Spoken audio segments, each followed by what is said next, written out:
Tantor Audio, a division of Recorded Books, presents No Return by Stacy Claflin. Narrated by Jamie Rennell. Chapter 1. Rusty Caldwell first learned of Mandy Oates' suicide while standing in a grocery store line on a sleepy Tuesday evening.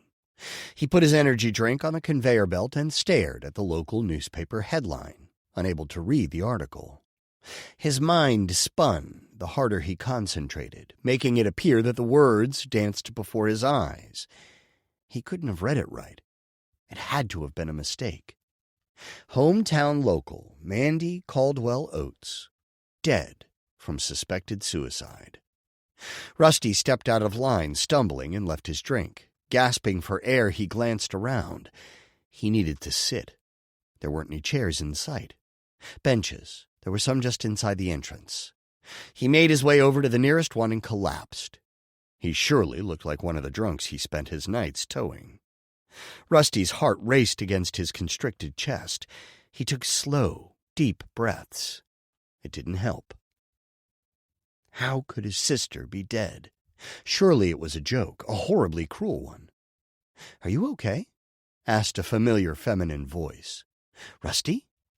He snapped his head up. It was Alyssa Mercer, a friend he hadn't seen in a long time. Rusty shook his head. She sat next to him, placing her hand on his arm.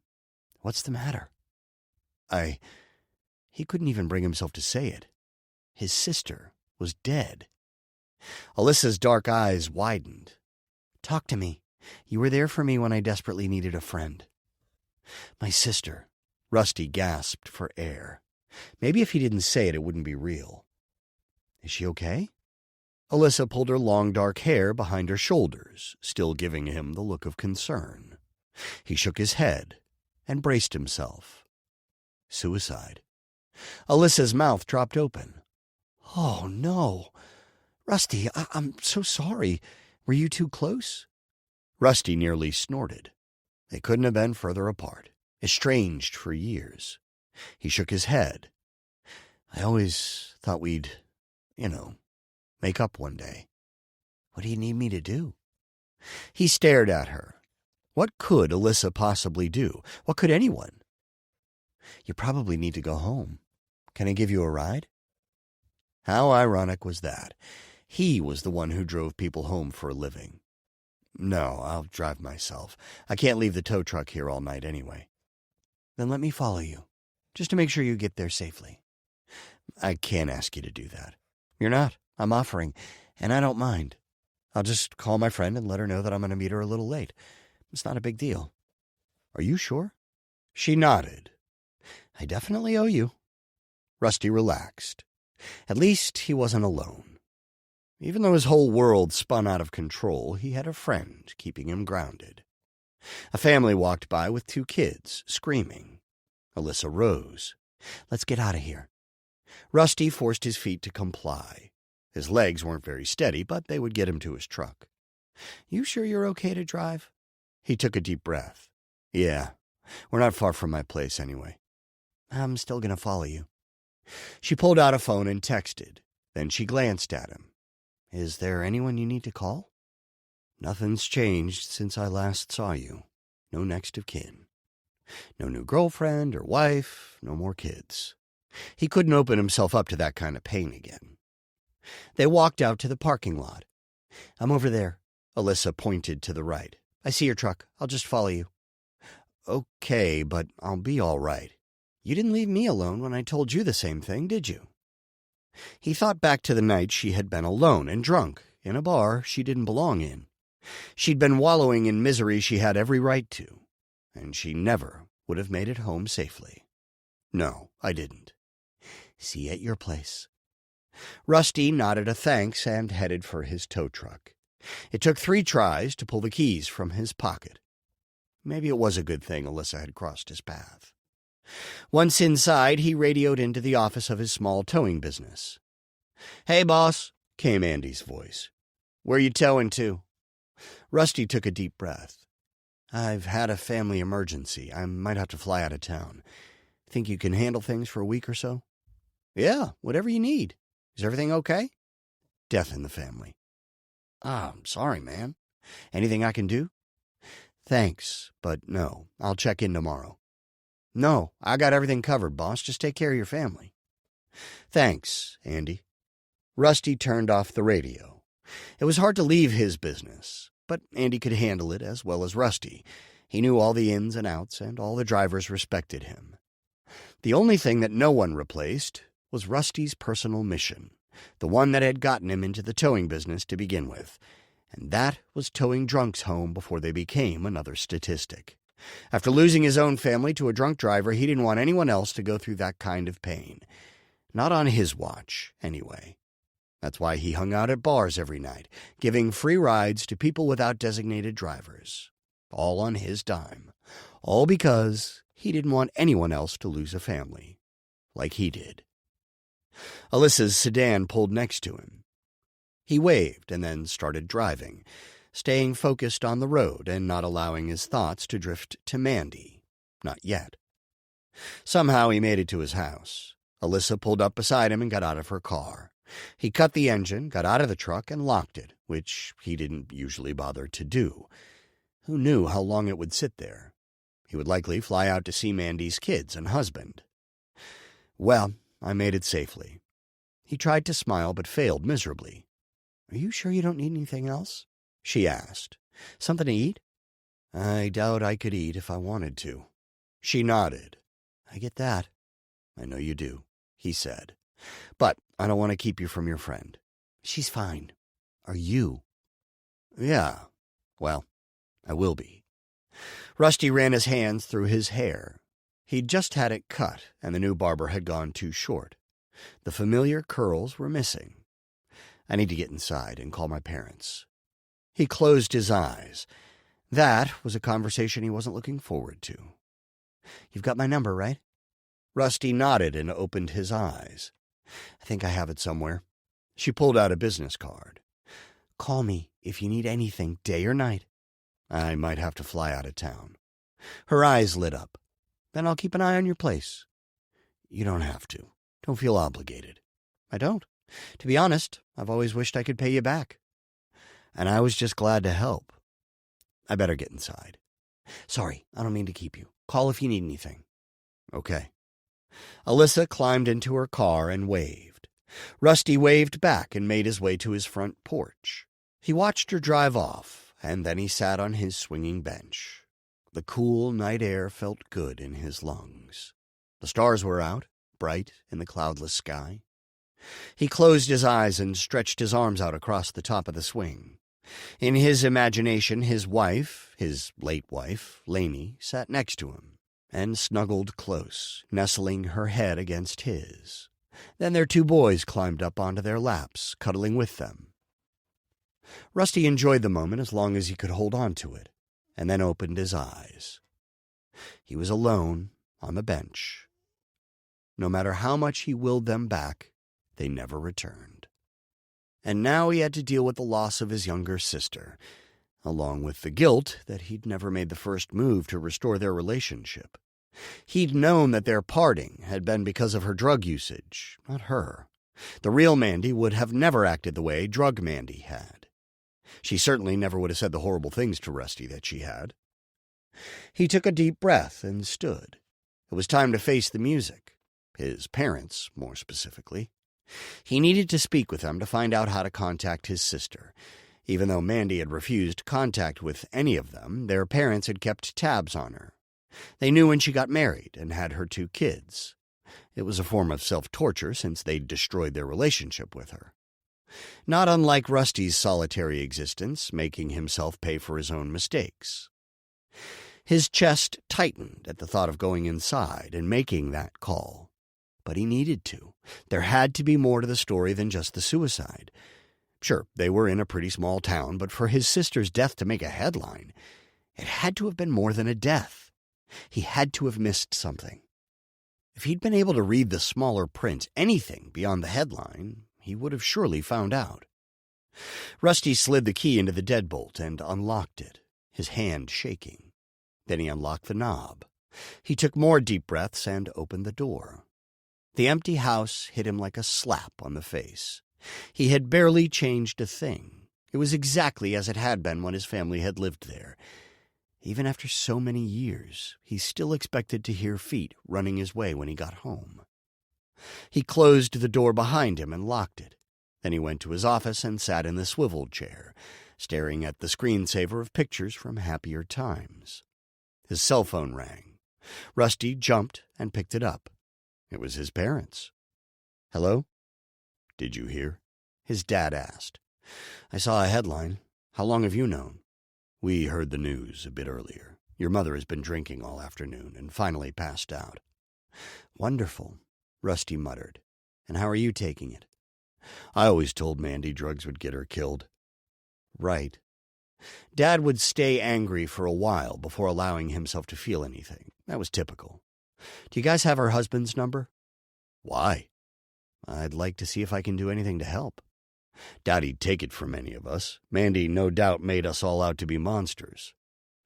"In times like this," Rusty said, "he may be more willing to hear from us." "Or find more reason to blame us." Rusty shook his head. Was it any wonder his sister had fled? Their family was incredibly messed up. Rusty was lucky to have had as normal a life as he'd had before the accident.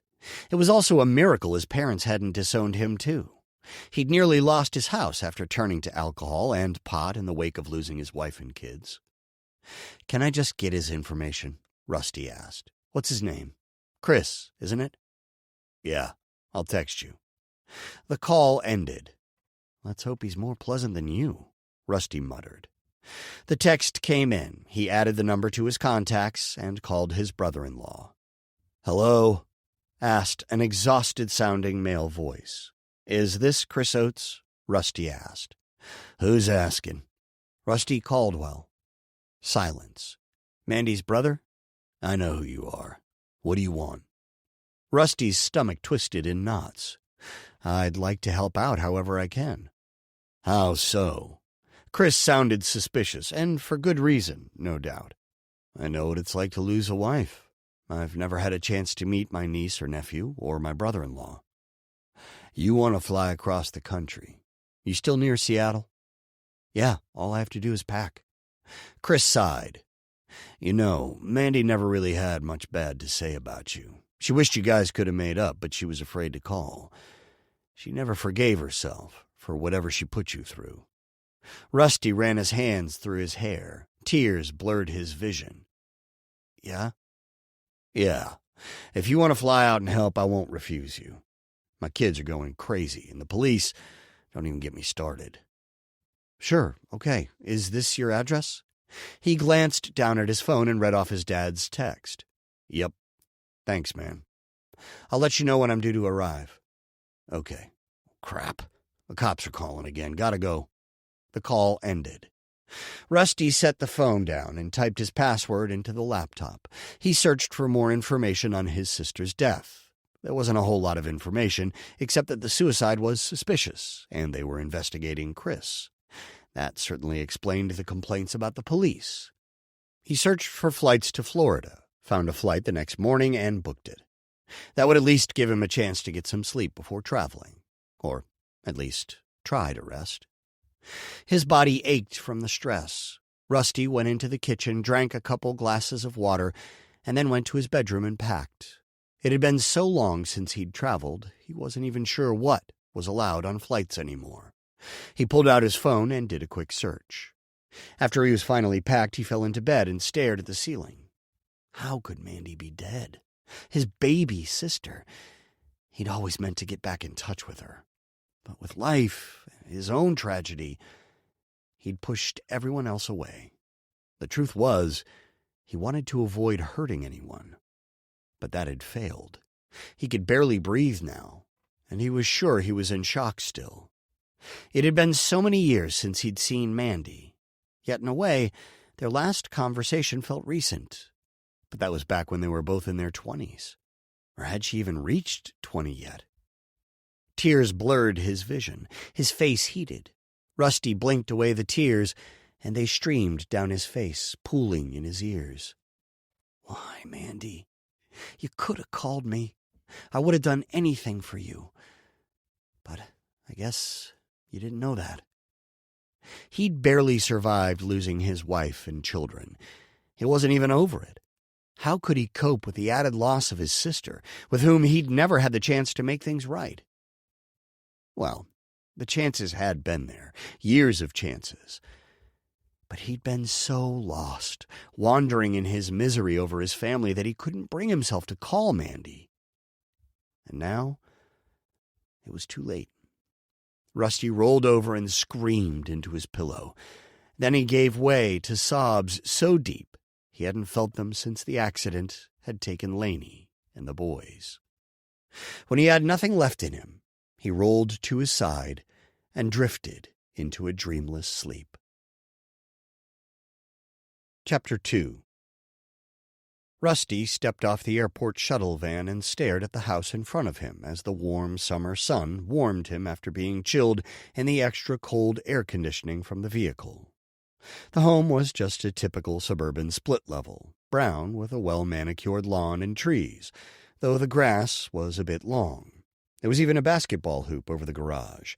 A silver sedan and a white minivan sat in the driveway. Mandy must have cleaned up for her family. Rusty would have never pictured her in a place like this, but then again, it had been over 15 years since they'd seen each other. The back of the airport shuttle squeaked as it opened. Rusty went over to where his luggage was stored and grabbed his suitcase from the driver. "Thank you. And thank you for choosing the Super Shuttle Express." The man tipped his hat and left. Rusty clutched the handle of his luggage and walked to the front door, stepping over a baseball. He tried to remember how old his niece and nephew were.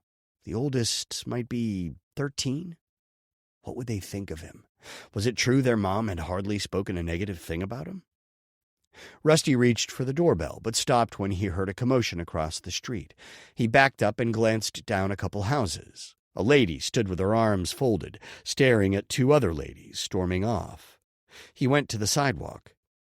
"Is everything okay?" The lady turned to him and shook her head. "Never crossed the Calloways." Rusty tilted his head. "Who?" She threw her arms in the air. "Be glad you don't know." She climbed into a car and sped off, peeling the tires. Okay. Rusty went back to his sister's door. Yelling sounded from inside. It sounded like his brother-in-law. Rusty recognized his voice from the phone. His stomach twisted in knots. Maybe this was a bad idea. He rang the doorbell anyway. "Come in," called Chris, sounding far less angry than a moment earlier. The door opened, and a man with short dark hair and dark eyes answered. He had a 5 o'clock shadow and dark circles underneath his deep brown eyes. "Rusty?" He nodded and held out his hand. Chris shook it. "Come on in. The police want me to come back down to the station. Do you mind staying with the kids?" "That's why I'm here." "You're a lifesaver. This last week has been a nightmare." Chris turned around and led Rusty up the stairs. He went left and gestured toward a gray sectional couch with stuffing coming out of the armrests. A girl, about 13, with hair as dark as his, sat with her eyes closed, dancing in her seat to music only she could hear in the earbuds. A boy, about 11, with light brown hair hanging over his ears, had his full attention on the television. They both had the same dark bands under their eyes as their dad, the very ones Rusty was so familiar with, too. "That's Kaylee, and that's Brady." Neither glanced up. "Kids!" Kaylee pulled her earbuds out, and Brady paused the show. They both turned to Chris, their eyes bloodshot. "This is your Uncle Rusty. He's going to watch you guys while I'm out." "I don't need a babysitter," Kaylee said. "Me neither," Brady said. "I'm not here to babysit," Rusty assured them. "Just here in case you need something. Lunch, maybe." "Grilled cheese," Brady said, and turned his show back on. "I apologize for their manners." Chris turned to them. "Kids, be nice." Yeah. Kaylee stuck her earbuds back in and closed her eyes. "Sorry to run," Chris said, "but make yourself at home. Thanks again." "No problem." Rusty set his suitcase next to the couch on the brown shag carpet. Chris hurried down the stairs, and neither kid seemed to notice. He stopped near the front door, and his phone sounded. Chris's face clouded over as he glanced at the screen. He swore about a text. "Is everything all right?" Rusty asked. What? Chris looked at him, his face noticeably paler. Are you okay? It's the CEO of my work. I need to get the cops off my back so I can get back to work. Doesn't your boss understand you've lost your wife? You need time to recover, and the only thing Travis Calloway cares about is the bottom line. Calloway? Wasn't that the same name the neighbor had said outside? Chris cracked his knuckles. What I wouldn't give for just one drink. You don't want to do that. You've been clean for years, haven't you? His expression pinched. Yes, I'm the one who helped Mandy get clean. I'm not going to drink. I just want one sometimes, you know? If my idiot boss and the cops would get a clue, I'd be fine. Rusty leaned against the cracked banister. Surely your boss can understand the need to... Chris's phone rang. He swore and answered it. I'm doing the best I can, Ricardo. The cops have it out for me. They won't leave me alone. He paused. I can't tell the police to wait. You're going to have to tell Travis I'll work nights or something. My wife just died. Rusty turned toward the kids and watched them, trying not to eavesdrop on Chris. Look, Ricardo, I can't afford to lose this job, but I can't tell the cops to take a hike either. They want me down at the station now. The longer you keep me on the phone, the longer it's going to be until I can get back to work. You can't do that to me. I have vacation days. Chris let loose a string of profanities and put his phone away. Rusty turned back to him. Can I help with anything? Chris stared at him, his face reddening. I hate that pompous jerk. He picked up a potted flower and threw it against the wall. It shattered, sending soil in all directions. No respect, none at all. Sounds like you should get going, Rusty said, keeping his tone steady. How about I clean that up? Speaking of cleaning, he rushed up the stairs past Rusty. He glared at the kids. Look at me. Both kids jumped and stared at him. Your rooms are pig pens. Clean 'em up. Now. If anything's out of place when I get back, there's going to be hell to pay. Do I make myself clear? They both nodded, not saying anything. And turn those devices off. You'd think they grew out of your butts. They're not attached. Clean those rooms now. I have enough to deal with without having to think about your stupid messes. He stormed past Rusty again, went down the stairs, and slammed the door. Kaylee and Brady looked back and forth and glanced nervously at Rusty. They seemed to be trying to get a feel for his reaction. Rusty stepped forward. A floorboard creaked. It seems like your dad's under some stress. Why don't you get to your rooms and I'll take care of the mess by the door. Then I'll make some lunch. Sound good? They both got up and ran down the hall without a word. Rusty cleaned Chris's mess and thought about how to approach the kids about his blow-up. Then he went into the kitchen. As he explored, trying to find what he needed, it was hard not to imagine Mandy in there. She had probably put everything where it was. A lump formed in his throat. At least he could make a difference for his niece and nephew. They would never remember him as an uncle from their childhood, but perhaps he could be the one who helped them through the most difficult time in their young lives.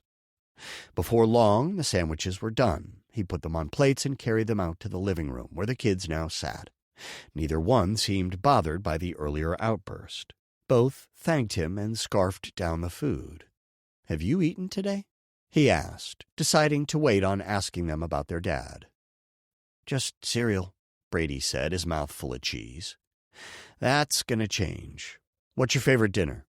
Roast beef, Kaylee said. Hot dogs, Brady said at the same time. Ew. Kaylee shot him a glare. Not for dinner. For any meal, even breakfast. Kaylee shook her head and begged Rusty with her eyes. Maybe we can have some for lunch tomorrow. Rusty winked at Brady and went back into the kitchen. They would have to go grocery shopping after lunch. The cupboards were close to empty. It would be good to get the kids out of the house anyway. He pulled some dried brown flowers from a vase in the middle of the table. All the water had evaporated, leaving a residue on the glass. Small pieces of the flowers crumbled onto the table as he moved them. He got the mess cleaned up, made himself something to eat, and went back to the living room. Time to get groceries. Have fun, Brady said. Rusty arched a brow. You guys are coming with me. Kaylee pulled both of her earbuds out. Are you serious? Of course. Things are starting to change color in there. Brady laughed and Kaylee cracked a smile. Come on, it'll be good for you to get out. The sun will even give you some vitamin D. Kaylee ran a hand through her hair. But I haven't showered in, days. Then get to it. That'll do you good, too. She tilted her head. Or just go like that. I won't judge you. Kaylee scrambled out of the chair and ran down the hall. What about you? Rusty asked Brady. He shrugged. I can wear a beanie. Your call. Okay. Brady turned back to the TV. Rusty went back into the kitchen and heard the shower start. He wasn't sure if Mandy ever learned to cook, but Rusty would see to it her family ate well while he was in town. While the water still ran in the bathroom, he grabbed his suitcase and went down the hall, peeking in the rooms until he found one that looked like a guest room. Generic bedding and not many decorations, save a framed picture of a field. He put the luggage on the bed and changed into a more casual shirt. Rusty went over to open the blinds and noticed a lot of people out walking. Everyone who passed paused to stare at the house. Even the cars slowed. It was clear everyone knew what had happened. In fact, they probably knew more than Rusty did. He went to the living room. Where do your parents keep the car keys? Brady frowned. Mom usually leaves them on their dresser. He went down the hall and found the bedroom and the keys. When he passed the bathroom, he knocked. Meet me out front. Okay, Kaylee called. A blow-dryer started. Rusty turned off the TV. Brush your hair and meet me outside. Brady grumbled but got off the couch. You'll thank me. Right. Rusty went downstairs and out front. The minivan was gone, so that must have meant the sedan had been Mandy's. There was no button to remote unlock it, so he quickly found the car key on the chain. He slid it in the keyhole, but it didn't want to turn. He jiggled it several different ways, used to dealing with all kinds of locks in his business. You want some help? Came a feminine voice. He turned around to see a tall lady across the lawn next door. Over a bright yellow tank top, she wore a long, flowing black dress decorated with brown stitching. Several long, multicolored necklaces swished as she walked across her lawn. It made her look part gypsy, part sorceress, but her friendly smile and bright eyes were at odds to her attire, completely welcoming him. I think I can get it, he replied.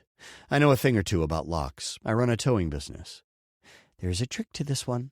I always told Mandy she should just replace the entire car. She stopped just short of bumping into Rusty and smiled. She looked him over, seeming to like what she saw, and pulled her layered long black hair behind her shoulder. Her perfume smelled like the ocean. I'm Laura Henley, and you are? Rusty tried to smile, but couldn't. He held out his hand instead. Nice to meet you, Laura Henley. I'm Rusty Caldwell, Mandy's brother. Oh. Was that an "oh, I've never heard of you" oh, or an "oh, the mystery brother I've heard so much about" oh? She took his hand and shook it. I can see the family resemblance. Here, let me show you how to unlock this beast. Rusty stepped back and Laura pulled the key out just a little, jiggled it, and then slid it in the rest of the way while turning it. There was a click indicating the door was finally unlocked. Laura turned and smiled, brightening her entire face. There you go. So you helping take care of the kids? He nodded, not sure what to make of the neighbor. I've seen a few people bringing them dinners, but that only goes so far, you know? She asked. Right. His mind wandered back to all the uneaten meals brought to him after the accident that had taken his family. I would have brought food over, but Chris never liked me. It would have gone straight into the trash. Rusty arched a brow. Laura shrugged with an expression that showed she didn't care much for Chris either. Rusty leaned against the car. So, why doesn't Chris like you? Other than the fact that I encouraged Mandy to get out and have some fun, do something for herself for a change. What do you mean? He asked. He never wanted her out of his sight, and I always got the feeling he made her pay after she came home with me. She sighed. Rusty's brow came together. Pay? How? Laura glanced toward the house. She leaned closer to Rusty. Sometimes I could hear the yelling from my house if we both had open windows. Then after that, I wouldn't hear from Mandy for a while. She frowned and locked Rusty's gaze. Tears shone in her eyes. If I'd known he was this bad, I would have done something. You think Chris hurt her? He asked. The cops haven't arrested him. That's not what I asked. Rusty studied her. She stared at him. I'd say it's a lot more likely than her killing herself. Chapter 3. Rusty turned off the movie, causing the room to go completely dark. He turned on the flashlight app on his phone and glanced over at the kids. They had both fallen asleep on the couch. Kaylee had curled up with a blanket, and Brady was using an armrest for a pillow. He considered letting them sleep there, but thought they would fare better in their own beds. Come on, guys, let's go to bed. Brady mumbled, and Kaylee didn't respond. He went over and helped Brady up. Time to get to bed. You're waking me up so I can go to sleep. That's right. Rusty patted his shoulders and guided him toward the hall. Kaylee walked by them, mumbling something. Rusty's phone rang. It was their dad. I'd better get this. Don't forget to brush your teeth. He went over to the dining room and answered. Chris, is everything okay? No, it's not. They're detaining me for more questioning. More? Rusty asked. Is there a problem? Yeah, but I don't have the time to talk about it. Can I do anything for you? Chris sighed. Can you take care of the kids? Of course, they're getting ready for bed now. I can't thank you enough. Tell them I'll be back soon. Sure thing. The call ended. Rusty slid the phone back into his pocket, trying to make sense of the whole situation. There was so little information online. He'd checked. The only thing he'd been able to find was that police had spent a lot of time questioning Chris down at the station. Far more than seemed normal spousal questioning. He needed to look around and see if there were any answers in the house. But first, he needed to check on the kids. Brady was brushing his teeth. He spit into the sink. Where's Dad? The police have a few more questions for him. He promises to be back soon. So he's still there? Brady rinsed his mouth with some blue liquid in a container with cartoon characters on the front. Unfortunately. But if you need anything, I'm staying here. Brady spit into the sink. Okay, and thanks for dinner. That was so good. Like eating at a restaurant. Just wait until breakfast. Rusty winked at him, and Brady's tired eyes lit up. He went back out to the living room and cleaned up some popcorn that had spilled on the carpet, and then took the bowls into the kitchen. He went into their rooms, finding them both asleep already. He closed their doors and stood in the hall, trying to figure out where to start looking. The logical place was Mandy's bedroom. He was a little hesitant to poke around because of it also being Chris's room, but maybe he could find something that would prove his innocence. Rusty brushed aside his reticence and headed for the room. It was small for a master bedroom. The faded paint appeared to have once been ocean blue, now peeled near the window and closet. The unmade queen-size bed took up most of the space. Some framed family pictures decorated the headboard. On the side nearest him, clothes were strewn across the floor along with pages from a newspaper. He went over to the other side of the bed and had a nightstand full of hair products and makeup. A stuffed rabbit sat against a reading lamp, nearly falling over. Rusty's throat closed up. He'd won that for Mandy at the state fair when he was 12. He picked it up and held it close. It smelled of her perfume, cinnamon and vanilla. The hairs stood up on the back of Rusty's neck. He spun around, nearly dropping the stuffed animal. No one was there. It felt like someone was watching him, but the blinds were closed and the house was silent. He glanced around for a camera, but didn't see anything. That, of course, didn't mean anything. He recalled their old nanny cams that rested in the eyeballs of teddy bears. They weren't visible unless you knew exactly where they were. If Chris confronted him on being there, he would say the truth. He was trying to help. Plus, his brother-in-law had told him to make himself at home. Getting to know his estranged sister was just that. Rusty returned the bunny and opened the top drawer of the nightstand. There were several romance books stashed in there. He picked up the stack, finding a variety of genres from horror to suspense. Another book sat beneath the others. It was different from the others.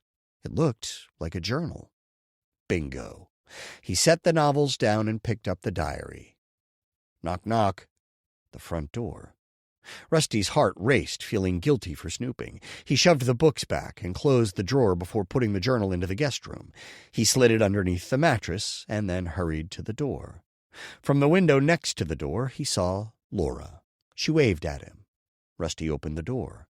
"Hi," she said. I noticed Chris's van is still gone and wanted to check in on you. I just got the kids to bed." Laura frowned, her pretty eyes widening. "Poor things. I can't even imagine what they're going through. How are they holding up?" "About as well as can be expected." Rusty opened the door wider and she came in. "I think they've been eating cereal all week, though." "I have a feeling you put a stop to that." She took a deep breath. It smells so good in here. What did you order?" "I made chicken marsala." "A man who can cook." She arched a brow. "Impressive." "Plenty of men cook." "Not the ones I know." "Maybe you should teach them." She twisted a strand of hair tightly around her finger. "Dad has other interests, and you can't tell my ex-husband anything. Not that I'm the greatest cook." "Oh, do you want some food? I made plenty." "I couldn't." He shrugged and closed the door. "Well, maybe I could. You talked me into it." Laura glanced around, appearing curious. Had Chris forbidden her from coming inside? Rusty wanted to get back to Mandy's journal, but maybe he could learn something from her friend. He warmed her up a plate in the microwave and turned around. She held up a bottle of wine. "Want some?" He shook his head. "I'm not much of a drinker." "I can't think of a better time for it." "How about some coffee? I make a mean organic creamer." Laura tilted her head and gave him a once-over.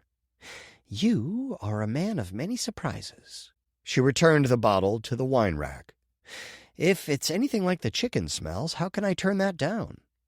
He set the plate on the table and prepared the coffee pot before gathering his ingredients for the creamer. "This is heavenly. Have you ever been a chef?" she asked. Rusty held in a snicker. "Hardly. I haven't always had an interest in cooking." He stirred milk in with the other creamer ingredients, poured the coffee into the mugs, and mixed in the creamer. He sat across from Laura and handed her one. She took a sip and closed her eyes, as though savoring it. Rusty took a deep breath and thought about what to ask her. So many questions ran through his mind. It was hard to sort through them, much less pick where to start. Laura opened her eyes and held his gaze. "That's the best coffee I've ever tasted." The corners of his lips twitched. "What did I tell you?" "You should seriously open a restaurant. I'd go every day. I don't know why you bother with towing." "It's a labor of love. I can't see myself cooking on a grand scale." "Oh, I can, and you'd look great in a chef's hat, too." Warmth crept into his cheeks. Sure, he was used to being hit on, but not usually by sober women. In most cases, he was trying to keep them out of their cars before they hurt themselves, or someone else. "Did Mandy ever learn to cook?" "Not unless it came from a box. She liked to eat out." "Sounds like her." "Why did you two grow apart?" Laura took another bite of chicken. "We had some differences of opinion. I always figured we'd have time to work 'em out." Rusty frowned. "I should have tried sooner." She put her hand on his arm. "You couldn't have seen this coming. Heck, I talk to her every day, and I didn't. I can't believe she's gone. I don't want to think about her killing herself, but at the same time, I can't think about anyone hurting her either. What do you think? Were you serious about Chris?" They studied each other. Laura's eyebrows wrinkled and some hair fell into her eyes. She brushed it away. "Everyone has problems, and Mandy always seemed to have more than her fair share." That certainly sounded like his sister. Laura pulled some hair behind her ear and shrugged. "Trouble just seemed to follow her around, you know?" "Like what?" "Everything. Crazy stuff, like what you'd see on television. Not things that actually happen in the suburbs." Her eyebrows came together as she continued studying him. It felt like she was feeling out his reactions. "Drugs?" Rusty asked. Laura sat up straight. "No, nothing like that. She moved past all that long ago. Why do you ask that?" Rusty looked into his half-full mug, not sure he wanted to talk about Mandy's past. It had been hard enough to live through it, watching his sister destroy her life one piece at a time. At least she had cleaned up. "Rusty?" He glanced up at her. She struggled with it a bit in her younger years. It caused some rifts in our family. And by rifts, he meant ripping it apart. His parents had never been the same since cutting her out of their lives, but they'd had no other choice. "What was she like since you've known her?" Laura took another sip of her coffee. She always seemed worried about something, looking over her shoulder a lot. For what? She never really said. How close were the two of you? She shrugged. We talked when we could. Meaning? Chris didn't really like her out of his sight. He didn't like me because I invited her out places. I don't know what he thought, that I was taking her out to bars to meet men? Laura shook her head. Mandy liked going out for dinner and talking. We'd discuss work, kids, whatever. And he didn't like that. Nope. It got to the point where she stopped asking about hanging out anymore. She hated bringing it up with him, so she stopped. So you haven't spent any time with her recently. Rusty gathered the empty mugs and plates. Just talking in our yards, leaning over the backyard fence to gossip about the neighbors, or sneaking in discussions while working on the front yards. Rusty put everything in the dishwasher and started it. Did Chris still seem to hate you? Hate is a bit strong, but he never liked me. Rusty sat back down. Why was Chris so distrustful of you? Or is it Mandy he didn't trust? A strange expression covered Laura's face for a moment, but then she smiled again. Hard to say. What was that? What? Laura's eyes widened. The look on your face, like you know something. All I want is to figure out what really happened. So you don't think it was suicide either? I'm the last one to judge her, but if it wasn't, and I can help prove she didn't take her own life, at least that would be one last thing I can do for my sister. Tears stung his eyes, and he blinked them away. Laura rested her chin in her palm. I do have one theory. What is it? Rusty leaned over the table, staring into her dark, mysterious eyes. She glanced from side to side and lowered her voice. Mandy told me that she thought one of the kids isn't Chris's. Brady. How'd you know? Just looking at him. He's a spitting image of Mandy at that age, except for his coloring. Neither she nor Chris have that light complexion or hair. Laura leaned back. That's true. I wonder if she ever got the proof. What do you mean? She was talking about DNA testing, comparing hair samples from their brushes. Why wait until now? Rusty asked. Well, Laura played with her necklaces.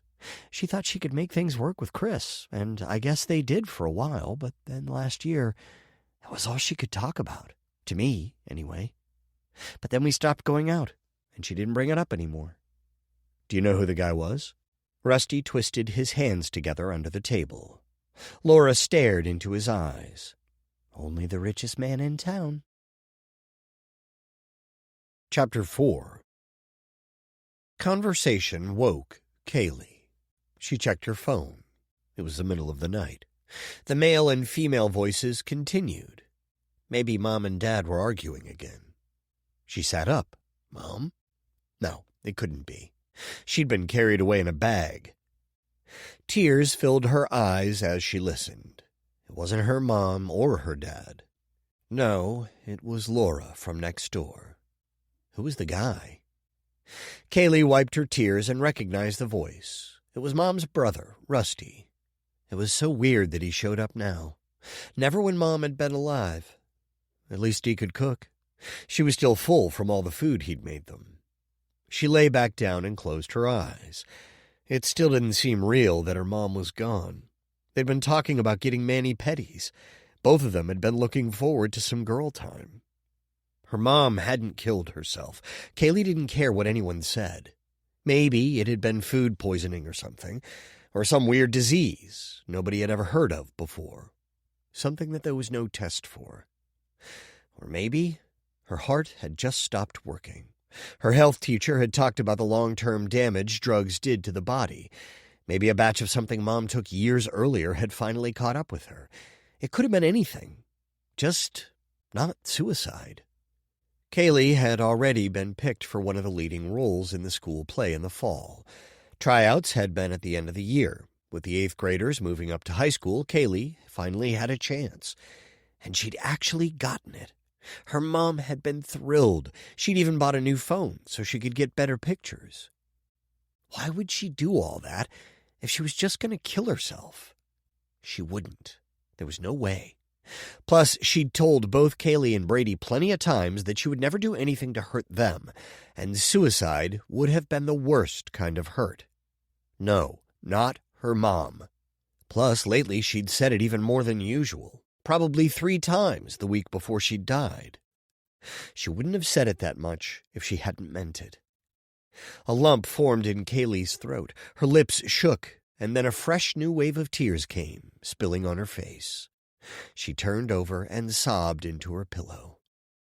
Kaylee cried until no more tears would come. She sat up and tried to catch her breath. Would it always hurt this bad? Or could it get better? There was no way she could get through school feeling like this. Hopefully, in a couple months, she would be functional. She reached for her box of tissues. Empty. Again. She needed to grab a few boxes from the closet instead of just one. After opening her door, she froze. The memory of her dad pacing the hall the night before Kaylee found out about her mom was so real. It was as though she was reliving it. She'd gotten up because she had forgotten her earbuds on the couch and wanted to watch videos on her phone. But she couldn't even go into the hall because Dad had been pacing the length of it. She'd watched him for a few minutes, hoping he'd stop. But he hadn't. He kept muttering to himself. At first, Kaylee thought he was on the phone, but he'd only been talking to himself. She'd never seen him so upset. Well, not until the next morning. Voices, heavy footsteps, and the hissing of dispatch radios had woken her. When she'd looked out of her room, she saw the gurney with the black bag strapped on heading toward their stairs. Her dad stared at her, his hair sticking out in 100 different directions, and ordered her back into her room. She'd refused, coming out into the hall. "What's going on?" "I said stay in your room." "Where's Mom?" "I told you." Brady's door opened, and he came out. "What's going on?" "Both of you, in your rooms, now." Brady ran back into his, slamming the door shut. Dad glared at Kaylee, his nostrils flaring until she went back into her room, too. She got on the floor and listened through the crack under the door. It was something she'd always done when her parents fought. But somehow, this had felt worse. The footsteps and conversation sounded down the stairs. Once she was sure no one was in the hall, Kaylee went out. She went into her brother's room. He was curled up in a ball on his bed, his face streaked with tears. "What's going on?" he asked. She sat down next to him and rubbed his back. "I don't know." She didn't dare talk about the bag. She'd seen enough TV to know what that meant, and she didn't want to scare him. Or was it that she didn't want to admit what she feared? Brady leaned up against her, and she wrapped her arm around him. "It's bad, isn't it?" "I think so." "Where's Mom?"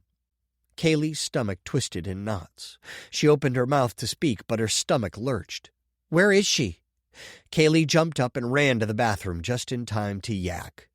Her mom had been in that body bag. That was the only thing that made sense. She threw up once more and then brushed her teeth before checking on Brady again. "What's going on?" "We better let Dad tell us. Come on." His eyes widened. "I'm not going out there. Not when he's yelling at us." Kaylee sighed. "Would you rather stay in here by yourself?" "Yeah." He climbed under his covers. He could be such a baby sometimes. "I don't want to go out there by myself. You know how he gets." Brady's eyes shone with tears. "That's why I'm staying here." "Fine." Kaylee spun around and went into the hall. A clatter in the kitchen brought Kaylee back to the present. If Laura was there with Rusty, that meant her dad was still out. Still at the police station? He'd been there so much. She and Brady had stayed with some neighbors a couple times. At least with Rusty there, they could stay home and eat more than dry cereal and crackers, since the neighbors had quit bringing food. Kaylee went out into the kitchen. Laura glanced up from a coffee mug, her eyes wide with surprise. Then she frowned. A look of pity Kaylee was already sick of seeing from everyone who talked to her and Brady. "Are you okay, honey?" Laura came over and wrapped Kaylee in a hug. What kind of question was that? She'd probably never be okay again. Kaylee shrugged. Laura stepped back, keeping her hands on Kaylee's arms. "If you or Brady ever need anything, just come and get me, okay? I'll do anything, day or night." "Thanks." It was so awkward with people suddenly showing so much care and concern for their family.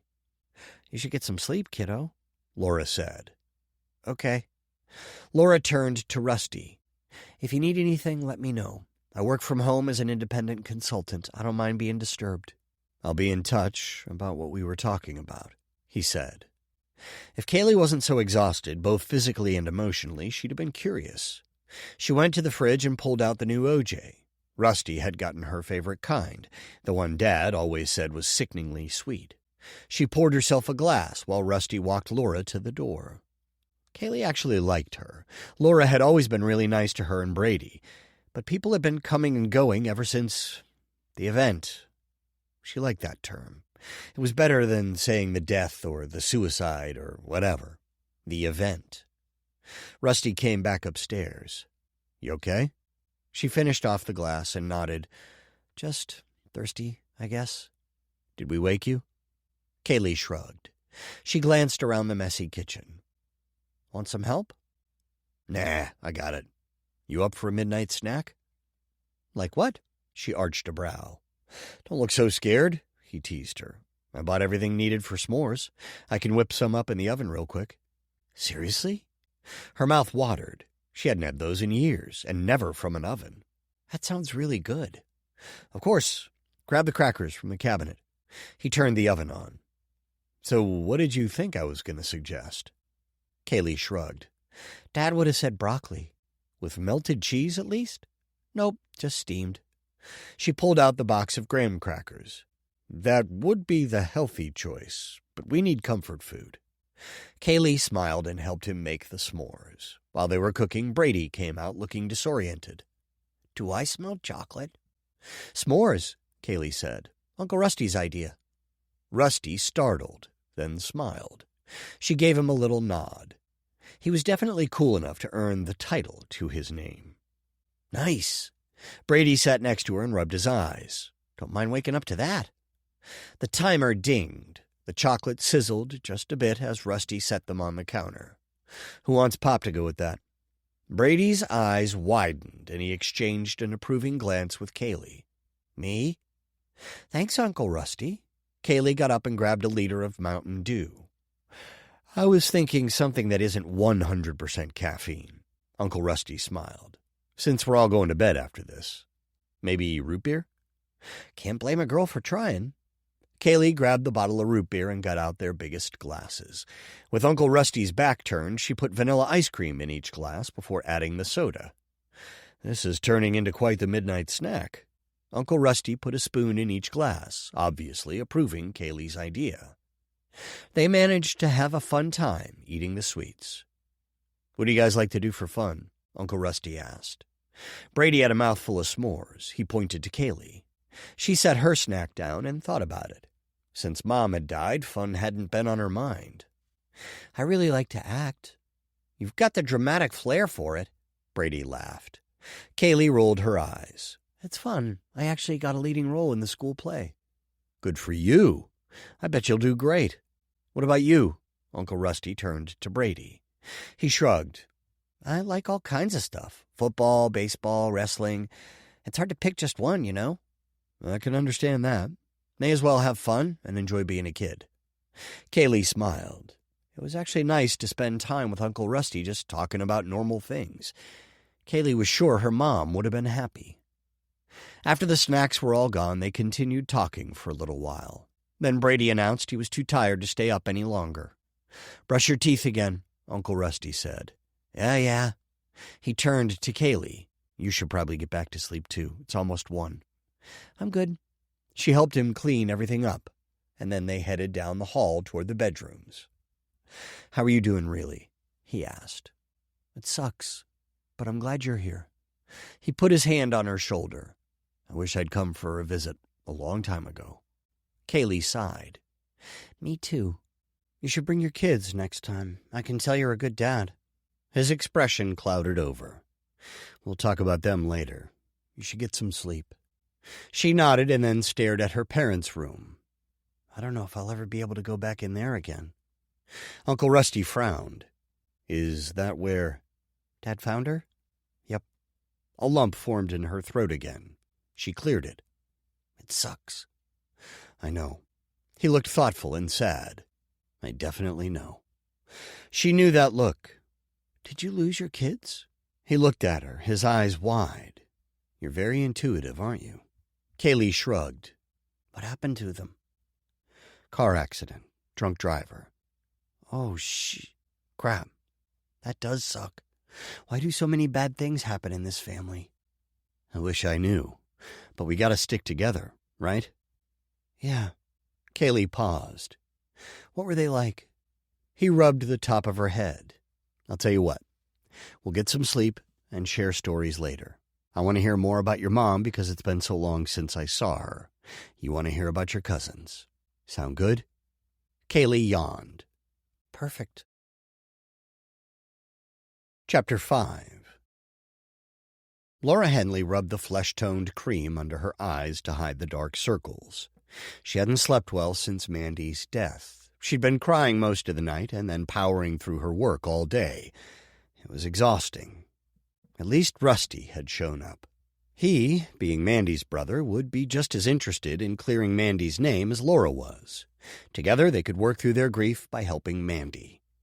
She checked her face in the mirror of the antique black vanity, added a bit more blush to her cheekbones, and then sprayed an extra spritz of her favorite summertime perfume. She turned to the right and left, checking herself out in the mirror. She looked pretty good, considering. She definitely wasn't her usual happy self. She still looked tired, but less so thanks to the makeup. Her black camisole underneath the orange and brown crocheted tank went perfectly with her pecan-colored pendant and feather earrings. She ran her fingers through her black hair and fluffed it out, just a smidgen.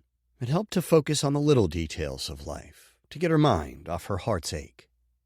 Laura went into the spacious kitchen, her sandals tapping on the dark hardwood flooring. She grabbed an orange, peeled it, and sat at the table that matched the floor. She ate the orange, staring at the faux stone fireplace. Who needed a blazing fire in Florida? But it was so pretty she'd had to have it in her house. The mantel made a beautiful place to hang her pots and pans. She threw away the peel, wandered into the living room, and took a deep breath. Usually she could always relax in here, but since Mandy's death, not even her favorite rooms helped. She walked along the outer wall, brushing her hands against the dried flowers hanging from the ceiling. She stopped in front of her easel and stared at the mostly done painting of multicolored sunflowers exploding from a vase on a dark green table. It would get finished, eventually. Laura turned around and stumbled over the black, white, and green throw rug. She fixed it and moved around some of the pillows and blankets on her evergreen couch. She straightened some magazines on the coffee table. But it was pointless. The house was getting messy, and she needed to get next door. It was a good thing Cindy was due to come clean. Was it that day or the next? It was hard to concentrate these days. Her mind wandered back to Mandy. There was no way Mandy had committed suicide. Sure, like anyone, there had been things she hadn't been happy about, things she wanted different in her life, but she wasn't depressed or anything like that. Mandy had been making strides to change her life for the better, finding ways to get the happiness she wanted. In fact, that was why Laura was about to leave to talk with Rusty. She had to tell him all the details about Mandy's plan to improve her life, plans that made two men look guilty for her suicide. The controlling husband and the father of her youngest, who didn't want to make waves by telling his new wife that he might have a son. She left a note for Cindy, telling her she'd be next door, and then went outside, locking the door to her split level. Much to her relief, Chris's van was still gone. At least she wasn't the only one who questioned his involvement. But then again, she'd been completely open with the police. That had to have helped. Laura noticed a pop can at the edge of her lawn on the sidewalk. She went over and picked it up. A few women jogged by. Laura waved. Hello. The group slowed, but didn't stop. The tallest, a redhead named Greer, curled her lip. Nice makeup, Laura. The other two giggled. They all stopped and stared at her. Laura brought her hand to her face. What are you talking about? There's nothing wrong with the way I look. You look more like a raccoon than a person. Greer wrinkled her nose. A brunette Laura didn't know rubbed her throat and grimaced. Seriously, where'd you get your makeup tips? The vet? Laura's mouth went dry, and she clenched her jaw. She didn't want to dignify their comments with a response. Instead, she turned around and headed for her garage to deposit the litter. "That's right," one of them called. "Run away like a scared little mouse." "Don't all those bracelets weigh you down?" another called. They all laughed again. Laura went around the house and leaned against the wall. Her entire body shook. She peeked around the corner to see them jogging away, whispering to each other. A lump formed in her throat. Not only had she lost her friend, but now she had to face catty neighbors on her own. She took a deep breath and threw the bottle in the recycle canister. The neighbors weren't worth the time it took to think about them. She needed to go speak with Rusty. Laura straightened her top and headed for Mandy's house. It was early, and the kids were probably still sleeping. Mandy used to complain about how late they slept, but they were at that age. Laura remembered days of sleeping past noon before she'd had to get her first job. Those kids needed sleep now more than ever. Poor Kaylee. She'd looked horrible the night before when she came out into the kitchen. Rusty answered the door. Laura's breath caught. She wasn't one to be left without words often, but wow. He stood there, tall and leaning against the doorframe, wearing a form-fitting V-neck, his mouth curved up. He could melt an iceberg with that grin. "Hi, Laura." She took a moment to recover. "Good morning." He stepped back, allowing her in. "The kids are still sleeping. Maybe we should talk downstairs." "Sounds good." Laura followed him down, trying to think about how they would go about proving that Mandy hadn't committed suicide. Once in the rec room, they walked around the pool table and sat on an old leather couch. Mandy had hated that thing, but Chris couldn't bear to part with it. He'd had it since college, and it showed. "I should have asked if you wanted anything to eat or drink," Rusty said. Laura shook her head. "I just ate." He glanced to the side, looking thoughtful. "I've been looking through photo albums. It's nice to see she was smiling again. She'd lost it when I knew her. It was the drugs. It looks like she moved on from her problems and clearly adored the kids." He paused and picked at a nail. "Tell me more about the guy she thought fathered Brady." Laura leaned back against the soft couch. "Travis Calloway." Rusty's head snapped up. He stared at her. "You've heard of him?" "He seems to be well known around here." "He's the rich and influential CEO of Clockworks, the company that keeps this town alive." "Clockworks?" Rusty arched a brow. "They make much more than clocks," Laura explained. "That was all they made when his grandfather started the business. Over time, they've moved into designing all kinds of things that tell time. They were one of the first companies to make pagers available to the general public." Rusty looked lost in thought for a moment.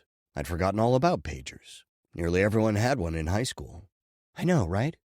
It had been middle school for her, but she didn't want to make him feel old. "Now they make cell phones?" he asked. Laura nodded. "They're on the cutting edge, pushing technology forward." "If they're so influential, why haven't I heard of them?" "The national companies pay for the rights to use Clockworks designs. That's one reason Travis drives a different colored Maserati every day of the week." His eyes widened. "Really?" "I might be exaggerating, but the man has money and influence." Laura leaned forward. If he didn't want Mandy bothering him about money, I'm sure he had ways to put a stop to it. Rusty rubbed his temples. "How did Mandy meet him in the first place? Not to put anyone down, but I don't get the feeling she or Chris have much money or influence. Though I only spent about 5 minutes with Chris." 5 minutes too many," Laura muttered. She cleared her throat. "Mandy and I were curious to see the infamous Calloway mansion, so we worked as servers for a couple of his parties until Chris got jealous." "For good reason, it sounds like. If Travis did father Brady." "You should see a picture of Travis." Laura pulled out her phone and searched online. She found an image where he had an especially strong resemblance to Brady and handed it over to Rusty. His eyes widened as he looked the picture over. That's... We need to find out if Mandy got those DNA results." He stared at the image a little longer and handed the phone back. Laura's mouth curved down. "I'd say it's a good chance she got what she thought." Rusty rubbed his chin and wrinkled his brows. "How would we speak with Travis?" "Good luck." I've heard you have to go through 12 secretaries before reaching him, and each one is more hang-up happy than the last. But Mandy knew how, right? She said she had both his private cell phone number and a direct line to his office. He liked her for a while. Rusty sat up straight. What do you mean? Did he turn against her? The man gets bored easily, and not just with cars, if you catch my drift. There have been a lot of whispers of many others he's seen privately. And you said he's married? Rusty asked. Got married last summer. It was all anyone could talk about for months. Laura searched for images and found a plethora. It was an exclusive event, and everyone who'd been there wanted to prove it, so there are more pictures online than the royal wedding. She scrolled through them until she found a close-up of Angeline Calloway. The truly angelic blonde had a cascade of curls falling down her back, landing perfectly around the elegant strapless gown. Long diamond earrings poked out from her hair, nearly reaching her shoulders. But that wasn't even what drew the eye. It was her sweet smile and gorgeous blue eyes. Laura handed Rusty the phone again. Angeline Calloway. He studied it. I'm sure Travis wouldn't want her getting wind of an illegitimate child. Not at all. If the rumors are true, they have the picture-perfect life, and sweet Angeline as a stepmom isn't part of that image. Rusty set the phone down and leaned back. How do we look into this? Where would we even begin? I think you're going to have to go through Mandy's stuff. If Chris hasn't destroyed any evidence, she had to have proof somewhere.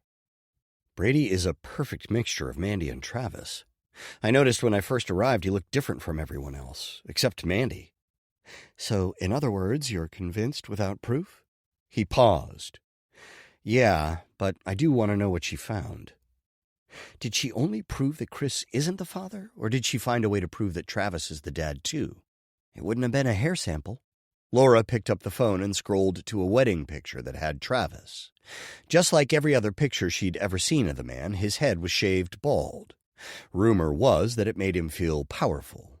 But Laura always thought he had early-onset baldness. But purposeful or not, the man in the expensive suit was quite a catch. Rich, young, powerful, and gorgeous. How many other Mandys were there? How many of the town's children were actually his? There were rumors, but nothing more. Had there been any other strange deaths or suicides? None that she could recall, but that made sense. He could easily pay off anyone and not feel the financial hit. But if Mandy had wanted him to be involved... Laura shuddered.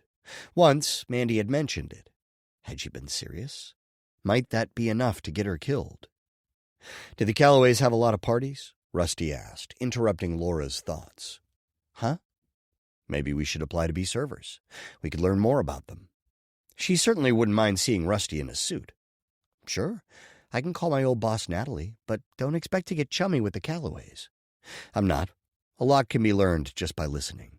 You'd be surprised some of the things I've found out in my business. Laura chuckled. I'm sure.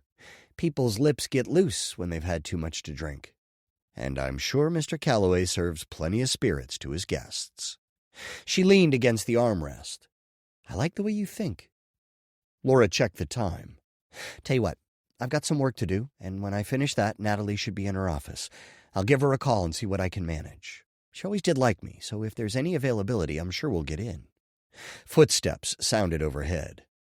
Sounds like that's my cue to check on the kids, Rusty said. And mine to get home. Can I get your number? Rusty told her, and she called his cell. It played a peppy tune. Got it. She added him to her contact list and rose. Well, if the cops can't figure out what's going on, maybe we can help bring Mandy the justice she deserves. I certainly hope so. Rusty stood also. Tears stung her eyes. Suddenly, being in Mandy's house was too much. Rusty wrapped his arms around her, engulfing her in a warm embrace. I'm really glad she had a friend like you. Laura blinked back the tears. I just wish I could have done more. If I'd known what was going to happen, I would have done anything to prevent it, anything. He sniffed and stepped back, his eyes shining with tears. From the sounds of it, she didn't know. He cleared his throat. A tear spilled onto Laura's face. I think she was trying to get money from Travis so she could move out of here. She wanted to be able to provide a nice place for the kids. and not have to lean on Chris financially anymore. Chapter 6. Rusty double-checked that the kids were still on the couch, distracted. Brady was busy playing a video game, and Kaylee was texting while listening to music. He went to the hall and paused. Should he go through Chris and Mandy's bedroom, or read the journal? He really wanted to know what his sister had written, but Chris was likely to be home soon. He'd called earlier, saying he still hadn't been arrested for anything, but they were detaining him and would use up all their allowed time. Rusty went into the master bedroom, once again feeling like he was being watched. If there was a hidden camera, maybe he could figure out where it was hiding later. With any luck, the footage would be in the device. He went back to Mandy's nightstand and pulled the drawers out. He went through each book, shaking for any hidden scraps of paper. Maybe one had the direct number to Travis's private line. Then he wouldn't have to work as a server. The thought of giving people alcohol was enough to make his blood run cold. But if it was the only way to figure out what had really happened to his sister, he would do it. There was nothing useful in the drawers. If Mandy was hiding anything, it was somewhere else. He put everything back as best as he could remember where it had been. Rusty climbed onto his hands and knees, checking underneath the bed and nightstand. The only thing he found were some stray socks. He went over to the dresser and went through the drawers. Neither Chris nor Mandy had any hidden gems. Time was drawing close. Chris would be home soon, and the kids would want lunch even sooner. He went to the closet, checking pockets in shirts, nothing other than a 20 in one of Chris's and a 5 in Mandy's. If either of them had anything to hide, they weren't keeping it in the bedroom. All the more reason to dig into the diary. Rusty went back to the living room and found both Kaylee and Brady doing exactly what they'd been doing before. He grabbed a water bottle and drank it down. It was a hot summer day, and the air conditioning unit didn't work back in the bedrooms. He wiped sweat from his brow, went back to the guest room, and lifted the mattress. The diary was just where he'd left it. He brought it out and sat on the bed, flipping through the pages. It was definitely Mandy's writing, although her penmanship had improved since he'd last seen it. When he got to the last page, he noticed a strange indent. He turned to the back cover and found a shiny silver key with a round top taped to the journal.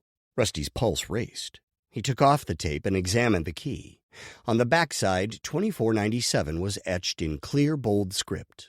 On the bottom of the key, 261. He rubbed off the sticky residue.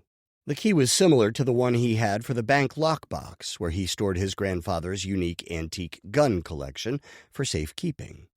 He took out his wallet and slid Mandy's key next to his golden one. That would probably come in handy soon enough. He balled up the adhesive and tossed it in the wastebasket. As he pulled his wallet back in his pocket, he peeked out the blinds. Chris's van was still gone. He sat back down and skimmed the first few entries. Nothing interesting, but maybe that was how Mandy wanted it. Appearances could be deceiving, and he wasn't about to be fooled. The next few were equally unnoteworthy. Some neighborhood gossip. A few ladies in the PTA didn't like Mandy because her purse wasn't name brand. Brady hadn't made the football team. Kaylee wanted acting lessons. He continued skimming until he reached nearly the middle. Then he noticed Travis Calloway's initials. He read over the entry slowly. It still wasn't much, just that she'd seen him somewhere. Mandy hadn't even mentioned where. Travis wasn't mentioned for a few more entries, but then it got interesting near the middle of one. Now I'm glad I never got rid of his number. With the way Chris and I are fighting, I need to know I'll have the financial help of both of them if I'm going to leave. There's no way I can get a place on my own and take care of the kids, even if I manage to get a full-time job. TC didn't answer my call this afternoon, but that isn't surprising. He doesn't make a habit of answering unknown numbers, and he would have no reason to know the number of the throwaway phone I bought. But after I call a few times, giving at least a day or two in between calls, he'll answer. I thought about leaving a message, but I'm not sure he'd call me back. When we parted ways last time, he'd made me promise a clean break, and I've kept that until now. But now that I need help with Brady, he needs to step up, at least financially. Rusty paused, taking it in. Mandy really was convinced that Travis was Brady's father. He couldn't deny the resemblance. His nephew certainly looked a lot more like the billionaire than Chris.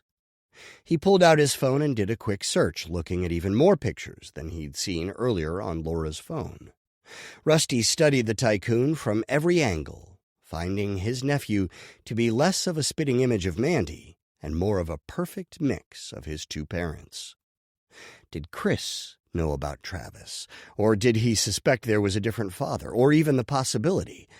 If so, that definitely explained why the police had such an interest in Chris. But how would they know? Did they know Mandy was looking into all of this, or had Chris done something to give them reason to suspect him of foul play? There seemed to be more questions than answers. Rusty continued reading. The rest of the entry was more PTA drama and some stuff about the kids. The next few entries were like that, too. No mention of either Chris or Travis. Brakes squealed outside. It sounded like someone had pulled into the driveway. Rusty stuffed the journal back under the mattress and peeked outside. The van was parked next to the sedan, and Chris was inside. He appeared to be gathering some things on the passenger seat. Rusty went out to the living room to check on the kids. Kaylee was sprawled out watching something on her phone, and Brady was still engrossed in his game. "Are you guys ready for lunch?" Brady glanced at him. "Starved." "Me too," Kaylee said. "Thanks." Rusty glanced back outside. Chris was across the street, checking the mail. Rusty's eyebrows came together as he studied his brother-in-law, trying to tell if he was acting guilty. It was too hard to tell from there. He'd have to gauge him after he came inside, and even then it might take a while to figure anything out. In the meantime, Rusty would have to be the best uncle possible. That way Chris would want him sticking around for a while. Rusty had no intention of going back home until this was resolved, not only for Mandy, but also for the kids. He had to be 100% convinced of Chris's innocence before he left town. He went into the kitchen and warmed up leftovers from the night before. There would be plenty for all four of them. By the time Chris came in, Rusty had the table set and the house smelled like dinner all over again. "You're just in time for some lunch," Rusty told Chris. He yawned and set some envelopes on the banister.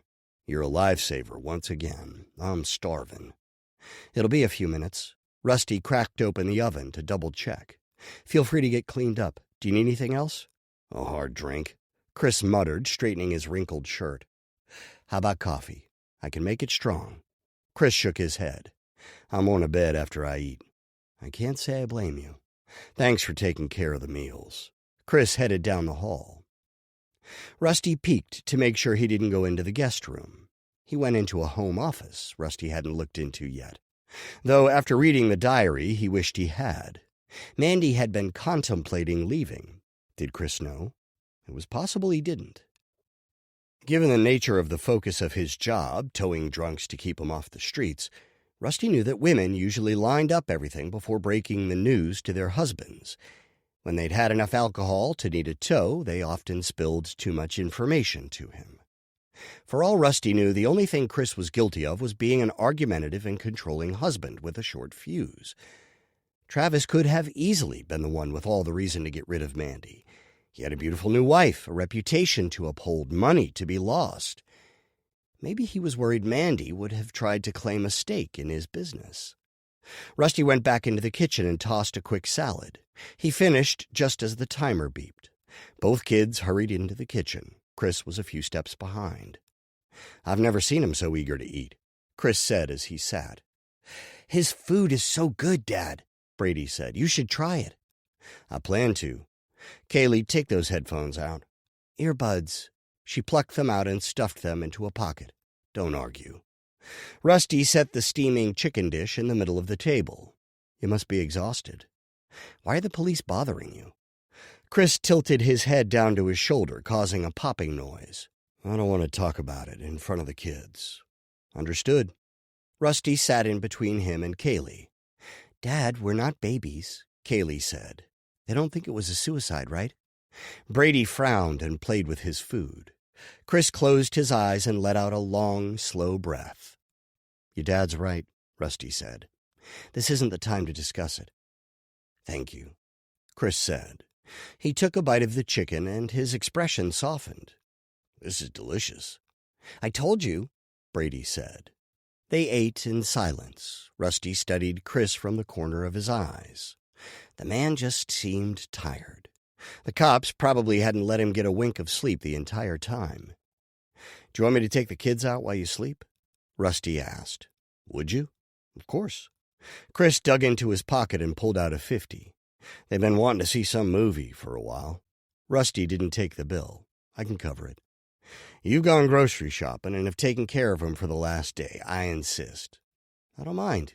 You guys are family." "Just take it."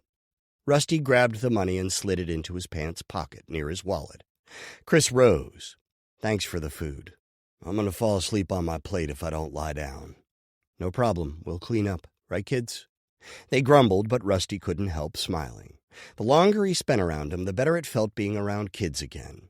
He'd shut himself off from all kids for so long, unable to avoid the pain. Perhaps he'd only added to it. Chris told them to behave, and then he left the room, rubbing his eyes. "Let's get this stuff cleaned up and check the movie times." "On it," Kaylee said. She slid her finger around the screen of her phone. "There's a showing in about 45 minutes. "Do we have time to make it?" Rusty asked. "Is the theater far away?" "Maybe 5 minutes if you drive." "Let's hurry." Rusty pulled out his phone and sent a quick text inviting Laura to join them. If they couldn't talk during the movie, they could always take the kids somewhere to blow off steam, an arcade perhaps, and they could discuss what they'd learned then. Chapter 7. Laura sat at a table by herself next to the concession stand at the theater, sipping an overpriced, watered-down soda as she watched the doors. Plenty of teenagers had come and gone, but so far, not Rusty with Mandy's kids. Maybe Chris had changed his mind about letting them go. That wouldn't have surprised her. She dug her phone out of her handbag and sent Rusty a text. "Want me to save you guys seats in the theater?" "Almost there. We're in line now." "I can get you something at concessions." "We brought our own candy." "Living on the edge. I like that." "I never thought of it like that." "You're a real rebel." She smiled as she slid her phone back in its place and walked over to the door. A couple more groups of kids came in, and then finally Rusty, Kaylee, and Brady. Laura's heart fluttered. Rusty was just as gorgeous as before. She adjusted her crocheted tank and walked over with her best smile.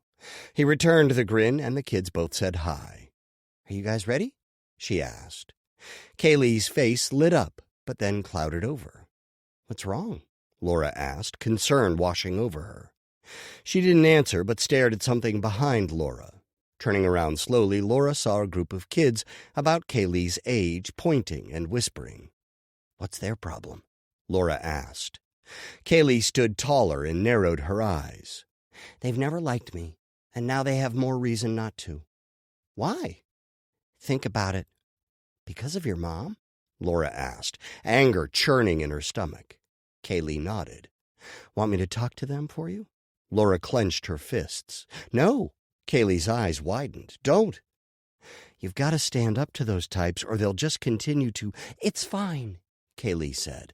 "I don't care. Let's just see the movie." She grabbed her brother's arm and pulled him toward the theaters. Anger continued to burn toward the group of kids. It was rude enough to pick on someone in normal circumstances, but to up the game after their parent died was unacceptable. "Are you all right?" Rusty asked, giving her a concerned glance. "I can't believe those kids." "Then they'll grow up and be even worse. Although, I've noticed things like that have a way of catching up with people." "They'd better watch out if that's the case. If karma doesn't get 'em, I will." They found the right theater, and Rusty turned to the kids. "Do you guys want us to sit with you?" "Yeah," Brady said. "Wait, you mean you'd let us sit by ourselves?" "If you want to. I'm sure you'll stay in your seats, right?" Brady's eyes lit up. "Awesome." Kaylee glanced over the crowd. "Let's sit in the back, but I want to sit up close by the screen. It's huge. You can see it from back there." They stared each other down, and then Laura exchanged a glance with Rusty. "Fine," Brady said. "I guess it's cool enough that we can sit by ourselves." "Thanks, Uncle Rusty." "Sure," Rusty nodded. "Just find us at the end." "You bet." The two of them scrambled up to the top corner and pulled out candy. You sure have a way with them, Laura smiled. Sure you've never spent time with them before? I wish I had. No, all I do is imagine how I'd feel in their shoes. It's not hard. I've experienced a deep loss myself. He looked deep in thought for a moment. Do you want to sit near the back? I'd like to sit where I can see them. Sure. Laura wanted to ask him who he'd lost, but he hadn't offered anything, so she'd wait until he was ready. They'd settled in a couple rows in front of the kids, but on the other end of the row, Brady and Kaylee were busy eating candy and didn't seem to notice them. Did you talk to your old boss? Rusty asked. Oh, thanks for reminding me. Laura pulled out her phone and looked at the calendar. Natalie said Travis has 2 parties this week, and she's short-staffed for both. People on vacation, college kids being away for the summer, and all that jazz. When are they? Rusty asked. One's tonight, so that doesn't give us much time. The other one is 2 nights from now. On Friday? Rusty asked, pulling out his phone. Laura nodded. They're both in the evening. Tonight's starts at 7 and the other one at 8. If Chris is going to be home, I'll go tonight. On such short notice? Laura asked. Do you think it's a bad idea? Not at all. Rusty leaned closer to her, practically speaking in her ear. I want to meet the man who might have had reason to kill my sister. Chills ran down her back as his breath grazed her skin. You mean the other man? He leaned back in his chair and nodded. Did you learn anything new? Rusty shrugged. You know what I'd like to see? She arched a brow. What? Mandy's cell phone. I think that would say a lot about how they were doing. She wasn't very fond of Chris, I can tell you that. Rusty was quiet for a moment. I found a journal. Laura's eyes widened. Now that would say something. What did it say? I haven't gotten far yet, but she and Chris were arguing a lot. Like I said, anything else? She wanted to contact Travis, but hadn't gotten a hold of him yet. I still have more to read. They discussed the diary until the movie started, making it impossible to hold a conversation. Laura's mind spun. Had Mandy talked with Travis? Had he agreed to give her some money to keep her quiet? And what if she'd told Chris she was leaving? Or had Travis freaked out and done something to her? Or threatened her, making her feel trapped, leading to an actual suicide? Or actually killed her? Then there was another huge question. If either of them were actually able to talk to Travis, would they learn anything useful? It wasn't like he was going to openly admit anything, not at a party with so many people within earshot. But at least it would be a start. Maybe Rusty could say something about losing his beloved sister and see if a flicker of guilt passed over Travis's face. Or perhaps sadness over the loss of someone he'd known. Before long, the movie ended, and Laura had hardly paid any attention to any of it. She turned back to check on the kids. They seemed happier than before. Hopefully, Kaylee had forgotten about the group of kids from earlier. The last thing she needed now was to worry about a bunch of selfish brats. They didn't budge the whole time, Rusty said. I'm glad they're able to get out and just do normal teen stuff. He nodded. They need that. I haven't heard anything about a funeral. Is anyone planning anything? The police haven't released her body. Rusty frowned. Is that really necessary? Laura asked. Viewings seem so morbid. It's a final chance to say goodbye. Sadness covered his face again. Who did you lose? Laura placed a hand on his well-defined arm. He looked to the side and took a deep breath. My wife and kids. Laura's mouth fell open. She struggled to find words. I'm so sorry. I shouldn't have asked. It's okay. He turned back to her. It was a long time ago. My boys were 3 and 5. They would have been about Brady and Kaylee's age, each a year younger. A lump formed in Laura's throat. I can't even imagine. And now Mandy. And now my sister. Rusty nodded, his eyes shining. He blinked several times and focused on something behind her. Did you guys enjoy the movie? Brady and Kaylee both spoke at once, talking excitedly. Laura couldn't focus, though. She studied Rusty, suddenly understanding why he was single and why she'd been so drawn to him. She always seemed to especially like the ones who were emotionally unavailable. The look on his face when he spoke about his family made it clear he hadn't moved on. They made their way outside. The bright summer light seemed especially cruel after being in the freezing cold, pitch-black theater. Laura couldn't stop thinking about everything Rusty had gone through. Sure, she'd experienced her own losses, but nothing like that. Even with Mandy's death, it was nothing like losing family. Laura had been overwhelmed with grief since Mandy's death, but she had to keep herself together or she'd start losing clients. She and Mandy hadn't been close recently because of Chris, and that fact brought about a strange mix of emotions after her death. One thing she knew: she was glad Rusty had shown up. With their focus on finding the truth, it gave her grief a purpose. Together, maybe they could clear Mandy's name. With the stigma of suicide, a lot of people wouldn't even attend her memorial service. It was probably a good thing. Nothing was planned yet. Rusty's voice broke through her thoughts. "What?" Laura asked. "I'm sorry." "I'll text you and let you know about tonight. When do you need to know by?" "Whenever. She said we could just show up since she needs all the help she can get." "I won't wait that long." "Thanks for joining us. I had fun." Laura forced a smile. "Me too. Thanks for the invite." She waved and headed for her car at the other end of the lot, deep in thought. Did she have anything that would point toward Chris's or Travis's guilt? She and Mandy had often texted and emailed, especially when Chris was on one of his rampages. From what Mandy had said, when he was in a bad mood, he yelled constantly. The kids would hide out in their rooms while Mandy did her best to avoid him. But she would often take the verbal beatings, so the kids didn't have to. Laura tried to think of anything incriminating Mandy might have said in any of them, something that would prove Chris had motive. Nothing came to mind. She'd have to read over everything to see if anything came up. Between those, the diary, and talking to Travis, maybe they could come up with the truth and clear her friend's reputation. Not to mention Kaylee's and Brady's, and before they had to return to school. That would be even better if those kids in the theater were any indication of what the kids would have to deal with. When she pulled into her driveway, she scrolled through her texting conversation with Mandy. It didn't go back as far as she'd hoped, since she'd recently bought the latest and greatest phone. They hadn't texted a lot over the last several months. Laura's stomach twisted in knots. She should have tried harder to fight for their relationship and not allow Mandy to push her away so easily. She'd probably needed a friend more than ever. Could that have been a sign that Mandy had actually committed suicide?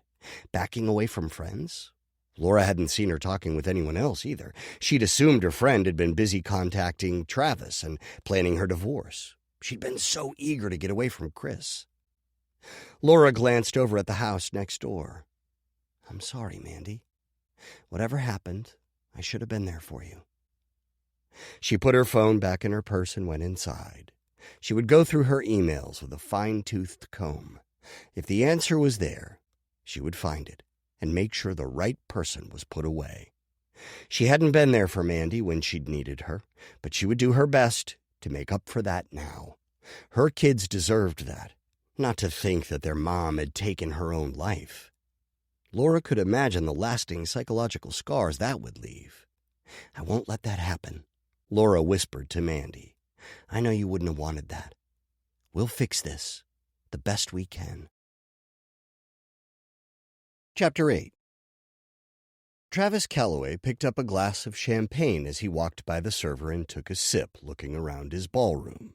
Another perfect party full of beautiful people. What more could he ask for? He'd just landed a groundbreaking deal with a major international company.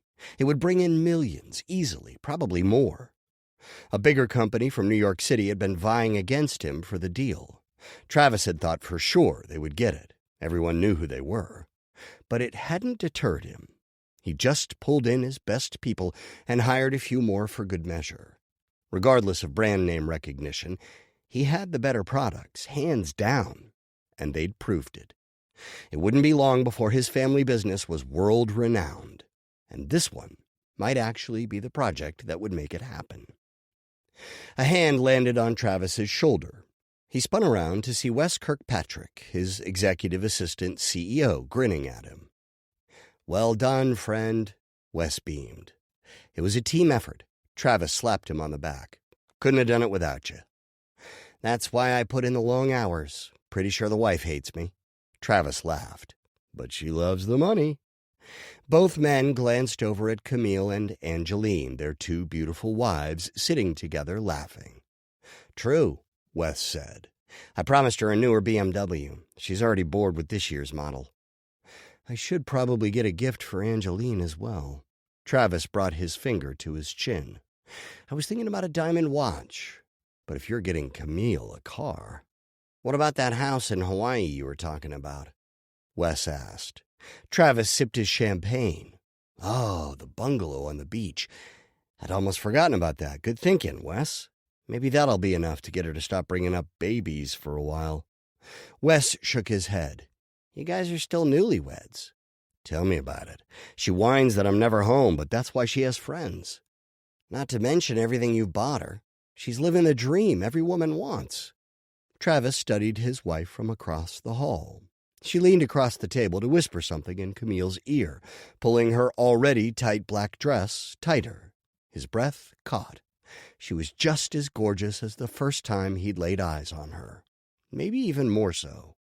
He'd give that woman anything she wanted. Except more of his time, and that would mean sacrificing his work, the one thing he couldn't afford. Wes patted Travis on the back. I'll catch you later, Trav. I need to speak with Maggie from accounting. Travis nodded and walked over to Angeline. Camille nudged her, and Angeline looked up, her eyes brightening. Her baby blues shone, almost as bright as the long diamond earrings framing her face. Are you going to join us? The hope in her voice was undeniable. He pulled a wisp of blonde hair behind her ear. And let everyone see me sitting with the most beautiful woman in the room? Of course. Angeline scooted over into the next chair, and Travis sat in hers. What are you ladies discussing? They exchanged mischievous grins and laughed. You wouldn't understand, Camille said. She played with the emerald pendant on her necklace. Girl talk. Travis leaned back and set his glass on the table. I'm sure I wouldn't. Angeline ran her fingers over his just-shaved head. You know, most men can't pull off this look, but you... She stared hungrily into his eyes. He ran his hands through the length of her hair and pressed his lips against hers. They were soft and sweet, as always. He trailed kisses to her ear and whispered, Tonight, I'll make it home before you fall asleep. I promise. She shivered, leaned back, and took his hand, squeezing it. I can't wait.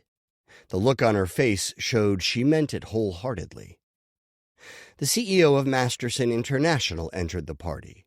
Travis scrambled to his feet, taking his attention from Angeline. But first, I need to make the guest of honor feel at home. See you soon. Angeline winked and wrinkled her adorable button nose. Travis glanced back at her and let his gaze linger as he gave her another once-over. Before they'd married, he would sneak off with her during parties. Suddenly, he wanted to do that again. But he couldn't leave Marcus hanging. Not when this business deal could change everything. He blew Angeline a kiss and spun around. I told you that tight strapless dress would do it, Camille said. She'd always been too loud for her own good. But he couldn't complain. He was glad she'd talked his wife into wearing it. Travis cleared his throat and brought his mind back to business. Marcus was only in town for the night before flying out to Europe in the morning. Welcome, Travis smiled widely. I'm glad to have you in my home. Do you need anything? Something to eat? I just got done with an online conference that went entirely too long. I know how that goes. I'll find Wes, and we'll join you. Have a seat, anywhere you'd like. Much appreciated. Marcus headed for the bar. Travis turned, scanning the ballroom for Wes. He was near the bar already, talking with some investors. Travis took a step, and a tall waiter stepped in front of him. He held out a tray of champagne glasses. Another drink, sir? The man stared at Travis, as though he knew him. Travis's brows came together as he studied the server. He was tall and slim, and his hair was dark brown, but with auburn hues where the light hit it. His short-trimmed beard had more red. The man looked more like he belonged as a guest than staff. No, thank you, Travis said. Have we met before? You took some champagne from me a few minutes ago. Before that, you seemed familiar. There was something about him that made Travis feel like he should know him. The server shook his head. Sorry, I've never been out this way before. I just arrived in town. Okay. Maybe he just reminded Travis of someone else. He saw so many people every day, so that had to be it. Travis went over to Wes and greeted the investors with a wide smile, but deep down, he couldn't shake the feeling that he should know the server. They made their way back over to Marcus and had spirits and snacks. Before long, the music grew louder and people started dancing. He noticed Angeline glancing his way. At least she'd finally learned to leave him alone when he was with business colleagues. Marcus rose from his stool. Time to find someone to dance with. Nice talking with you, gentlemen. He turned to Travis. You really know how to throw a party. Travis laughed. I try. And you succeeded. Marcus gave him a firm, solid handshake and joined a group of ladies. Wes turned to Travis. Looks like we'll have to dance with our wives tonight. Travis eyed Angeline in that dress. He was looking forward to not just dancing with her, but showing her a good time later as well. That we will. They crossed the dance floor, and after they had only made it a few steps, Angeline met his gaze. Her entire face lit up, and she rose from her chair, whispering to Camille. When he reached Angeline, he held out his arm. May I have this dance? Angeline grinned, showing off her perfectly straight, bright white teeth. She looped her arm through his. Of course. He led her to the dance floor, and they glided around it flawlessly with ease. A slow song came on, and he pulled her closer, feeling each curve pressed against him. You look especially beautiful this evening. I was hoping you'd like it. Travis stared into her eyes. I do, very much. I'm glad you decided to have dancing this time. How could I not when you look like this? He ran his fingers through her hair. The truth was that Marcus had mentioned his love of dancing, but Angeline didn't need to know that. She tilted her head. You set that up just now? He laughed. You got me. It sounded good, though, didn't it? Angeline leaned her head against his. It's just nice to have some time with you. Travis braced himself, ready for a guilt trip, but it didn't come. I'm glad also. Now that the deal with Marcus is sealed, I should have more time, at least until the next one comes along. Her silence indicated that she knew what he was thinking. The songs went on for about an hour, and for the first time in a while, he and Angeline truly enjoyed the time together. She didn't complain about a single thing, almost like they were dating again, and it was nice. Maybe they were turning a new leaf. After the last song ended, he took her hand and gazed into her eyes. That was really fun. Her eyes sparkled. It really was. I haven't had that much fun in a long time. Travis pulled her close and brushed his lips across hers. And there's more to come. I'll find our best bottle of wine and meet you in our room. Angeline's smile widened. And I'll have the staff prepare some melted chocolate and fruit. He squeezed her hand. Sounds perfect. I'll be up soon. She pressed her mouth over his and walked away, her wavy blonde hair bouncing against her tanned, bare shoulders. Travis watched until she was out of sight. Then he turned to find Wes. They needed to confirm some details about a meeting in the morning. The server from earlier stepped in front of him. Champagne? Are you sure I don't know you? Travis asked. The server smiled, and it was one that would make women line up in droves, and it made Travis jealous. I just have one of those faces, the server shrugged. Travis scratched his chin. He made it a point to remember names and faces, and it was starting to bother him that he couldn't figure out why the man was so familiar. What's your name? Rusty Caldwell. He balanced the tray and held out his hand. Travis shook it. Rusty had a confident grip, and Travis would remember a name like Rusty. It was one he rarely heard, and his last name wasn't familiar either. You must just look like someone I know. Probably, though you might know my sister. She used to serve at your parties, from what I've been told. Really? Travis grabbed a glass of champagne. Maybe that explained why he looked familiar. If his sister was as good-looking as him, Travis had probably made a point to remember her. "What's your sister's name?" He took a sip of the drink. "Mandy Oates." Travis spit out the champagne and choked. He cleared his throat and stared at Rusty. "Mandy? You're Mandy's brother." Rusty wiped his face and nodded. "I'm in town helping her family, actually." "Give them my condolences." Travis set the glass down and continued clearing his throat. His entire body shook. "I will. So you remember her?" Travis adjusted his tie, which all of a sudden felt constricting.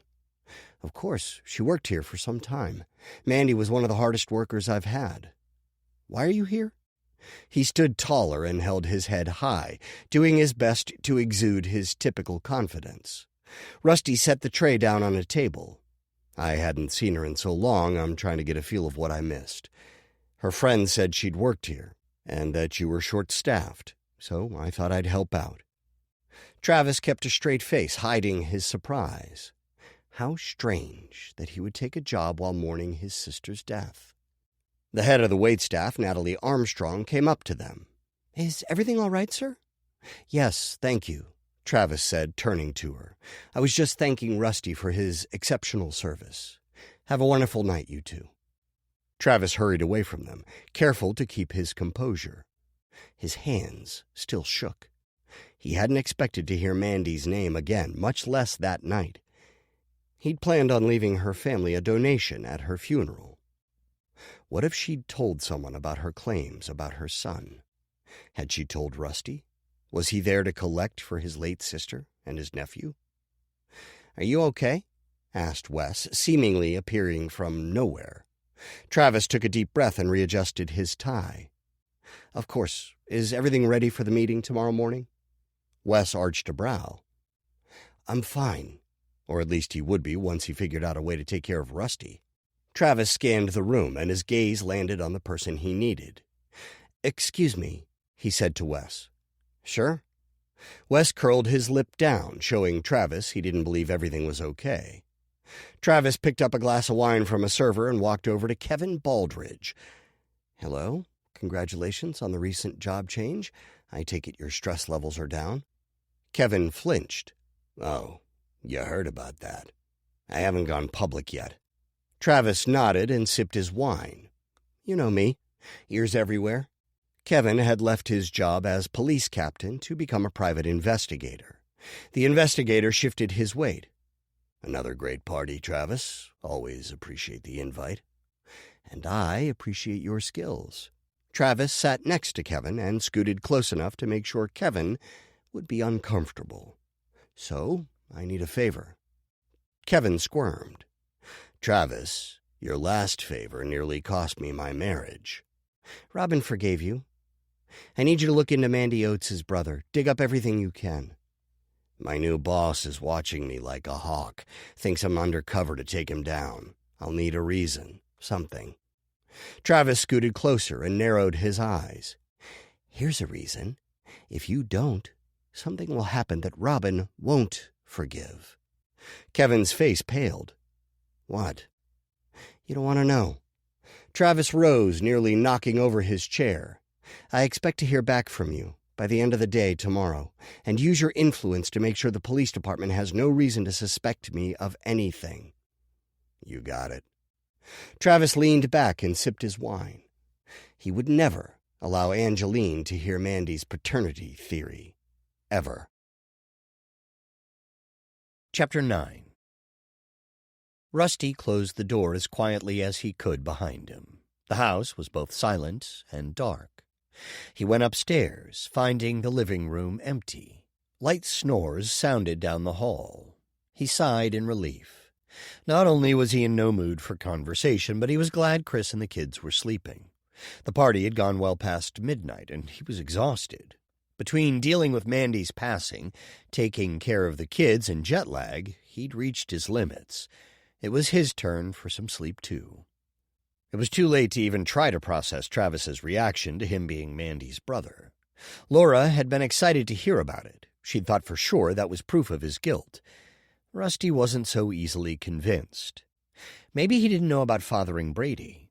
He was 11, which meant that Travis and Mandy had been together 12 years earlier, and Mandy's diary indicated that he hadn't even talked with her since then. They may have had a quick fling, and if Mandy wanted to work things out with Chris, she wouldn't have even told Travis about the pregnancy. If she had, he probably would have been supporting her financially since day one, but it didn't sound like it. Rusty grabbed his toothbrush and went into the bathroom. He tried to process everything as he brushed, but his eyelids were too heavy and his thoughts too jumbled. If only he was awake enough to read a few more journal entries. He made his way back to the guest room and fell asleep as soon as his head hit the pillow. His dreams were full of champagne splattering against his face and reading diary entries. When he woke up, bright summer light shone on his face through the blinds. Sounds of video games came from the living room, and he could smell a mixture of bacon and coffee. Burnt coffee, like it had been spilled on a burner and caked on. He rubbed his eyes and stretched.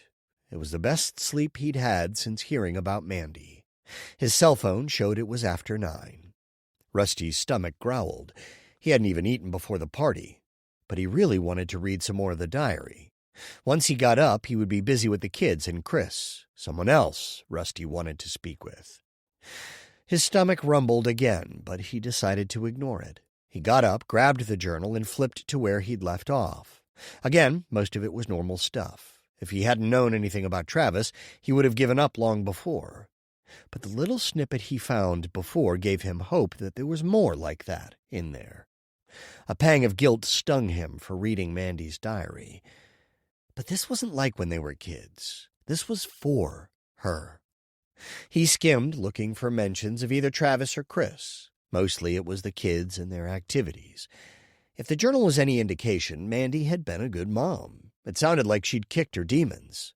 Rusty's stomach twisted with guilt. He closed the journal and sighed, facing the ugly truth. He'd been a coward, scared that he would be rejected, on top of all the other heartache in his life. But spending time in this house, with her kids and even Mandy, through the journal and photos, it was obvious that she'd cleaned up, and they would have probably gotten along. Perhaps even as well as they once had, before drugs. Why hadn't she reached out, told their parents she had changed? Or had she, and they just dug their heels into the ground, refusing to forgive? Their dad was one to keep his word, no matter what it cost him. He'd told her if she didn't clean her life up, he would never talk to her again. Rusty's guilt turned to anger. As a parent, he couldn't understand how his father could act like that. Granted, Rusty would give just about anything to see his boys again. But even so, he couldn't imagine cutting them out of his life on purpose, even if they had grown up and screwed up. He couldn't even picture doing that to his niece and nephew. He thought of Brady and Kaylee.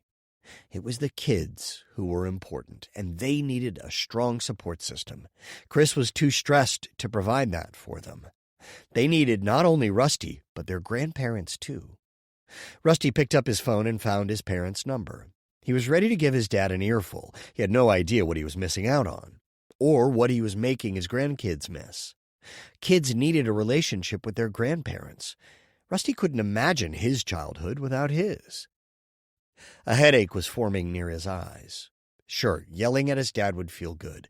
It would alleviate some of his anger. But it wouldn't accomplish anything.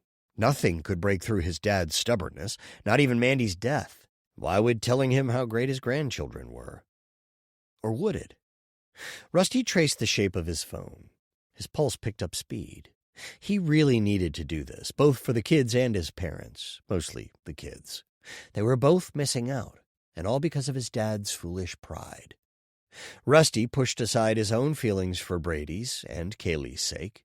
He made the call and waited as it rang. He took a deep breath, preparing himself for the confrontation. 2 calls in 1 week? His dad asked, answering the call. I'm here at Mandy's place. I've been spending a lot of time with your grandchildren. There was a brief pause. Have you, now? They're really great kids. Smart, fun. Silence. Don't you want to get to know them? I need to get going. Is there something you need from me? Not me, them. Dad, they need their grandparents, now more than ever. What are we supposed to do about that? How about be their grandparents? Rusty snapped. Come by and comfort them. Maybe bring them a present. Tell them how much you've always wanted to meet them. Mandy made her choices. It's not their fault. And haven't you learned anything from Mandy's death? Now you'll never have a chance to restore that relationship. At least you can reach out to her kids. Our family has been through enough. I'll talk it over with your mother. Will that make you happy? It's not about making me happy, Dad. It's about those kids. They need you. Like I said, I'll speak with your mother. I suppose that's all I can ask. Talk to you later. The call ended. Rusty shook his head. He needed some food, some coffee, and a strong painkiller. He returned the journal to its place and stuck his phone in his suitcase. In the kitchen, he found Chris sipping from a mug and reading something on a tablet. Rusty went into the living room and said good morning to the kids and then grabbed a piece of bacon. Is it okay if I have some? He asked. Chris glanced up. His eyes were bloodshot, and the skin around them was puffy. Sure, I made plenty. You bought enough for an army. Can't have too much bacon. Rusty piled some on a plate and put some bread in the toaster. What are you reading? Just the news. Chris frowned. Somehow word got out about me being down at the station, and now they're speculating why. Whatever happened to innocence until proven guilty? Can't they just leave me alone to grieve? I haven't even had any time to do that. His eyes shone. There was a time Rusty had been uncomfortable with tears, especially from another man. But after all his years towing people home, he'd become a counselor, so to speak. He knew people usually just needed a listening ear and sometimes a shoulder to lean on. He buttered his toast and prepared his coffee before sitting down. Do you want me to take the kids out again today? Give you some time? Chris sighed and rubbed his temples. I don't know what I want anymore. Well, except to have Mandy back. Things weren't perfect, but they weren't horrible either. You know how marriage is, right? Rusty nodded. I was married. Didn't work out. I lost my wife also. Oh, I'm sorry. Did you already tell me? My memory is shot these days.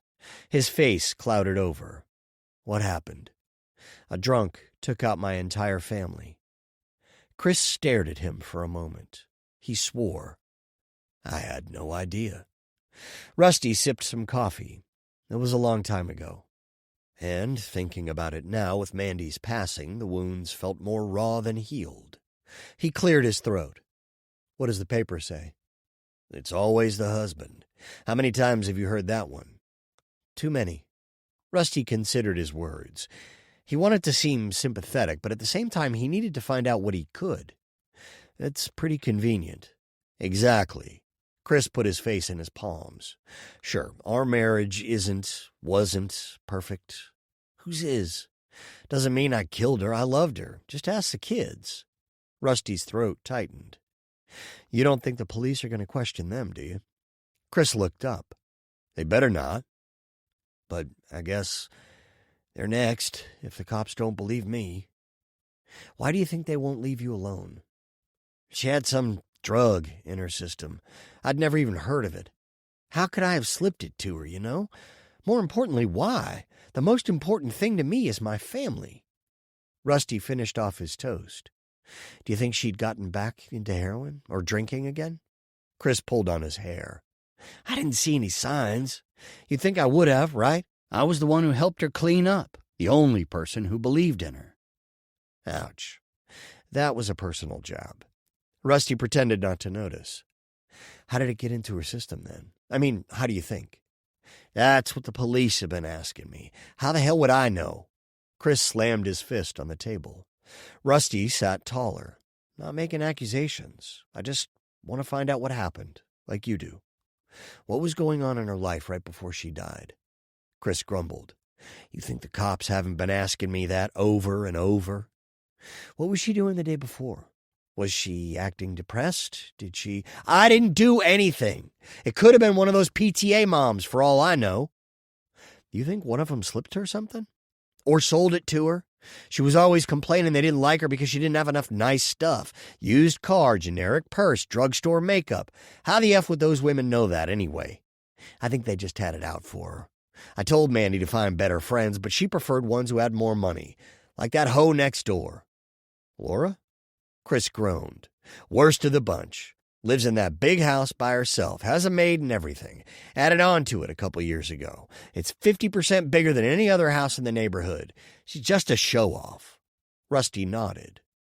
His brother-in-law's hatred toward Laura made sense. She made him feel emasculated. And if Mandy had been as good friends with her as it seemed, that would have likely only added salt to the wound. What was Mandy like as a kid? Chris asked. The question surprised Rusty. He thought back to their childhood. She cared about her family and friends. She always had an eye for the finer things in life. Mandy was a lot of fun back then. Chris picked up his mug and sipped. She didn't talk about her childhood much. Maybe once in a while when the kids did something to remind her. I never saw any pictures or anything. Makes sense. Mom and Dad have hung on to all of that. Even though they cut her off? Chris scowled. Those are the days they like to remember. They had a lot of fun back then. There had to be problems, especially with parents who are willing to kick a child out of their lives. I can't imagine anything bad enough to make me do that to mine. Even if one of them weren't his? Rusty kept quiet about that. She was pretty messed up by the drugs. I know, I was the one who helped her out of it. They thought it would be a shock of reality that could help her turn her life around. Rusty continued. I disagree with a lot of things my parents do, but that was one time I didn't. She was really destructive, and it ruined relationships. Mandy got really cruel. Chris laughed bitterly. Believe me, I know that too. I was there when she was getting clean. It wasn't easy, but when you love someone, you don't give up on them. He stared Rusty in the eyes.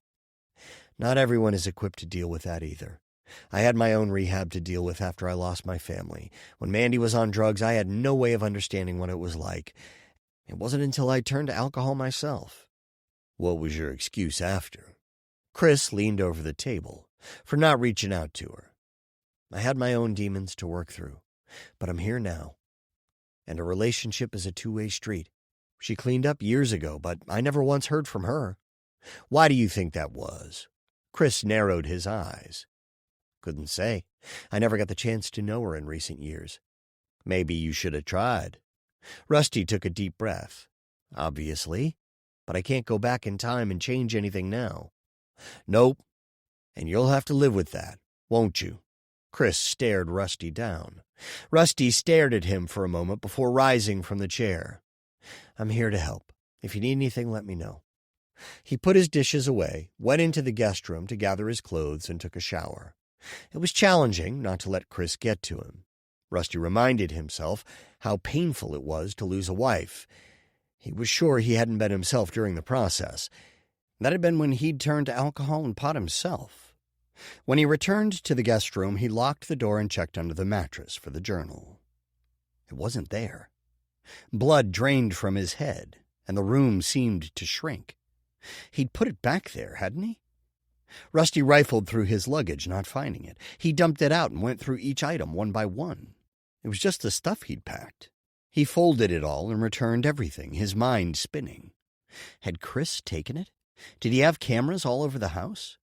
The only room Rusty had felt like someone might have been watching him had been the master bedroom. That might have been enough to cause Chris to go through the room. He would have seen Rusty going through the stuff and leaving with the journal. He pulled out his wallet and checked for the key he'd found. It was still there. Maybe it was time to look into that.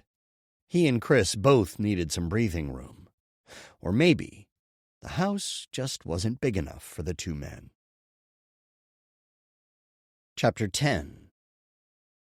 Laura clipped a dead rose from the bush and added it to the yard waste pile. A door closed nearby, and she glanced up to see Rusty walking down Mandy's driveway. Tears stung her eyes.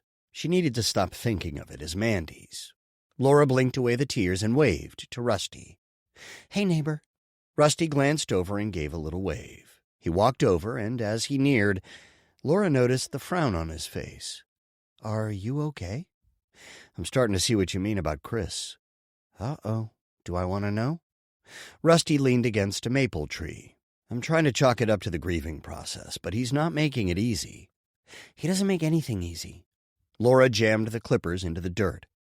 "If you need somewhere to stay, I have plenty of spare rooms." "Thanks, but I'd like to keep an eye on the kids. If that means putting up with their dad, then I'll deal." Laura nodded and brought her hand up over her eyes to block the sun. "It's already getting hot out here. Want to come in for some iced tea?" "That sounds great." She slid off her gloves and threw them next to the clippers. "Come on in. Let's talk about Travis. That'll get your mind off what's-his-name. There's not much more to tell." Laura opened the front door and let Rusty in. "I want to hear about him spitting champagne on you again." "It wasn't nearly as glamorous as it sounds." She smiled and dusted dirt from her knees and came inside. "Kitchen's this way." She led him up the stairs of the sprawling split level and washed her hands before grabbing the freshly made iced tea. Thank goodness for Cindy, who was much more than just a one-woman house-cleaning service. Without her, the house would have been a mess. She and Rusty sat quietly sipping the tea. He appeared as lost in thought as she was. "What set Chris off this morning?" Rusty groaned. "The fact that I deserve the award for the worst brother of the year." "Oh, don't let him get to you. Mandy never reached out to you either." "She didn't hold a grudge against you, though. I could tell by the way she talked about you." He set his glass down and stared at it. "That's good news, at least. I just wish I would have tried to contact her. If I'd have known—" "You didn't." Laura reached over and put her hand on his arm. "There was no way you could have. None of us could have. You know what?" "What?" "I'll bet she was planning on getting in touch once she got her own place. She was pretty excited about getting out on her own. I think she felt like she'd always lived under someone's thumb. From what I gather, your dad isn't much different from Chris." Rusty glanced up, looking deep in thought. "I can't deny there are similarities. Some of them came shining through this morning." Laura's phone buzzed in her pocket. She pulled it out and saw a text from a blocked number. Rusty had his phone out, too.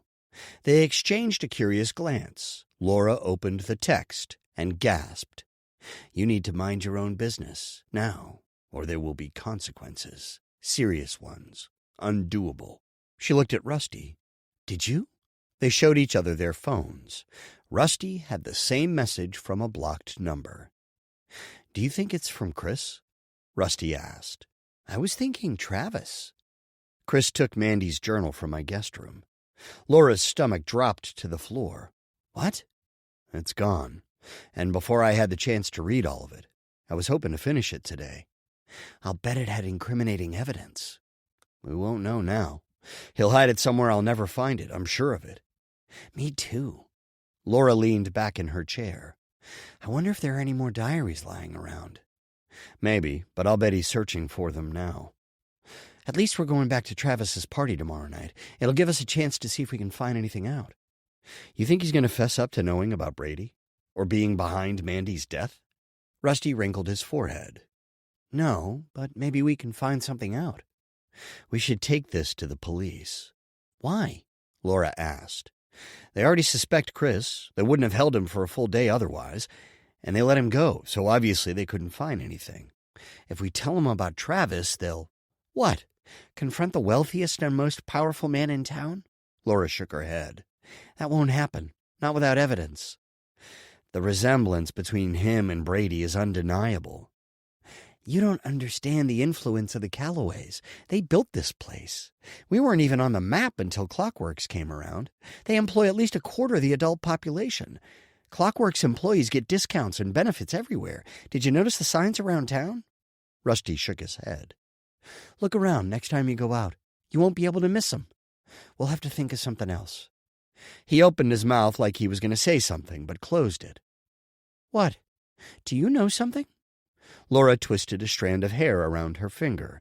It was a nervous habit she'd had since she was a child. Rusty brought out his wallet and pulled out a shiny silver key. "What's that?" Laura eyed it.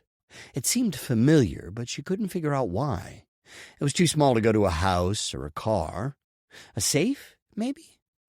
It was taped to Mandy's journal. At least I had the sense to remove it. "Let me see that." He handed it to her, and Laura studied it. "Do you know what it goes to?" she asked. "No, but it's similar to my own bank lockbox key." "That's it?" Laura looked at the key again. I have one to the First Security Bank downtown. It looks just like this one. Sounds like we need to take a trip over there. Yeah, we do. Do you think he'll go through your stuff? Rusty shrugged. I don't have anything to hide, or anything worth stealing, at least that I brought. Maybe we should head down to the bank before he finds the key. Even if he knows it's missing from the diary, he wouldn't know where to look. Your wallet isn't exactly a tough guess. And he wouldn't likely know the difference between my key and Mandy's. He'd be stupid to risk taking mine. Laura held up her phone. Someone's already pissed that we're looking into her death. He leaned back. I have a feeling we haven't seen pissed yet. You want to head over to the bank? She pushed the button on her phone to turn on the screen. They would probably get there a little before it opened, but they could sit near the fountain and talk. And Laura rather enjoyed their conversations. She wasn't sure if it was because he also grieved for Mandy, or because there was something about him that reminded Laura of her. Let's go. We can take my car. They got into her car, and Rusty pushed the passenger seat back, reached into a pocket, and slid on some sunglasses. He was obviously comfortable letting her drive. Laura liked that. So many men were too insecure and had to be in the driver's seat. Not that Laura was one to hand over the keys to her car. No. Guys like that could take a hike as far as she was concerned. She slid on her own sunglasses and started the car. A top 20 song played on the radio. Hope that's okay. Rusty's foot tapped in time with the music. Perfect. They listened to music on the way downtown. Rusty hadn't struck Laura as the type who would know the most popular songs, but he sang along with each one. He actually sounded good, too. Unlike most guys she'd known who just thought they did. She turned into the bank's nearly empty parking lot and pulled into a spot near the door. He tapped his fingers along with a new song that played. Do you listen to a lot of radio for your job? She asked. Seems like you would, spending a lot of time in the tow truck. It comes with the territory. If someone is being especially obnoxious, then I crank it up. How do you like your job? Laura shrugged. Consulting is what it is, but I love the flexibility and being able to work from home. Nice. Looks like we're a bit early. We can hang out in here or we can wander outside. There's a fountain and some benches out front. He slid his sunglasses to the top of his head. I wouldn't mind stretching my legs. You and me both. I haven't gotten nearly enough exercise since all of this. The two of you were pretty close. Rusty unzipped his hoodie and set it on the middle console. Laura's breath caught. The light blue T-shirt clung to his muscular frame. He turned to her, his brows raised. He'd asked her something. Crap. What, though? You and Mandy were close? He asked. Guilt flooded Laura. They were there to clear Mandy's name, and here she was getting distracted by Rusty's physique. She didn't want to have feelings for him, or anyone. After her dad left her mom high and dry, Laura had always had a bad taste in her mouth about marriage. Her ex-husband and the few serious boyfriends she'd had hadn't helped matters either. Laura would never forget when her last boyfriend had raised a fist at her. That had been enough for her to write off men forever. She'd sent him packing and had started gardening. It brought a lot more purpose to her life than relationships ever had. She remembered Rusty's question. Yeah, we were close. I suppose she was my best friend. Suppose? Laura let out a long, slow breath. We both would have liked to have hung out more. But Chris... Exactly. A smiling family stared at her from the bank's window, a decal advertising a CD promotion. Laura focused on the little girl with pigtails. Anything to get her mind off losing Mandy and the growing feelings for Rusty. She didn't need any kind of relationship. It only brought pain. And she certainly didn't need any more of that in her life. Let's see the fountain. She scrambled out of the car and kept her attention on the family on the window. They were the perfect distraction. Rusty closed his door and Laura locked the car with her remote. She hurried around the building. The tall, three-tiered fountain came into view. Water shot from the top, overflowing into the lower levels. Little birds chased each other around it, darting in and out of the top part, only long enough to shake off after a quick dip. Another great distraction. Rusty stood next to Laura, but she kept her focus on the birds. That's a good reminder, he said. Laura kept herself from turning to him. What is?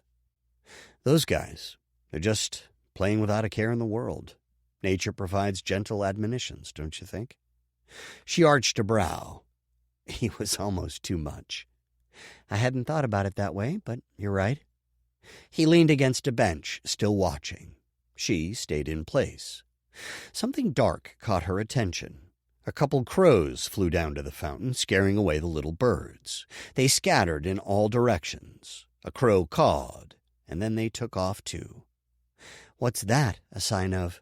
she asked and turned to him, keeping her focus on his eyes. Rusty's lips curved down. A reminder to watch our backs. Chapter 11. Rusty held his breath as he walked into the bank. Would whatever was in the lockbox give him any more clues to what had happened to Mandy? A little pang of guilt stung at him. What if the box was hers and Chris's? But no, it couldn't have been. If that had been the case, it wouldn't have been taped to the back of her diary. She wanted it to be kept from her husband, and it was a good thing Rusty had found it before he had. They stood in front of the row of tellers. All three were busy turning on their computers and otherwise organizing their workspaces. "Are you ready?" Laura asked. He held his head high. "We have to be. For Mandy and those kids."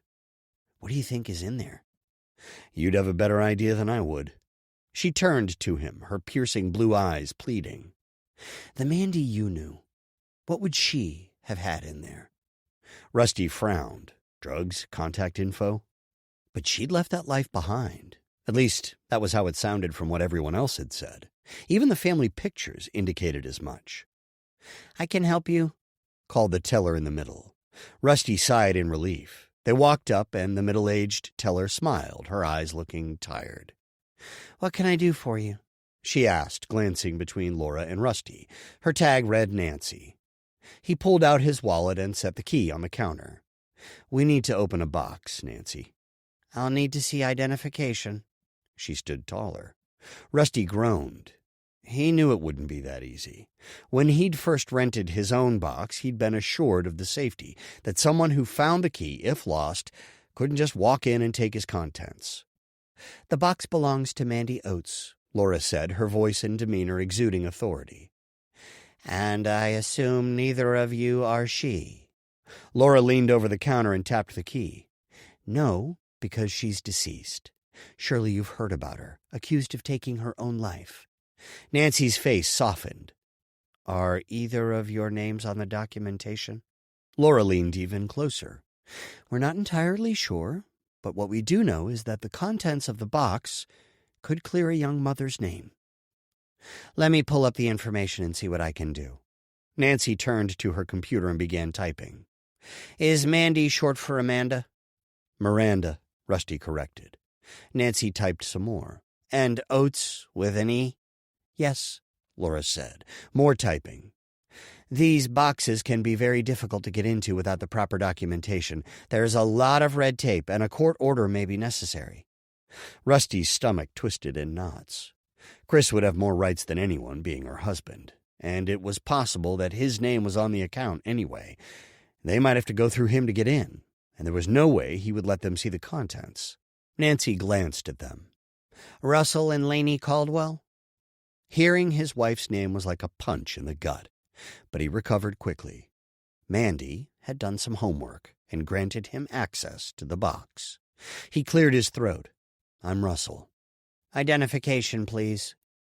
Rusty's hand shook as he pulled his driver's license from his wallet. He handed it to Nancy, who studied it and then typed into her computer again. Laura nudged him. "Look at that, Russell."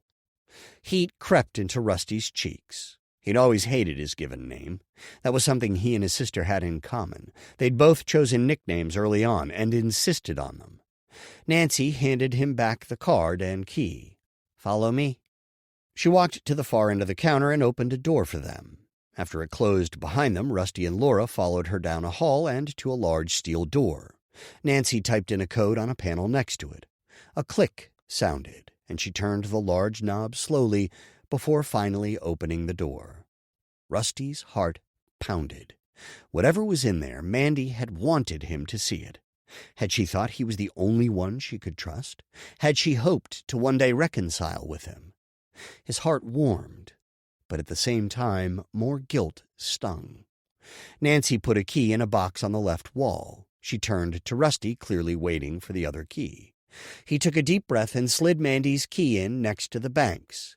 They both turned the keys, and the little rectangular door opened.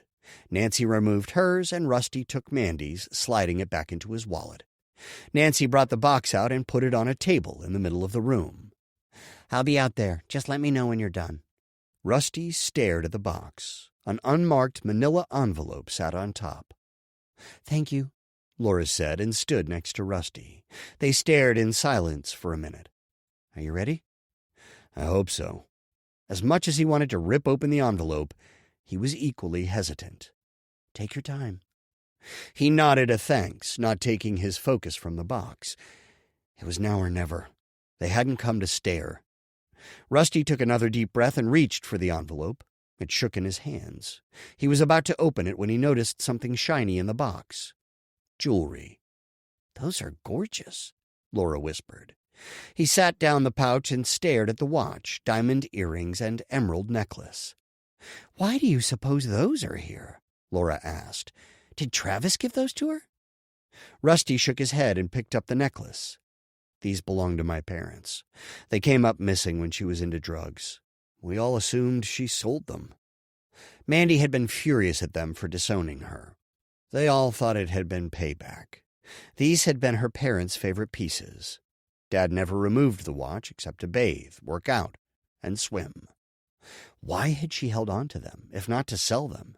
To have something to stay close to them despite being apart? His mind reeled. Maybe on some level she'd understood why they'd drawn the line in the sand, that it was from a place of caring, at least initially. "What's this one?" Laura asked, picking up something from the corner of the box. Rusty couldn't see it from his angle. She held up a delicate gold chain with a small cross. "This one doesn't look too valuable." "Can I see that?" Rusty asked. Laura dropped it into his palm. As he studied it, the room seemed to spin around him. He thought he'd lost it years earlier. Never once had he connected it to Mandy. She'd been out of his life over a year before he realized it was missing. It had been a gift from his grandparents when he was young. He'd stopped wearing it around the time he became a teenager and had become too cool for just about everything he'd had as a kid. Rusty unhooked it and slid it around his neck. It barely fit now. "That was yours?" Laura asked. "A long time ago." "I can tell. She took all these from you guys?" He nodded and rubbed the tiny cross between his fingers. It had seemed so much bigger before. "What do you want to do with this stuff?" Laura asked. "Should we make copies of the papers or take them with us?" "They might be safer here. Without Chris's name on the account, he can't get in. You heard Nancy."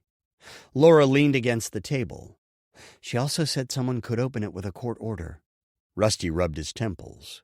It seems like with everything else going on, this would be the last thing on his priority list. As far as we know, he doesn't even know about it. What if she wrote about it in the journal? His stomach squeezed. "You didn't finish it, right?" Rusty shook his head and then picked up the envelope again. He undid the clasp and peeked inside. There was about 1.5 inches of papers sitting in there. He slid them out a little ways and ran his thumb over the edge, fanning them out. "It's going to take a while to read through all those," Laura said. And Rusty had nowhere safe to keep them.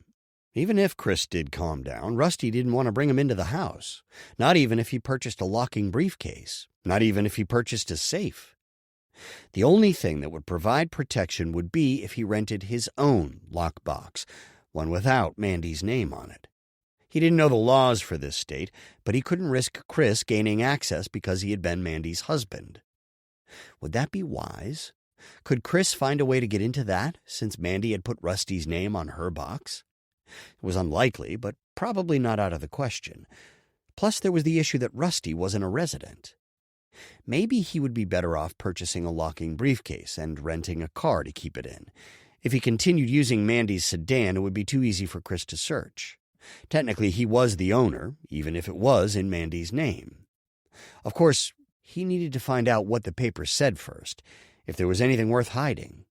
"We'd better make ourselves comfortable," Rusty said. "You want to go over them here?" Laura asked, her eyes widening. Do you have a better idea? She glanced around, letting her gaze linger at the various cameras around the room. Really? Anywhere else would be better. Put the box back empty. She wanted you to have the stuff or she wouldn't have put your name on it. I suppose you're right. He didn't have much room, but he managed to get the jewelry in his jeans pocket. The envelope would have to be carried out. Do you mind taking me to a car rental place, too? Sure. I'll get Nancy, Laura said and left the room. Rusty double-checked the empty box before putting it back into place. Laura came back with their teller. Do you need anything, sir? Nancy asked. Now he was a sir. No, ma'am.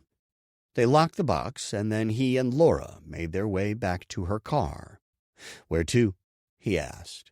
I don't know about you, but I'm hungry. Want to go over these at a restaurant? Rusty checked the time, surprised to see how close it was to lunchtime. Sure. I should call and see if the kids know how to heat up the leftovers. I don't know if Chris would even think to feed them. They were eating cereal all day before I arrived. They're probably having breakfast now. Lunch is the furthest thing from their minds. He chuckled. You're probably right. We can bring them some food if you want. Laura pulled out of the spot. Do you prefer Mexican or burgers? Whichever you like. Mexican it is. She turned left. I have a hankering for some greasy chips and salsa. Rusty chuckled. Sounds good. Before long, they were seated in a solitary booth. Traditional mariachi music played from nearby speakers. Laura sipped from a pink margarita. Where's the server? We need more salsa. Rusty's gaze lingered on the drink. He knew the dark path a simple drink would send him down, but with everything going on, the sweet taste, and even better feel of it gliding down, sounded so good. He forced his eyes to move to a brightly colored painting of a parrot behind Laura. The waiter came by and dropped off another dish of salsa. Are you ready to order, muchachos? Laura ordered fajitas and Rusty got a sampler. The more he had to focus on, the less he would be distracted by the drink across the table. Usually he was fine. He was around the stuff all the time since he spent so much time in bars before driving home drunks. Seeing people plastered was a great reminder of what he wanted to avoid. But watching Laura sip in moderation, chatting naturally, and appearing to relax. He grabbed a salty chip and scooped a pile of salsa and bit hard enough to crack a tooth. If he had any tequila, the relaxation would only last a short time. Then he would spiral down a path he never wanted to go down again. Did you hear me? Laura asked. Rusty took a deep breath and turned his focus to her. Sorry. When do you want to see what's in there? I want to know if she got proof that Travis is the father. He glanced at the envelope next to him. I suppose now is as good a time as any. He picked it up, straightened out the brad, and opened it. Was he holding proof of his sister's murder? Life-changing news for his nephew. It was almost too much. Almost. Rusty slid out the stack of papers and thumbed the top edge, feathering out the papers. There was a wide variety of documents. Some appeared official, while others were handwritten notes. Near the back was one that looked something like he'd received from a doctor's office. He pulled it out and studied it. What is it? Laura asked. Some kind of test results. He scanned the paper and stopped at Chris Oates. His pulse quickened. It's a paternity test. What does it say? She leaned over the table. It's confusing. Most of it didn't make sense to him. Rows of information he didn't know what to do with. He turned to the next page, and near the middle was his answer. Negative. Rusty's mouth went dry. He scanned everything again. What? Laura exclaimed. It looks like Chris isn't Brady's father. She was right, Laura whispered. Can I see? Rusty handed her the 2 pages and flipped through the rest. There were no other paternity results, no proof as to whether or not Travis was the father. Anything about Calloway? Laura asked. Rusty shook his head. Good thing we're serving at his party again. He arched a brow. He's not going to own up to it if we ask. Laura handed him back the papers. No, but we can find a way to get some DNA from him. Rusty's stomach dropped. How are we going to do that? Chapter 12. Kaylee stretched across the couch and nudged Brady with her foot. He ignored her, engrossed in his game. She did it again. Stop. Brady didn't look away from the screen. No. He paused the game, turned, and glared at her. "What's your problem?" "I want to ask Dad what happened with Uncle Rusty." Brady flinched. "What do you mean?" Kaylee rolled her eyes. "Ugh, you're so dense sometimes. I have to focus when I play this one." "Yeah, well, they had a fight, and Uncle Rusty left without saying anything to us." "A fight? Like they were hitting each other?" Kaylee shook her head. "I don't know why I try sometimes. They were arguing, okay? I think about Mom. Dad's always mad about something. I'm sure they're fine." Brady turned back to the game. "You're coming with me." She sat up and grabbed his arm. "Hey!" He yanked it away. "You're annoying. And you're selfish. Come on." Brady scowled, but he set the controller down. "What are you going to say?" "Just going to ask him what's going on with Uncle Rusty." "And you need me? Why?" he asked. "Ugh, just come on. One day you'll understand. Stop trying to sound like Mom." She glared at him. "I'm not. Stop being a baby." Kaylee got up and went out onto the deck before her brother could complain any more.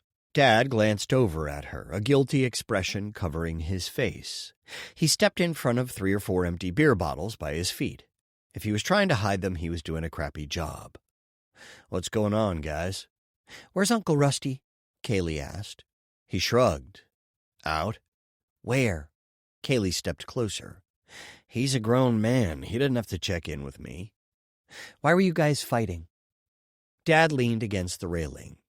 "We were just discussing Mom." "Sounds like you were fighting to me." He tipped his chin. "Don't worry about it, kiddo. It's adult stuff." "Give me a break. You didn't kick him out, did you?"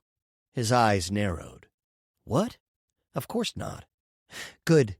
Kaylee held his gaze. "I like having him here." "Don't get too attached. Can't guarantee how long he'll stay. He doesn't have a great track record."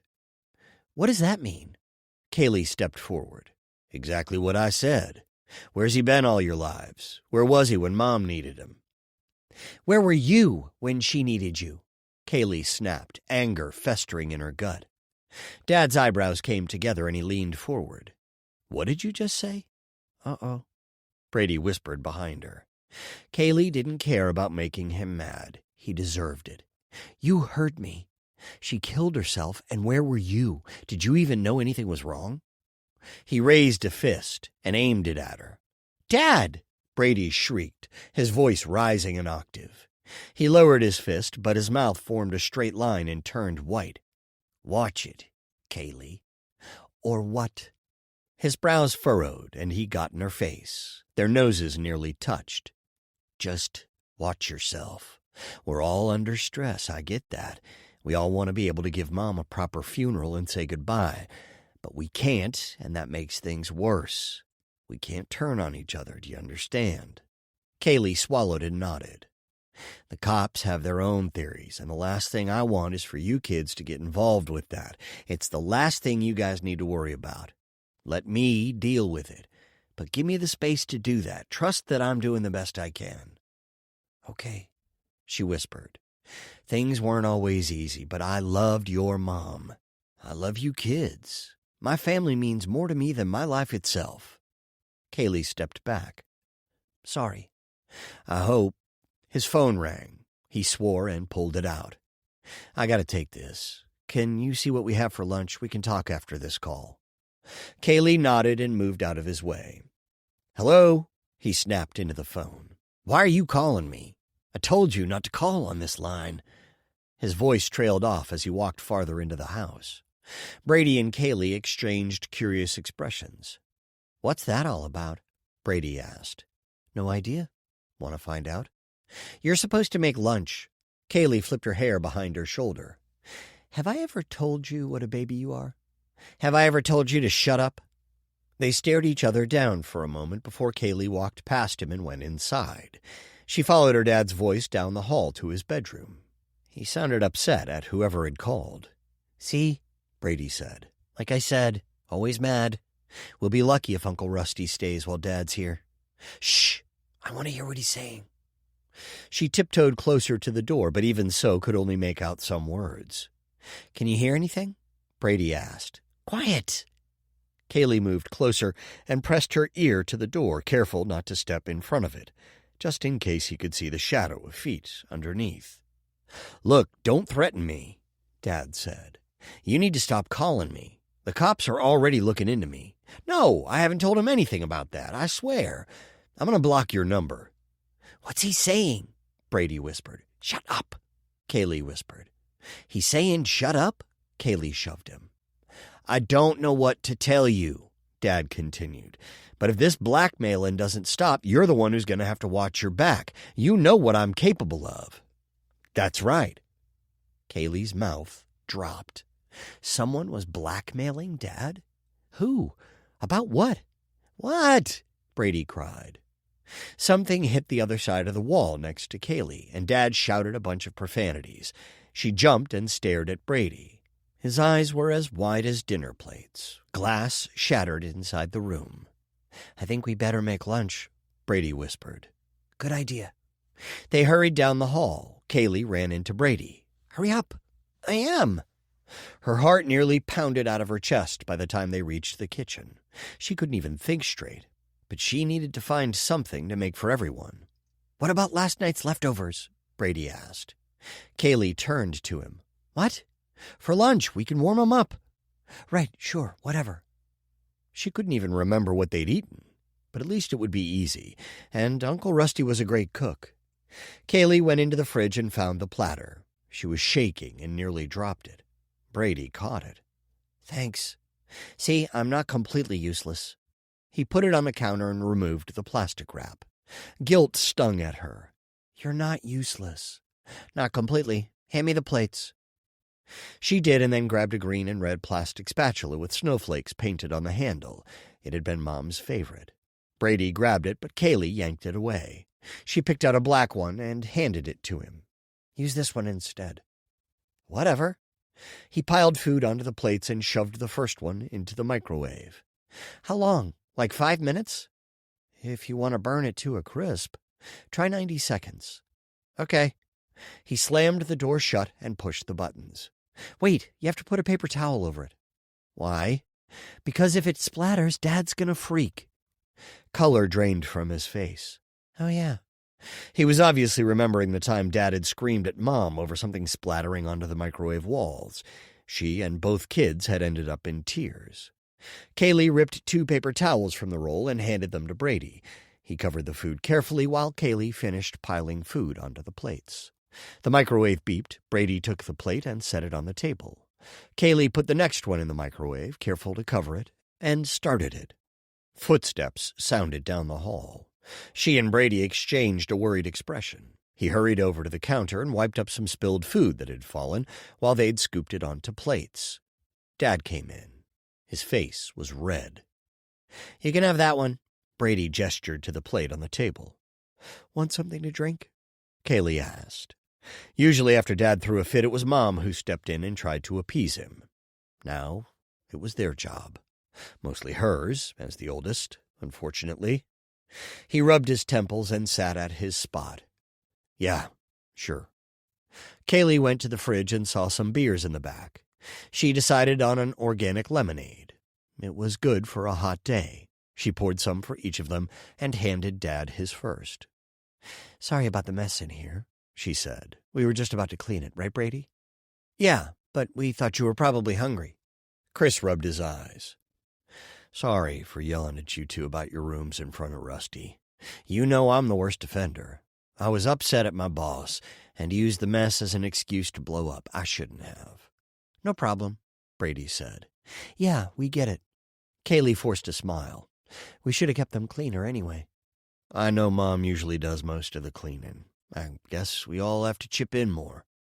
"I don't mind," Kaylee said. "Me neither," Brady added. "Just tell us what we need to do." "We'll start with the kitchen." Kaylee got up. "In fact, I'll just do that now." "Sit down and eat," Dad ordered. She slid into the seat and slouched. The microwave beeped. Brady pulled out the last plate from the microwave, and they all ate in silence at their usual spots at the table. Mom's seemed especially empty. It was hard to believe she would never sit there again, or anywhere. The finality of her death started to sink in. The numbness of shock had worn off. Kaylee blinked back tears and forced the food in her mouth, staring at her plate. She didn't want to talk to anyone except Mom, and that would never again happen. If she was buried, Kaylee could pretend to talk to her at her grave, but she was old enough to know it was nothing more than make-believe. Her tears fought to come to the surface. She didn't want to give Dad a reason to yell at her. When he was in a bad mood, any sign of weakness was reason enough to unleash his temper. "I miss Uncle Rusty," Brady said. Kaylee flinched and prepared herself. Why couldn't her brother think before speaking? He was old enough to have learned by now. Don't ever do anything to upset Dad when he was in a mood. "I'm sure he'll be back," Dad said. She looked up in surprise. The calm before the storm? There was no sign of the earlier anger on his face. His skin was no longer red and his features relaxed. Sad, even. Probably tired. Neither of them were likely getting any more sleep than she was. "When?" Brady asked. "No idea." Dad picked up his glass and drank the entire lemonade in one gulp. "We might have to figure out dinner tonight." Brady's face fell. "Don't worry," Kaylee said. "There's plenty of food in there. We'll figure something out." "I wish Mom was here." Tears streamed down his face. That was all it took for Kaylee's floodgates to open. "Me too." She braced herself. When Mom was out and one of the kids said they wished she was home, he would often fly into a rage, saying something along the lines of him not being good enough. Instead, tears shone in his eyes. Dad nodded in agreement. Kaylee got up and hugged Brady. To her surprise, Dad rose and wrapped his arms around both of them. Chapter 13. Travis held up his champagne glass and tapped it against all the others at the table. The deal with Marcus was set in stone and had gone through without a hitch. Usually something went wrong, but maybe his luck was changing. How nice would it be if everything started going through just as smoothly? The music over the speakers grew a little louder, and a few couples entered the dance floor. Wes turned to him. "The first deposit came in today." Travis arched a brow. "Really? How do you know?" "Maggie, from accounting." Wes smiled and sipped from his drink. "You've been talking with her a lot lately." Wes shrugged. "I wouldn't say a lot." His gaze lingered behind Travis. Travis turned around and saw Camille with Angeline at their typical table. This time a couple other women had joined them. Travis wished that Angeline was wearing the dress from the other night. Not that she didn't look fantastic in the red one she wore, but that other one. He turned back to Wes. "Does Camille know?" "Nothing for her to know. I've just been keeping close tabs on the bank accounts, that's all." "Okay." "I know I've made mistakes in the past," Wes said, "but Camille and I are working on things. And besides, Maggie has no interest in me." Travis snorted. "Right. I'm serious." "She's batting for the other team?" Travis asked and sipped more champagne, holding the sweet liquid in his mouth for a moment to savor it. Wes shook his head. "Married, kids." "So?" Travis asked. Wes had nearly as many women falling at his feet as Travis did. They were the two wealthiest men in the country, maybe the entire state. He hadn't checked in a while. "Seriously, I just want to make sure there isn't another mistake in accounting. Not after what happened in the spring." Travis set his glass on the table. "We took care of Amy. There won't be a financial loss like that again, ever." "Right," Wes agreed. "I headed up the intense training we forced the rest of the department to undergo, remember? I just want to keep a close eye on things. So far, everything's as it should be. As long as they know I could stop by at any moment, no one will dare try to steal from Clockworks again." "Good man." Travis pushed his chair back. "Time to mingle. Everyone wants a piece of me." He sighed as though it was such a huge burden, but both men knew how much he loved the attention. "I'll catch up with you." Wes turned back to the other men at the table and laughed at a coarse joke. Travis rose and finished off his champagne. A nail sagged on his pants. He pulled out his clippers, snipped it off, and tossed it onto his dinner plate. He glanced around the room. Angeline was still chatting with the ladies at her table, and she actually seemed to be enjoying herself. He hadn't once seen her glance his way, begging for attention with her sultry eyes. A couple women came up to him, giggling about something. He smiled and joined the conversation, barely paying attention. It kind of bothered him that Angeline was ignoring him. He'd always wished she would give him space at these parties, but now that she was, it irritated him. Could she be right? No matter what she did, he wasn't happy with her? Travis shook his head, and with it the thoughts. He was in the company of beautiful women who were obviously glad to have his attention. There was no reason to worry about Angeline. She adored him. It was a good thing she was distracted with friends. He finally had some space. He laughed with the group for a little while longer before making his way to another group. An intern, a young guy who looked like he was trying to grow facial hair, held up his smartphone. "Can I get a picture with you?" Sure. It didn't happen often, but occasionally Travis received celebrity treatment. He leaned close to the kid and smiled while the guy snapped the selfie. They made small talk for a few minutes before Travis excused himself. He made his way through the room, interacting with as many as possible. Still, Angeline paid him no attention. Travis scanned the room and noticed a beautiful redhead standing by a window alone, sipping a wine glass and watching the dance floor. She wore a long, low-cut backless burgundy gown. Maybe she could get his mind off being annoyed with his wife. He made his way over to her. She glanced up, her eyes widening with surprise. "Mr. Calloway." "Travis." He extended his hand. She switched the wine glass into her other hand and shook with a firm grip. "Rita, to what do I owe this pleasure?" "Well, Rita, I couldn't help wondering what such a beautiful woman was doing here all by herself." Rita smiled and held his gaze. A wisp of golden copper hair rested near her eye, seemingly unnoticed. "I just like to take everything in before throwing myself into a situation." Travis grabbed a wine glass from a server as he passed by. "Oh, is this your first time attending one of my parties?" She nodded, blinking her long lashes slowly. "It lives up to the reputation." He leaned against the wall. "What's the word on the street about him?" "Gorgeous decorations, lavish food and drinks, great music, beautiful people." Rita gave him a once-over, nodding in obvious approval. "Glad to hear it." Travis sipped some wine and glanced around the room. Her description was accurate, and perhaps even a little underdone. "What would help you to feel more comfortable?" She twirled a strand of hair around her finger. "I'm happy right now." Travis smiled and glanced back over at Angeline. He nearly choked on the wine. She was laughing with Rusty. What was he doing back, aside from joking with Travis's wife? "Excuse me," Travis said to Rita. "I'll be waiting right here." Eyes narrowing, Travis made his way across the ballroom to Angeline. How dare he speak with her? What if he was asking her about Mandy?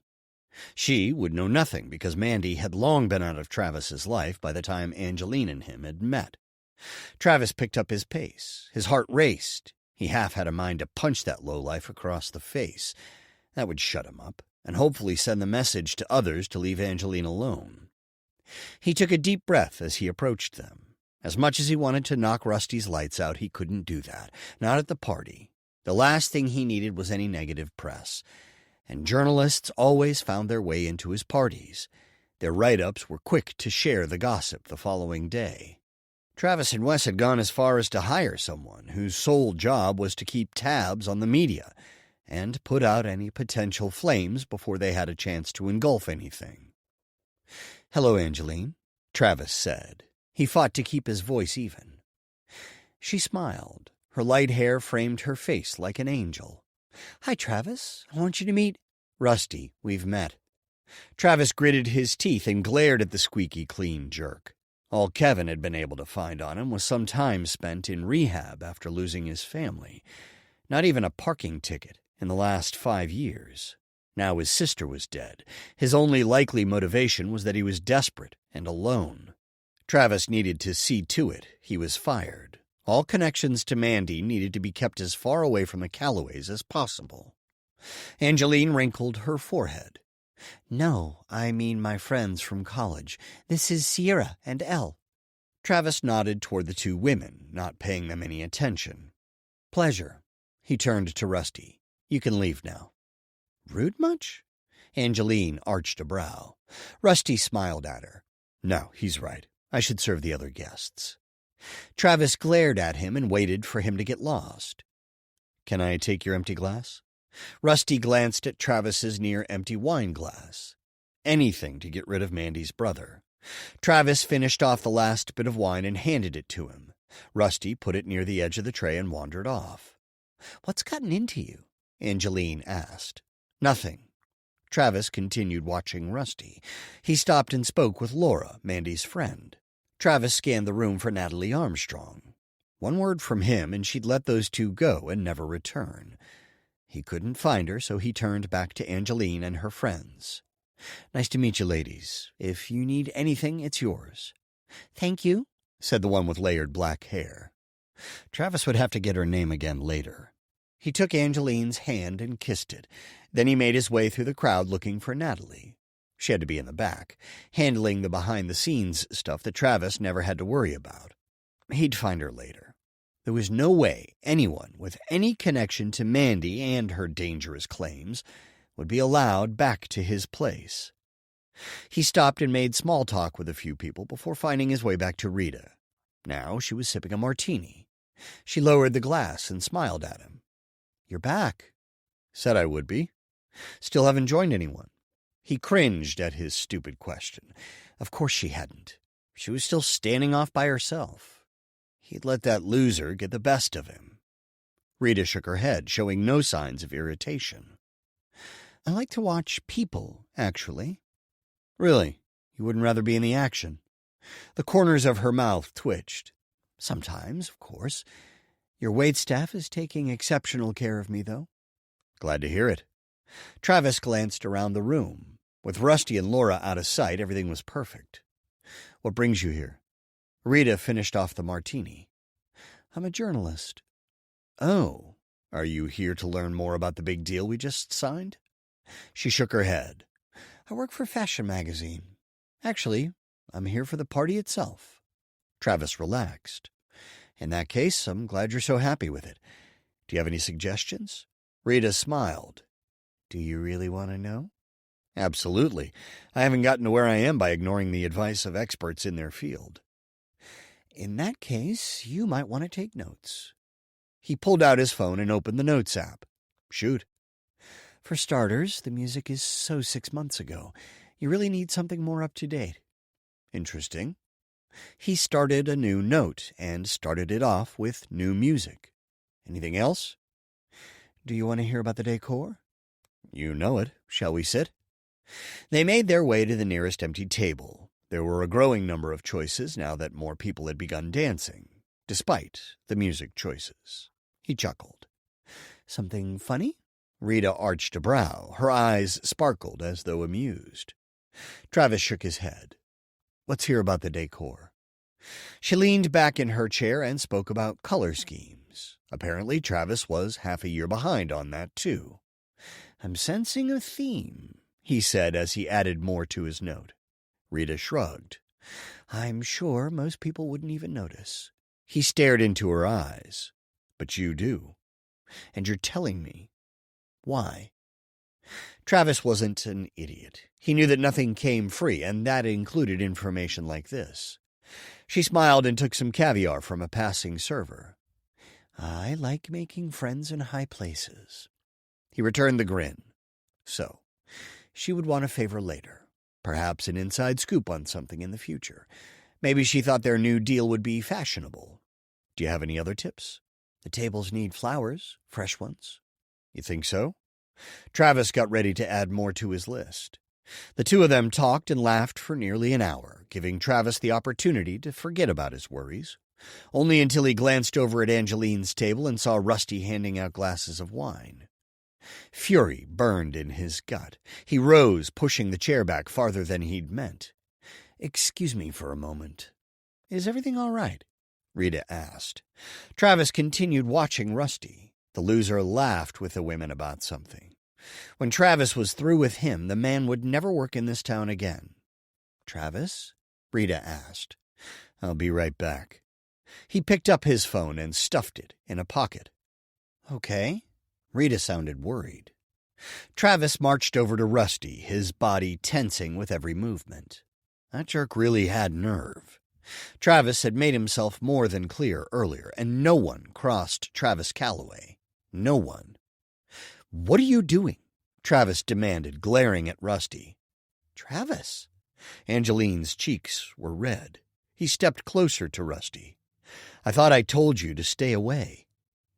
"It was me," said Elle, or was it Sierra? "I requested he return to our table." Anger churned in Travis's already twisting stomach. He glared at Rusty, his nostrils flaring.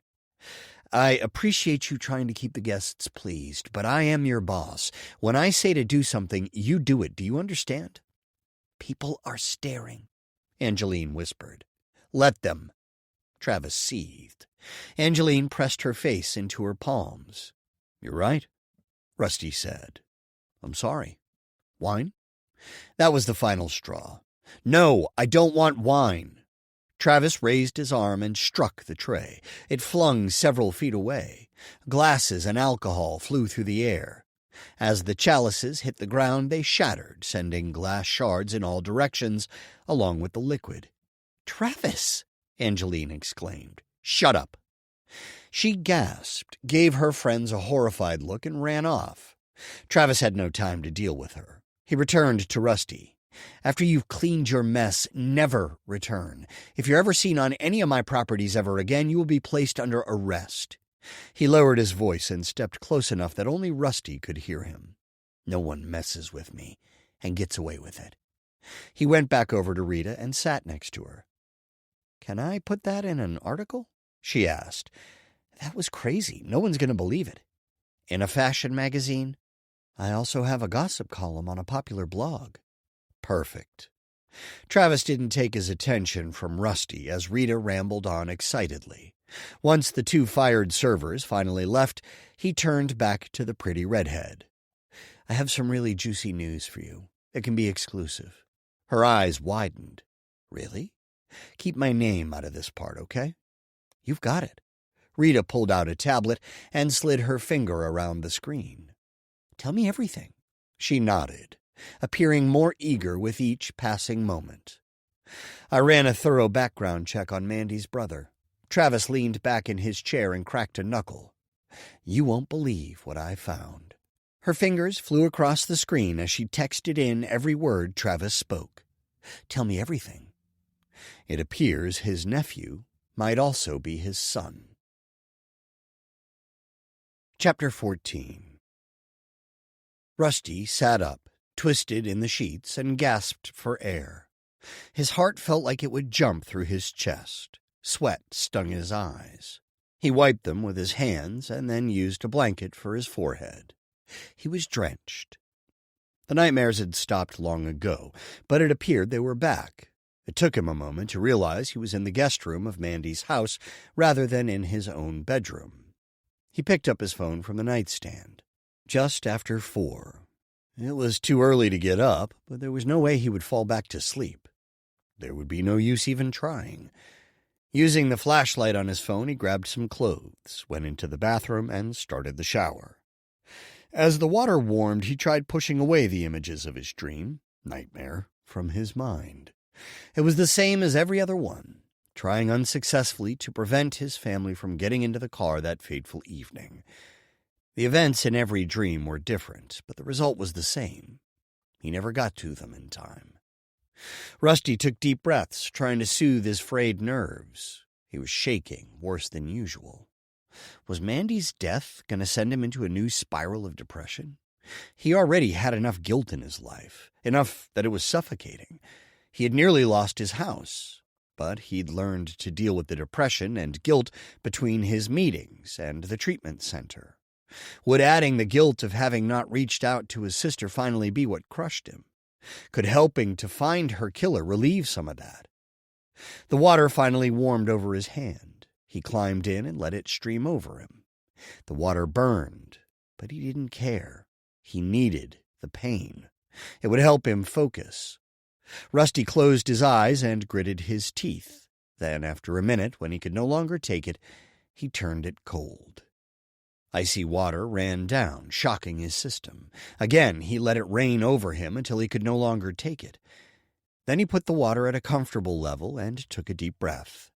It was nice to have a couple minutes not to have to think about all the pain and loss in his life. But it never lasted long enough, and it definitely didn't bring anyone back. Nothing would. The gaping hole of pain in his life would only grow. It had just gone from 3 people to 4. His parents, as aggravating as they could be, weren't getting any younger. His father's lifelong negativity would likely do him in early.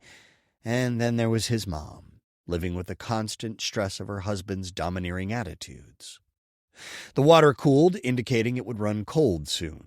Rusty quickly soaped up and rinsed while he still had time. Nervous energy buzzed through him. Maybe he'd feel better after a run. He'd seen a trail not too far away. After getting dressed, he grabbed his key and went outside. The air was surprisingly chilly, considering how hot the days were. He shivered as he locked the top bolt. The sun was already starting to rise. Shades of pink colored the horizon. Rusty jogged to the sidewalk and headed for the park where he'd seen the trail. Birds chirped in the distance. The air smelled of fresh-cut grass and 2 sweet flowers. He picked up his pace and made his way to the park. There was the trail down near the small lake. It led into some woods. Perfect. With any luck, he wouldn't run into anyone. He just wanted to be alone with his thoughts. Actually, no. He wanted to forget them, just burn off his energy. Rusty ran into the woods and focused on the scenery. Had Mandy spent any time on the same trail? Stop. He focused on the light peeking through the branches. It made some interesting patterns. Each was different as he blazed through. He came out of the woods already, and to the end of the lake as well. Some ducks wandered around near the trail, 2 big ones followed by 5 little fuzzy ones. The trail continued alongside the road. Rusty felt like he'd barely begun, so he decided to keep going until he tired. With as late as they'd gotten home, despite his being kicked out of the party by Travis Calloway, he was sure Laura would sleep in. They would have plenty of time before submitting the DNA they'd managed to get from Travis. Rusty had wiped the wine glass with a clean swab and placed it in a plastic bag. Laura had found a nail clipping on his dinner plate. Between the 2 samples, they had to have gotten enough for one to be viable. If not, they would be stuck. Travis had ordered Natalie to fire both him and Laura in front of everyone at the party. It had taken every ounce of Rusty's self-control not to lose his cool. Sure, he was used to people being rude and saying stupid things. He worked with drunks. It didn't usually get much worse than the crap coming out of their mouths. But public humiliation was another beast altogether. It didn't matter that no one in town knew who he was. Scratch that. Now everyone knew. Laura warned him that word would travel fast and that they would want to lay low for a few days. She'd even suggested waiting to take the samples to the lab. No way. Rusty wasn't going to let a bunch of busybodies get in the way of finding out if Travis had actual motivation for killing Mandy. If he was Brady's father, that would be enough evidence to take to the police. And after last night, they would need solid evidence. Otherwise, it would appear they were being vengeful for having been fired. He pushed his speed, feeling his muscles burn. It was a good thing he'd thought to pack his running shoes, or his feet would ache. It had already been too long since he'd gotten out for a good run. He'd likely be sore the next day. Not that it mattered. He felt better out on the trail than he had in a long time. At least since he'd found out about Mandy. And that felt strangely like a long time ago. A couple ladies headed his way, also jogging. One turned to the other, and they whispered, staring at Rusty. It had to be his imagination. Surely people weren't talking about the party already. He gave a slight nod and smiled. Neither returned the gesture. Maybe it wasn't his imagination after all. The sky continued to brighten, and after a few more blocks he came to another couple joggers. They were less subtle. The blonde nudged the brunette, and they both stared. The brunette wrinkled her nose. "Sicko." "How do you live with yourself?" asked the blonde. Rusty stared straight ahead and focused on the path in front of him. He hadn't imagined that. The trail winded along with the quiet 2-lane road. Maybe next time he would have to bring his earbuds and listen to some music from his phone to provide more distraction. He managed another 4 blocks before passing a runner. She glared at him, her eyes narrowed, and made a point to stay as close to the far edge of the path as possible. Chills ran down his back from the look on her face, like he was some kind of predator. Rusty slowed his pace and turned around. It was time to head back to the house. He'd far rather deal with Chris than any of this. At least his brother-in-law didn't think he was a criminal. The runner in front of him turned around. "Are you following me, perv?" His eyes nearly popped out of his head. He stared directly into her eyes. "What makes you say that?" She flipped her bangs out of her eyes. "You're Mandy Oates' brother, right?" "What does that have to do with anything?" he demanded. "Get out of my way." She shoved past him, muttering under her breath. "I am not a pervert," Rusty insisted. "What did you hear, and from whom?" She spun around and glared at him. "Don't you read the local blogs? Leave me alone before I call the cops. You're disgusting." She jogged away. Rusty ran his hands through his hair and started shaking. His stomach heaved. Travis had to be behind this. He'd warned Rusty that no one got away with messing with Travis. He really had some nerve. It was clear he didn't care about destroying someone's reputation to save his own. Just how far would he take it? He waited until she was out of sight. Next time, he would hop into his rental car and go to the next town over for some exercise. But how far did Travis Calloway's influence reach? He slowed his pace and kept his gaze near the ground every time he passed other joggers. He tried to ignore the stares and whispers from the corner of his eyes. Once Rusty got back to the neighborhood, the people out made a point to cross the road rather than go near him. Cars slowed as they drove past him. He couldn't get inside the house fast enough. It was still quiet. He went to the guest room, grabbed a new set of clothes, and took another shower. As he scrubbed, he imagined washing away all the stares, but mostly the accusation of being a pervert.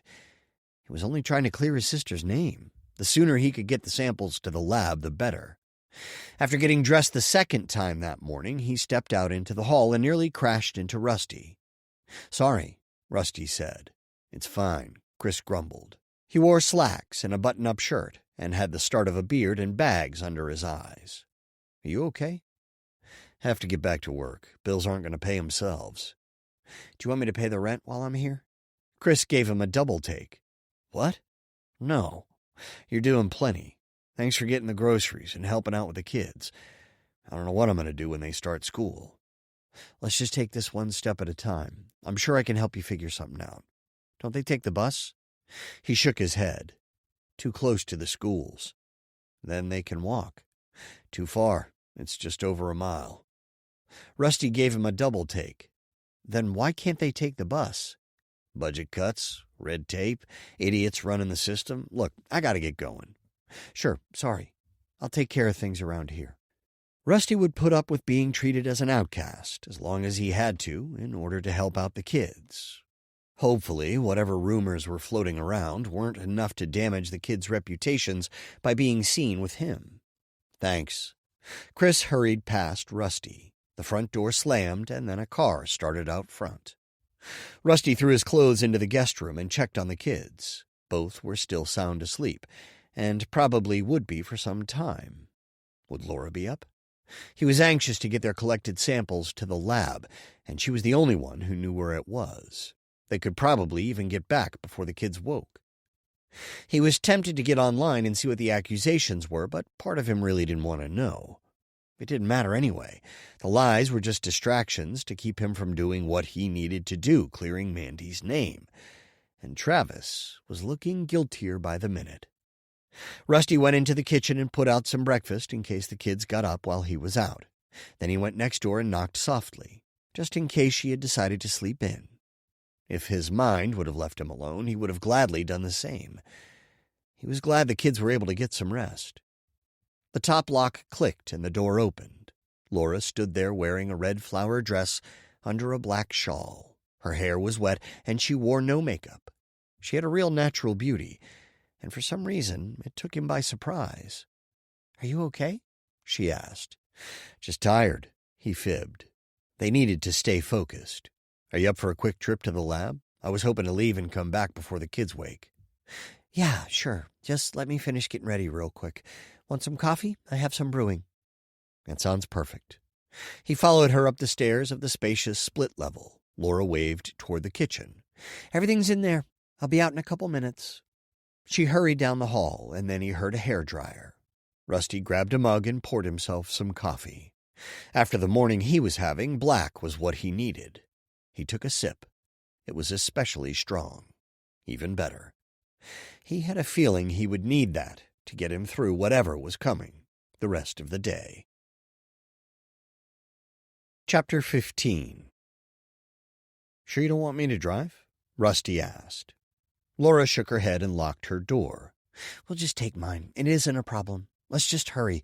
I've got to get some work done today. Am I interrupting you? I can just take him down myself. It's fine. I want to go. And besides, the route is a little tricky. Rusty held the envelope close to him. Let's go then, driver. They walked down the driveway. Laura remotely unlocked the door. Just as Rusty pulled on the handle of the passenger side door, a car slowed in front of the yard and blared a horn. Classy! Laura shook her fist at them, her bracelets jingling together. Are people always like that? Rusty asked once they were in the car. Laura grumbled and started the engine. Small town. Some people are idiots and like to show it off. You think it's because of the party? She pulled into the road. I know it is. I went for a run earlier and received similar treatment. Laura stared at him. Did you get any sleep? Not much. Put on a movie for the kids later and take a nap. Rusty yawned. Not a bad idea. And don't worry about the local jerks. They'll forget about us in a couple days. Something more interesting will come along. They made small talk as Laura drove through town and then down a bunch of winding side roads. Rusty tried to memorize the route. It was worse than a maze, but he managed. Finally, she pulled into a parking lot in front of a large building with at least 10 doors. Seems like an odd place for such a building, he noted. Right in the middle of a neighborhood.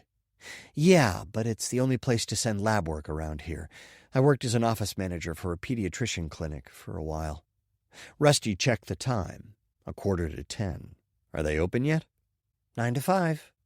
He held the envelope and got out of the car. The sun was already getting hot. He followed her to one of 3 doors along the main floor of the building. They went to the elevator and Laura pressed floor 3. Rusty's heart picked up speed. If Travis had so much influence, what would happen if he found out these results? Did he have enough power to have them destroyed? Would he create new rumors? He turned to Laura. Maybe we shouldn't mention who the samples belong to. We definitely won't. But what about when the results come in? She stared into his eyes. We won't say who they belong to. We just need to prove paternity. The who isn't important to them. They're just running tests. It's one of many. But what if they have his DNA on file? They could... You worry too much. Did he? He couldn't ignore the stares, the blaring horn, or being called a pervert. None of that was in his head. The elevator opened, and he followed Laura down a hallway nearly as confusing as the roads leading to the building. Finally, she stopped in front of a door in the far back of the building. His mind spun with images of what could be behind the door, a dark room full of mysterious people conducting odd experiments. A chemistry lab, not unlike the one he'd used in high school. A room with bright lights shining from all sides. Cops ready to arrest him for pissing off the most influential man in the town. Stop, he muttered to himself. Laura turned to him. What? He shook his head. Nothing.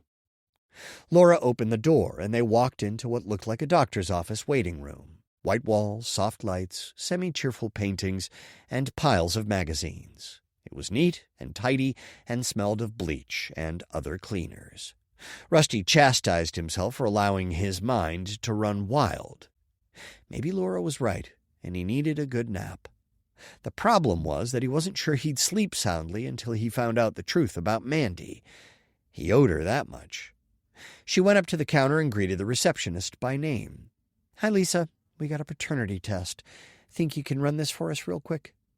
Lisa pushed her wire-rimmed glasses up her nose, shot Rusty a glare, and muttered something. It's not for him, Laura said. Right, you're Mandy's brother? Lisa asked. Rusty nodded. Paternity test, you said? Lisa asked and typed.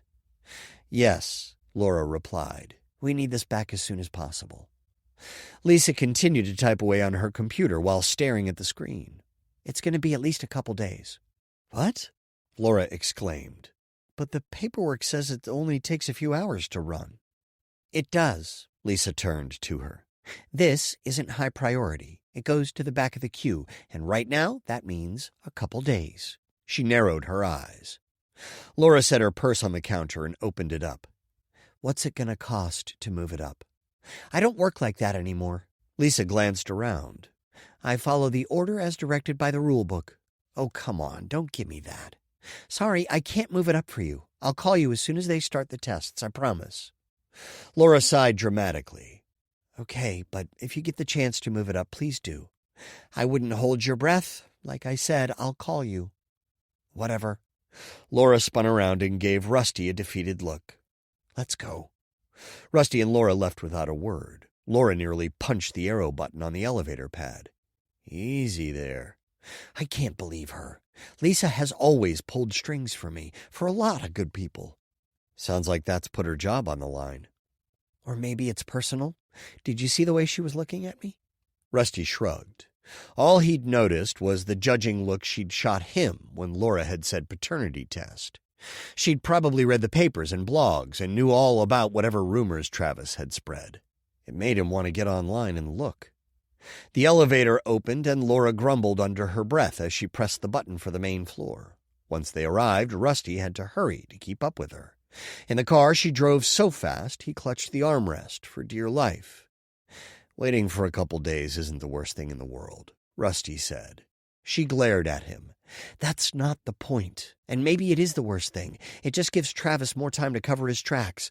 And maybe he knows we're on to him. Maybe he doesn't know we know about Brady. I doubt he would have let us walk out with his DNA, you know?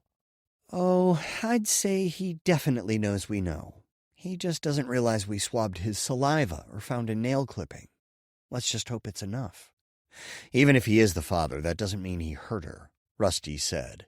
If Chris found out, he could have done something really stupid, especially given that he's already prone to a temper. This gives us some more time to figure out his motives.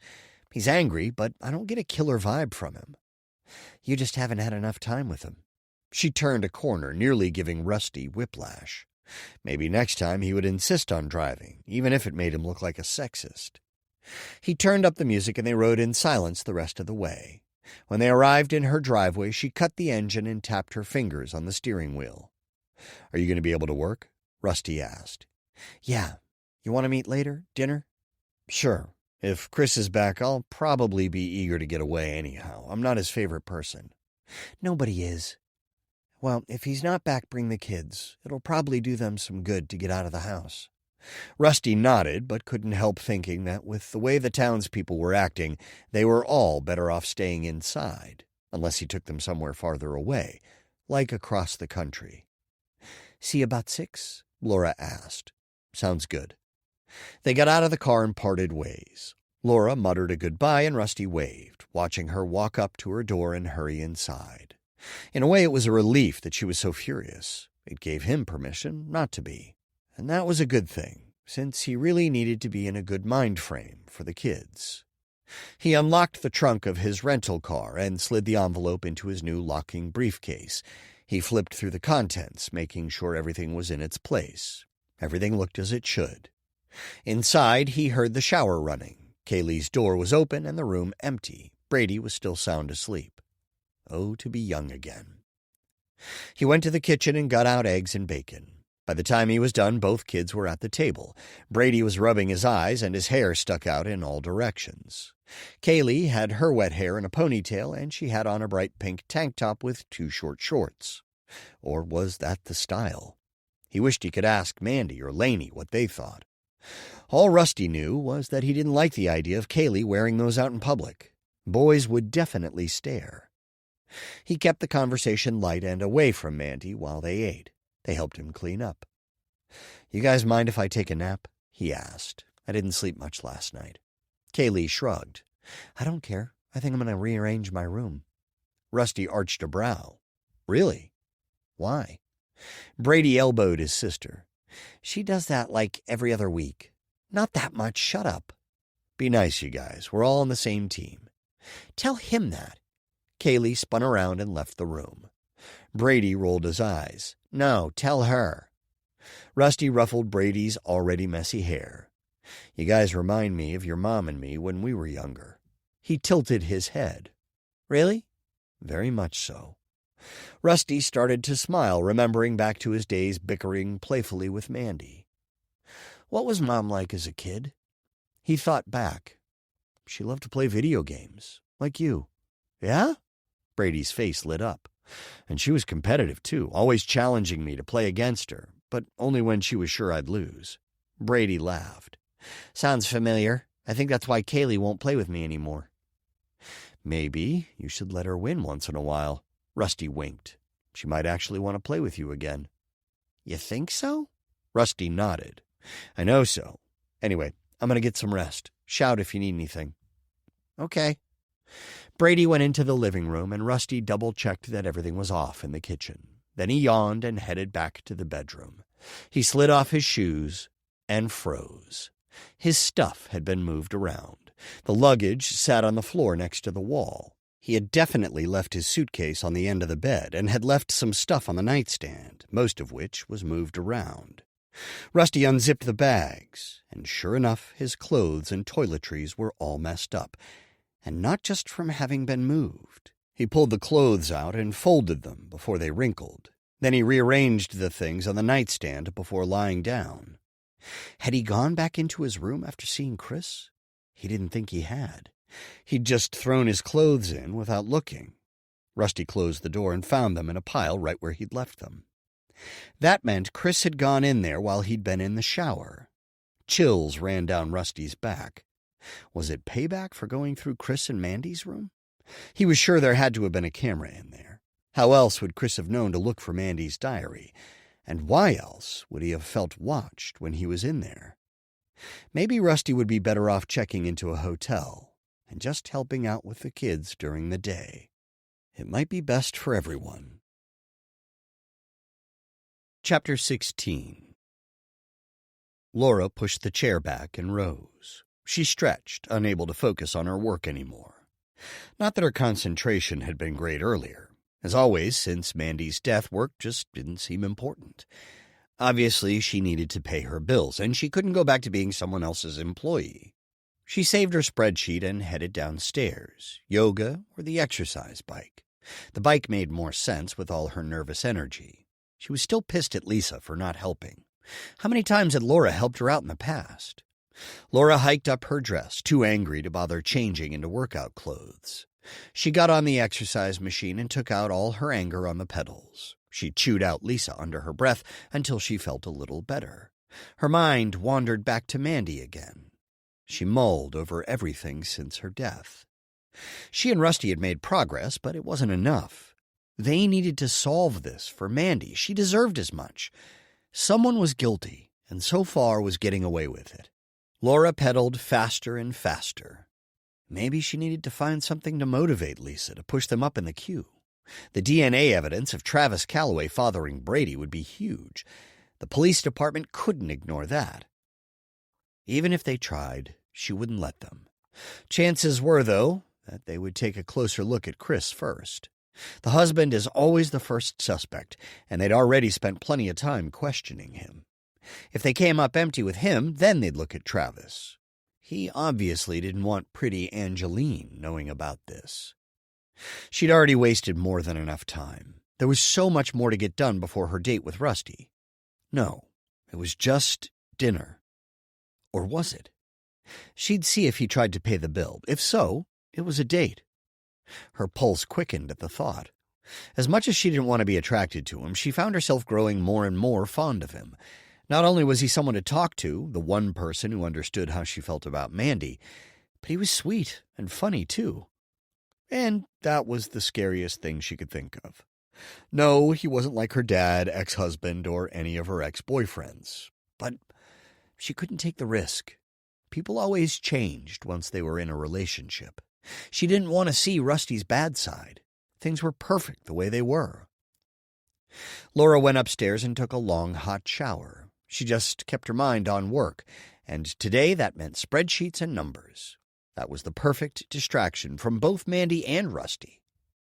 While she was working, she kept glancing at the time. It was really dragging. Usually, even when working this part of the business, she found time flying faster than the consulting. But nothing had been normal since Rusty showed up. It was better than getting depressed over Mandy. Now she and Rusty were actually able to do something useful. If it turned out that Travis was guilty, and they pointed the police in the right direction, they would be able to do something right for Mandy, clear her name. Travis was probably the last person on their minds. They likely had no idea Mandy's path had ever crossed his, much less that Brady was a result of that path. Focus. Laura closed her eyes and rubbed her temples. If she didn't get these numbers crunched, she would have to stay up all night to get it done, and she needed some sleep. Even when she did get some, it was so restless these days. Hopefully, once Mandy's name was cleared and those kids had the knowledge that their mom hadn't killed herself, she could get some real rest. But Mandy would still be dead, and they would have to deal with their mom being murdered. Was that really any better, especially if it was their dad? Her chest tightened. No matter the outcome, she was still dead. Mandy was gone. Laura had moved here to get away from heartache and pain. Apparently, that was just part of life. There was no escaping it. A sharp pain stabbed her lower abdomen.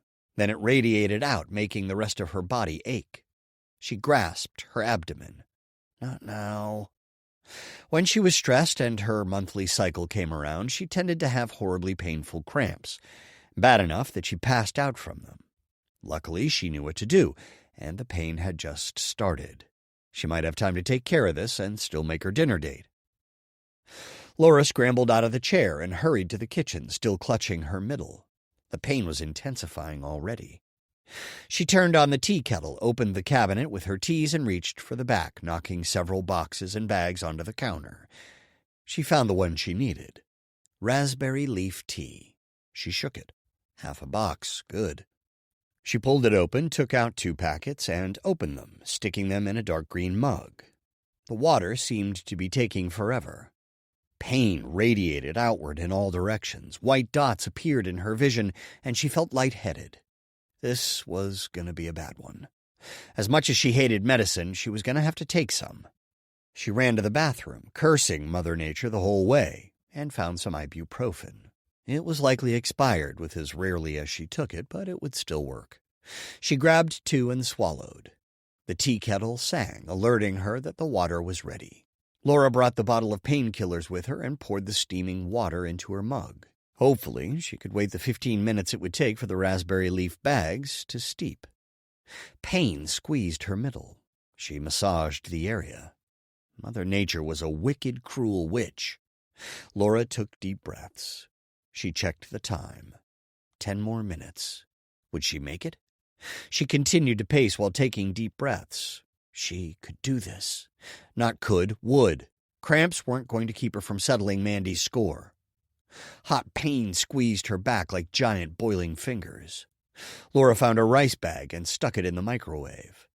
Another 5 minutes for the tea. She considered drinking it anyway. It would be mostly ready. She could always make more. Except that hitting the early pains with the full-strength concoction was the only thing that would help. The medicine was just to take the edge off. More white dots danced before her eyes. Laura took a deep breath and glanced at the clock. It switched over to the time she had been waiting for. She let go of her middle and ran to her mug. In one swift motion, she took the bags out and began drinking. She had to ignore the burning sensation. Her mouth would heal. She couldn't afford to spend the next 2 days in bed, likely puking from the pain. The mug was empty before she knew it. The microwave beeped. She grabbed the rice bag and headed for the couch. She reclined, spreading the rice bag over her lower abdomen. There wasn't much else to do except wait for the pain to go away and take care of the impending flow. She groaned, closing her eyes.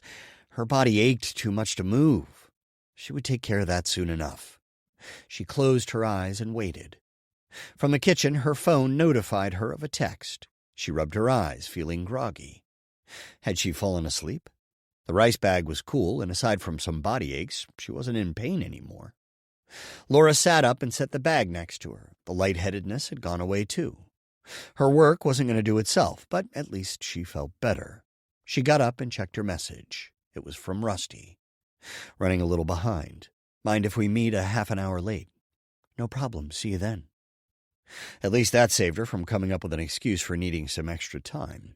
She turned the tea kettle back on and got a new mug ready for some tea. Laura went into the bathroom and took care of business. She looked in the mirror. Dark circles sat under her eyes. She pulled out all the necessary makeup and concealers and got to work. By the time the kettle sang to her, she looked normal, maybe even better than normal. Rusty would never know how much pain she'd been in earlier. She poured water over the tea bags and headed back to the bathroom to fix her kinked hair. She hadn't meant to sleep on it. Laura ran water over her hands and raked it through her tresses. It didn't help, so she pulled it up into a loose bun. She preferred it down, but this would do. She swore under her breath. Had it been a half hour already? "Coming," she called and ran into the kitchen. She swallowed the tea as quickly as possible, not bothering to take the bags out. Then she took another couple painkillers for good measure and grabbed her purse.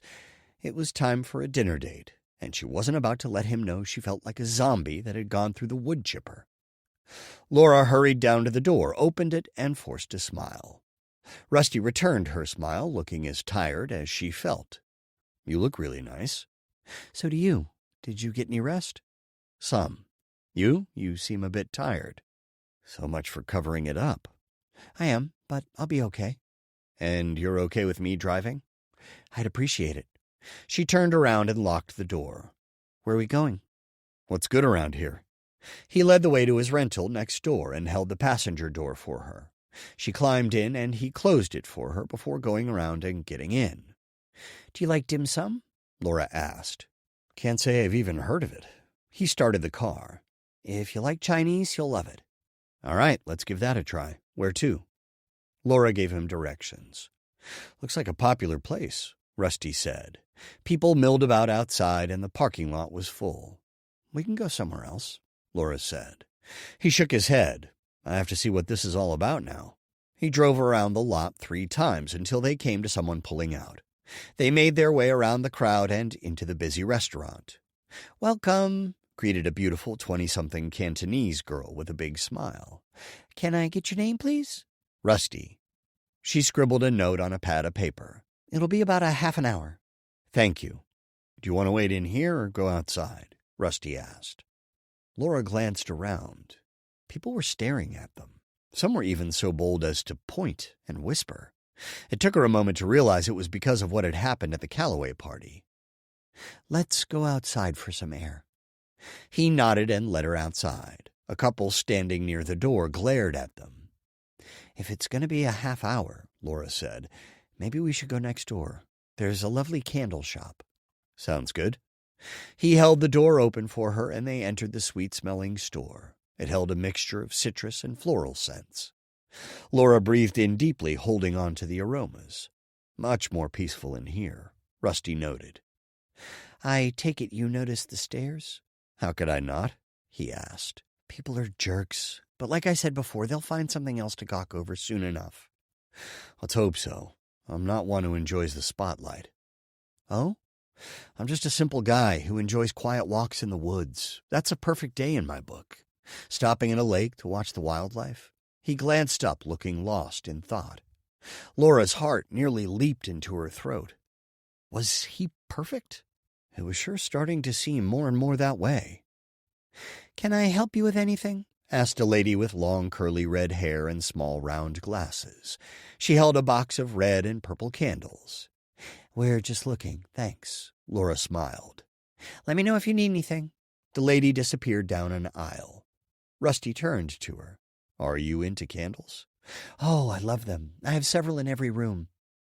The door opened and a group of 4 ladies walked in. A tall blonde stopped when she saw them. She turned to her friends. "That's them." Anger burned in Laura's chest. "If you've got something to say, why don't you say it to our faces?" Rusty put a hand on her arm. "Laura, don't." She narrowed her eyes at the blonde, but spoke to him. "No, I'm sick of people whispering." The blonde started to walk away. "Hey," Laura said, "don't gossip about us and then ignore us. Grow a set and say it to our faces." "Fine." She stood even taller and glared at Laura, and then Rusty. "You two should just leave town. Nobody wants you guys here." Laura stepped closer. "We deserve to be here every bit as much as anyone else. Try having some compassion, would you? He just lost his sister, and I lost a close friend." One of the ladies behind the blonde gave her an apologetic look. "Mandy Oates?" asked an auburn-haired girl behind Blondie. "That piece of trailer trash? The suburban wannabe? She—" "How dare you?" Laura balled up her fists. "Shut up! You don't even know her." Rusty grabbed Laura's arm and pulled her out of the candle shop. "What'd you do that for?" Laura exclaimed. "They can't talk about that like Mandy." "And fighting isn't going to solve a thing. What are we going to do, fight everyone in town?" "If we have to. But once people hear not to mess with us—" "Like you said, people will move on and forget about Travis kicking us out of his party soon enough." Chapter 17. Rusty bit into the white, puffy, pastry-like thing. He expected sweet fruit inside, but instead it was a savory meat. It was the latest plate on their table. Every few minutes, carts with small plates would come by, and they would pick one or two. "Do you like?" Laura asked. She had just finished one off. "I think so. It's different." She sipped her rosé wine. "I love the variety, and no matter how many times you come here, there's always something new to try." "That I believe." He glanced around the table at all the plates. There were several he hadn't even tried yet. A woman in a traditional red Cantonese dress stopped at their table and held a glass of champagne. She turned to Rusty. "Are you sure you don't want something to drink with that?" He held up his glass of grape juice. "This is all I need." She raised the bottle. "But this tastes so good with that." She looked down to the rice and vegetable dish on his plate. "Maybe later." "Okay, then." She walked off. "Now you've done it," Laura said. "What do you mean?" Rusty asked. "You told her later. I guarantee she'll be back." "We'll see." He sipped on his juice. Part of him wanted to accept the drink, more than part of him, if he was being honest with himself. He didn't want to admit to her that he was a recovering alcoholic, and that scared him. It meant he cared about what she thought, that he was dangerously close to opening himself up to another person again. Laura stopped a young man pushing a cart. She pointed to something near the middle. "We'll take that." Rusty slid a hand down to his lap and felt his sobriety coin in his pocket. He traced the shape over his jeans and remembered the struggles he'd endured to earn the chip. He didn't want to start over, go back to day one. He'd come so far, years without a drink. He hadn't even craved one in such a long time. It had become easy. Now, not so much. In fact, he might be wise to find a local meeting to keep his focus. The lady in red returned. She smiled sweetly and held the champagne bottle up. Rusty pressed his palm against the coin and shook his head. She held it higher, smiling wider. He shook his head and picked up his fork. Something pink was now on his plate. Laura must have slipped it there. "You'll love that. I could eat those all day long, but they rarely prepare them." He cut it and took a bite. Whatever it was, the sweetness melted in his mouth. "Good, huh?" Laura asked. Rusty nodded, his mouth too full of food to respond. He finished it off and took a bite of his rice. A group of teen girls walked by, giggling. They stared as they walked by Rusty and Laura. Laura rolled her eyes. "I feel like I'm back in junior high." "Maybe next time we should eat somewhere else, far away." "I'm sold."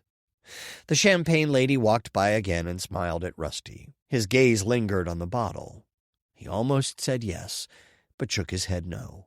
He would stay strong. He had to. His gaze lingered to Laura. Her face was pinched like she was in pain. "Are you okay?" "Yeah, headache. I think I need to take something." "I'm sorry. Do you want to go back home after this?" Going anywhere else in public was sounding less and less appealing anyway. Laura shook her head. I'm glad to be out with you, and I'll be fine. It's just one of those things. She dug into her purse, opened a tiny pill bottle, and dropped one into her palm. Someone bumped into their table. 2 women walked by, whispering to each other. "Do you see them?" asked one. "Losers." "What do you expect? They're associated with the Oates family." Rusty glared at them, but kept his mouth shut. It wasn't worth it. He glanced back at Laura, who was drinking the last of her water. Hopefully she'd been too busy with her painkiller to notice the loudmouths. How could Mandy have lived in this place? If people could talk so badly about her after her death, how rude had they been when she was alive? It almost made the suicide theory seem believable. Who would want to live in a community where people were so rude and condescending? His chest tightened as he thought about what she'd gone through, without being able to talk with her parents or brother. Guilt hit him, this time like a punch to the gut. The lady in red came by. She held up a different bottle. "White wine this time. Goes well with your rice." Rusty nodded. "You'll have some?" "Please." "A wine man. One of good taste." Laura's eyes widened. "I thought you didn't drink." He took a deep breath and put his palms on the table. "Tonight I do." The server set a wine glass in front of him and filled it about 3/4 full. "Enjoy." Rusty flicked a nod. "I will." She walked away, smiling. "It's just one drink," Rusty muttered under his breath. "Not a big deal. It won't even give me a buzz." He picked up the glass and stared at the almost clear drink. His pulse picked up speed, and a mixture of emotions ran through him: guilt, excitement, and the desire to escape the pain. He raised the glass. "To Mandy." Laura raised hers and arched a brow. "To Mandy." They clinked the glasses, and Rusty brought his to his mouth. The smell tickled his nose and made his mouth water. He had a moment of doubt. Did he really want to do this? Break his sobriety? He glanced around the room. 2 couples sat kitty-corner from them, laughing loudly. One of the guys turned and glared at Rusty. The group burst into louder laughter. Rusty filled his mouth with the sweet wine. It had a citrusy, slightly floral taste. He closed his eyes for a moment and focused on the taste and the sensations of the alcohol. His heart raced, wanting more. He swallowed it and took another large sip. It would take more than a couple sips to relax someone his size. He took another sip and then another. Before he knew it, the glass was empty. His heart sank. That had gone too fast. The server returned. "More white wine? You seem to enjoy it." Rusty opened his mouth to speak. "Maybe you should try one of these." Laura held up a plate of spring rolls. "You know, since you don't usually drink." He glanced back and forth between the 2 women. The server held up the bottle higher. Laura gave him a knowing look. Rusty picked up the glass and held it toward the server. "Maybe just one more." Laura stopped a guy with a cart and asked for a plate with something that looked like dumplings. The server poured Rusty more wine and headed to a different table. "Try these," Laura said. "They're very filling." He sipped the wine. "I'm fine. It's just 2 glasses, not enough to even give me a buzz." He leaned against the chair, feeling himself relax. She put one on his plate, then a spring roll. "Eat up." Rusty set the glass down and picked up his fork and bit into a dumpling. It didn't taste anything like a dumpling. It was extremely sweet, like a dessert. "Good, huh?" she asked. He nodded and took another bite. "Are we going to be able to eat all of this?" There were so many half-full plates covering the table. She shrugged. "If not, leftovers are always delicious." "Of course." He picked up the spring roll and took a bite. At least that tasted as it should. His stomach started to protest all the food, so he returned it to his plate and sipped the wine. It had never tasted better. The lady in red came by again. "More?" "Actually," Laura said, "we'll take the check now." "Oh, are you sure?" She turned to Rusty. "We are," Laura replied. The server stared at him, waiting for an answer. Rusty moved the glass. The little bit of wine swirled around. It was barely 2 sips. "We have some place to be," Laura said. "Can we get the check?" "Sir?" asked the server. He nodded. It was time to stop. He was only going to have one glass, but now he'd had two already. And then he needed to stay away from the stuff after this. Laura smiled at him. "Do you want to split the leftovers?" "You can take them. There's plenty of food at Mandy's." "I won't be able to eat all this before it goes bad." He shrugged. "Maybe the kids will want some." "Perfect." She stopped a guy with a cart and asked for some to-go boxes. While they were divvying up the leftovers, the wine lady came by with the check. Rusty slid her a credit card without looking at the bill. She returned just as Laura was scooping the last of the food into a little white box. Rusty signed the slip and handed it to the lady. Laura looked up. "I can help with that." He shook his head. "I've got it." She gave him a funny look, but then a slow smile spread across her face. She was really gorgeous. "You didn't have to." "I know, I wanted to." Her smile widened even more. Rusty couldn't help admiring it. Her. She was a beautiful person, inside and out. Not only was she being a friend to him, but she'd been one to Mandy. "Do you just get used to it?" he asked, gazing into her eyes. "What's that?" She held his gaze. "People." "Come again?" Her eyes softened, appearing inquisitive. "The rudeness around here." "Ah, that." She rested her chin against her palm. "I suppose I'm used to it, but then again I've never been one who fit in very well to begin with." "Haven't you? All the girls jealous of you?" Pink crept into her cheeks, and her stunning smile widened again. "Hardly. I can't see one reason anyone would have a problem with you. You're smart, sophisticated, and dazzling." She laughed. "I've never had anyone describe me like that. Must be the wine talking." "All me? And why wouldn't anyone think that?" Laura tapped the table. "I've always dressed a little eccentric. Growing up, kids would accuse me of being a witch." "Eccentric? No, you have your own style, that's all." She glanced around. "Though I've toned it down quite a bit, it doesn't stop rude comments and stares." "Let me guess, you grew up around here, with all these fine people." He swept his hands, gesturing around the room. "Actually, no, I'm a move-in. People are just people." "Stupid, you mean?" Her eyes sparkled. "Maybe." Rusty rose and walked around the table. He helped her out of her chair. "What do you say we get this food into a fridge?" She let her palm linger on his. "Sounds like a plan." They gathered the boxes and managed to get to the car without even one person giving them a sideways glance. Rusty put the food in the trunk and then held open the passenger door for her. "You okay to drive?" "After 2 glasses of wine? On a full stomach? Definitely." "Just checking." I wouldn't put your safety on the line. And the last thing he wanted to do was be another drunk driver and risk killing someone else's family. He climbed into the driver's seat and started the car. "Where to?" "Somewhere without a lot of people." I couldn't agree more. "Unfortunately, I don't know a lot of places around here. I'd suggest the beach, but that's bound to be packed." "There's a park just outside of town. It's usually pretty empty, and it has a nice view of the lake." "Perfect." He put the car in reverse and brushed his arm against hers. Their gazes met, and Laura flashed him her beautiful smile. He returned the grin and then pulled out of the spot. "Tell me where to go." Chapter 18. "Want to sit?" Rusty asked as they neared a set of benches. He and Laura had walked around the empty park on the high hill several times, stopping near the edge each time they passed it. It overlooked the lake he'd jogged by that morning. The people looked like ants, and after the way he and Laura had been treated, an immature part of him imagined stepping on them, and liked it. "Sure, front row seats to the sunset." "Is it really that late?" He pulled out his phone and checked the time. Sure enough, it was.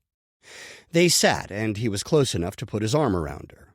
He hesitated, not wanting to ruin the good thing they had going. What if she got offended? Not only that, but he hadn't been involved with anyone romantically since Laney. Guilt kicked him in the stomach. Or was it the wine from earlier?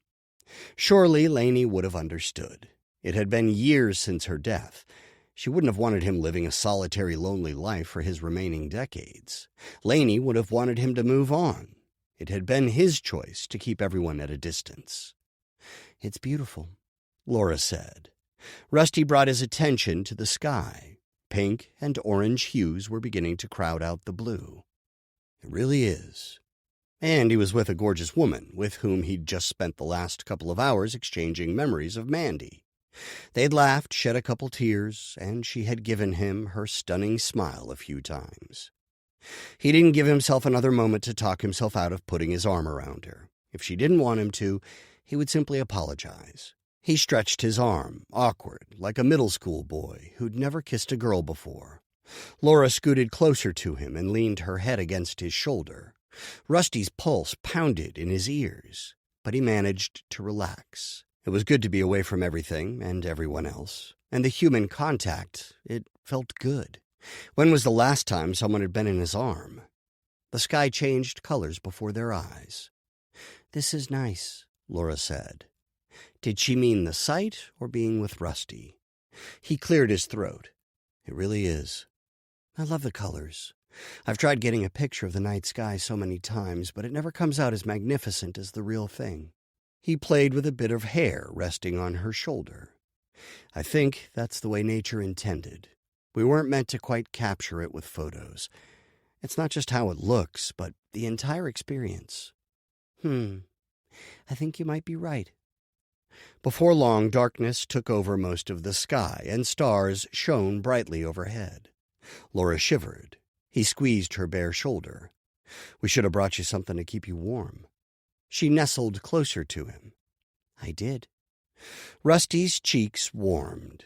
He really did feel like a gawky kid. He was so out of practice. Plus, part of him felt like he was being untrue to Lainey. He'd always blamed himself for the accident. If only he'd been there, he might have been able to prevent it.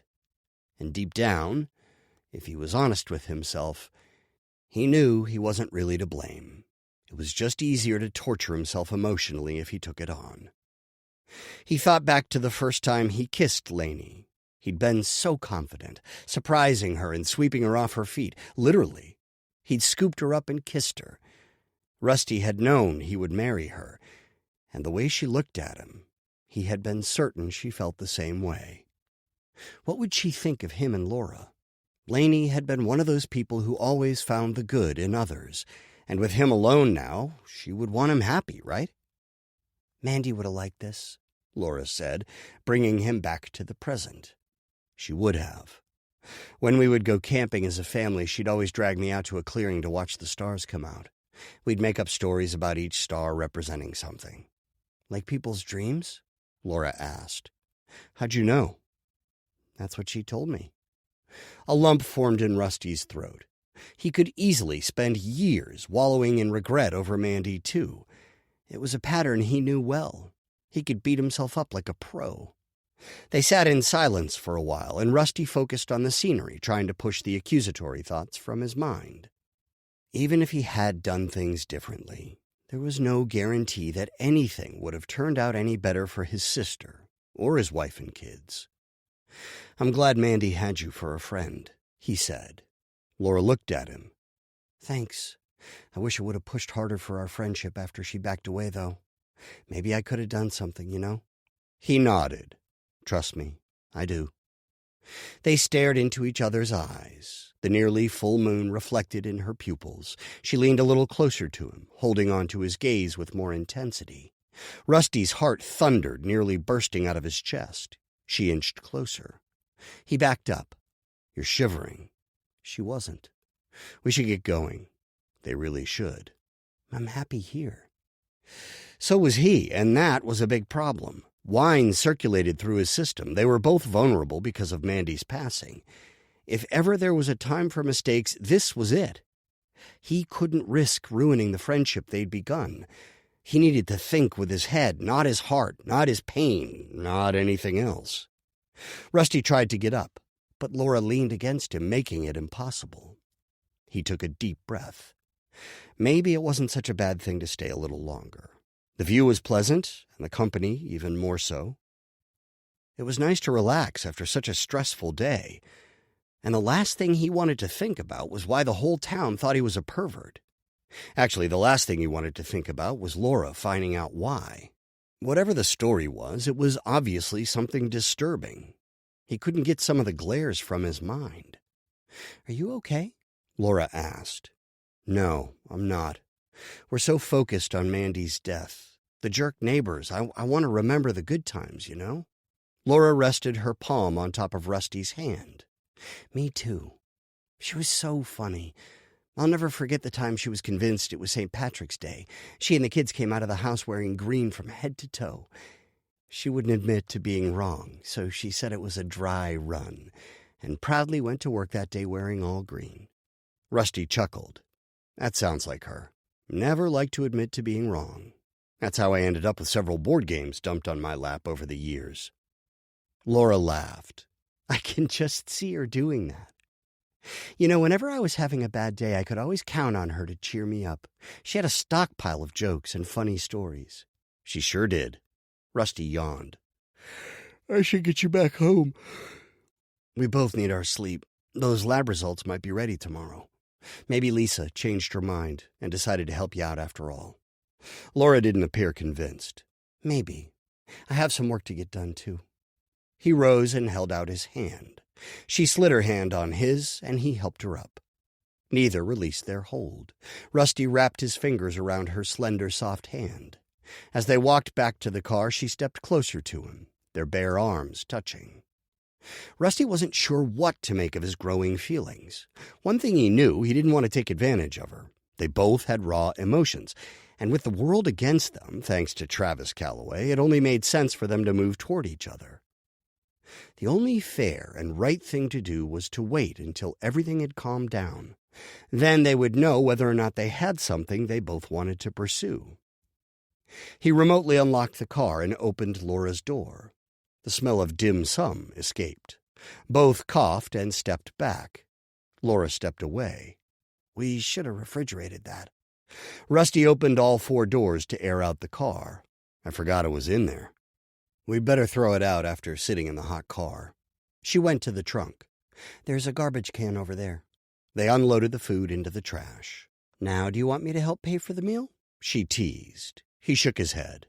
"I can take you out for lunch tomorrow to make up for not being able to warm that up." "You mean I can take you out?" "I'm a gentleman. I can't let you pay." "And I'm a strong 21st century woman. I insist on paying my share." She gave him a playful shove. Rusty chuckled. "We'll see." He helped her into the car and then unrolled all the windows once it was on. "Sorry about the car," Laura coughed. "It'll be fine. Besides, it's not mine, remember?" "I hope you can get the stench out before you return it. I'd hate for them to charge you." "I'm not worried about it." He pulled out of the parking lot and headed for their neighborhood. They talked about the sunset off and on until he pulled up to the sidewalk in between the 2 houses. Laura unbuckled and turned to him. "I had a really great time." "Me too. It was good to get my mind off everything for a while." "The company wasn't so bad either?" Laura took his hand and squeezed. Rusty found himself squeezing back. "No, it definitely wasn't." He stared into her eyes for a few moments before clearing his throat. "I should get inside, see how everyone's faring in there. Chris wasn't in a good mood when I left." She rolled her eyes. "Why doesn't that surprise me? I feel bad for those kids." Laura frowned. "Yeah, me too. Tell them I said hi and that they can stop by any time." "That goes for you as well." "I'll keep that in mind." He got out and opened the door for her. "Do you want me to get some air fresheners or something? I'm sure I have something to neutralize the odor." "Nah, I can just leave the windows open." Her eyes widened. "This is a safe neighborhood, but not that safe. You'd be asking for someone to break in." "Really?" he asked, surprised. "Guess I don't think much about that, living where I do. Nobody disturbs anything ever." "You live in the middle of the woods?" "Something like that. Let me walk you to the door." A slow smile spread across her face. "So chivalrous." He arched a brow. "Do you find that odd?" "Actually, I do, but I like it." She looped her arm through his and they walked up the driveway. After she unlocked the door, she turned to him and leaned close. Rusty's heart leaped into his throat. He was about to back away when she gave him a quick peck on the cheek. "Thanks for restoring my faith in humanity." His mouth gaped. "No, really, you have. Between the way people act around here and some other things in my life, I really had given up on people. But now I have hope." He rested his palm on her arm.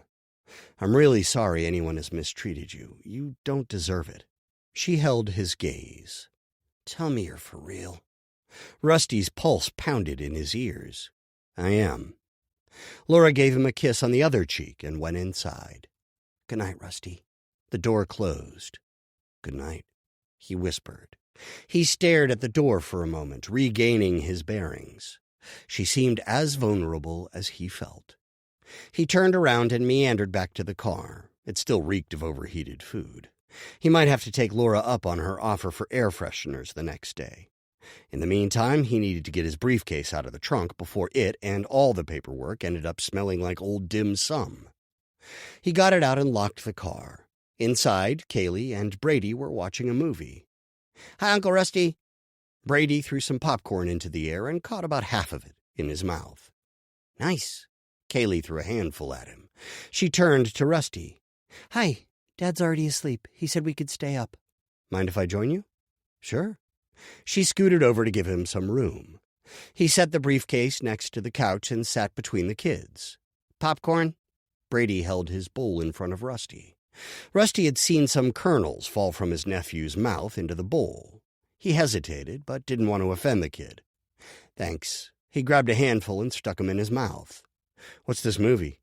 Kaylee paused it, and they both explained the plot, speaking over each other. Rusty laughed. "I think I get it." She started the movie again, and they all watched together, laughing and teasing each other. If he didn't know better, he would have never guessed they were all dealing with such high levels of grief. He was glad he had flown out. It was something they'd all needed, Laura included. The movie ended. Rusty stood and stretched. "Want to watch another?" Brady widened his eyes, begging. "Oh, leave him alone," Kaylee said. "Don't give him your puppy eyes." Brady stuck his tongue out at her. "We're having fun." "Indeed we are," Rusty agreed. "But I didn't get much sleep last night, or much of a nap. I better hit the hay before I end up falling asleep on the couch and drooling all over one of you." "Ew," Kaylee wrinkled her nose. Brady giggled. "Night, kids. Make sure you get some sleep." "We will." Kaylee smiled. "Speak for yourself." Brady shoved her. It was good to see them acting like typical siblings, not overtired, mourning kids who needed a break.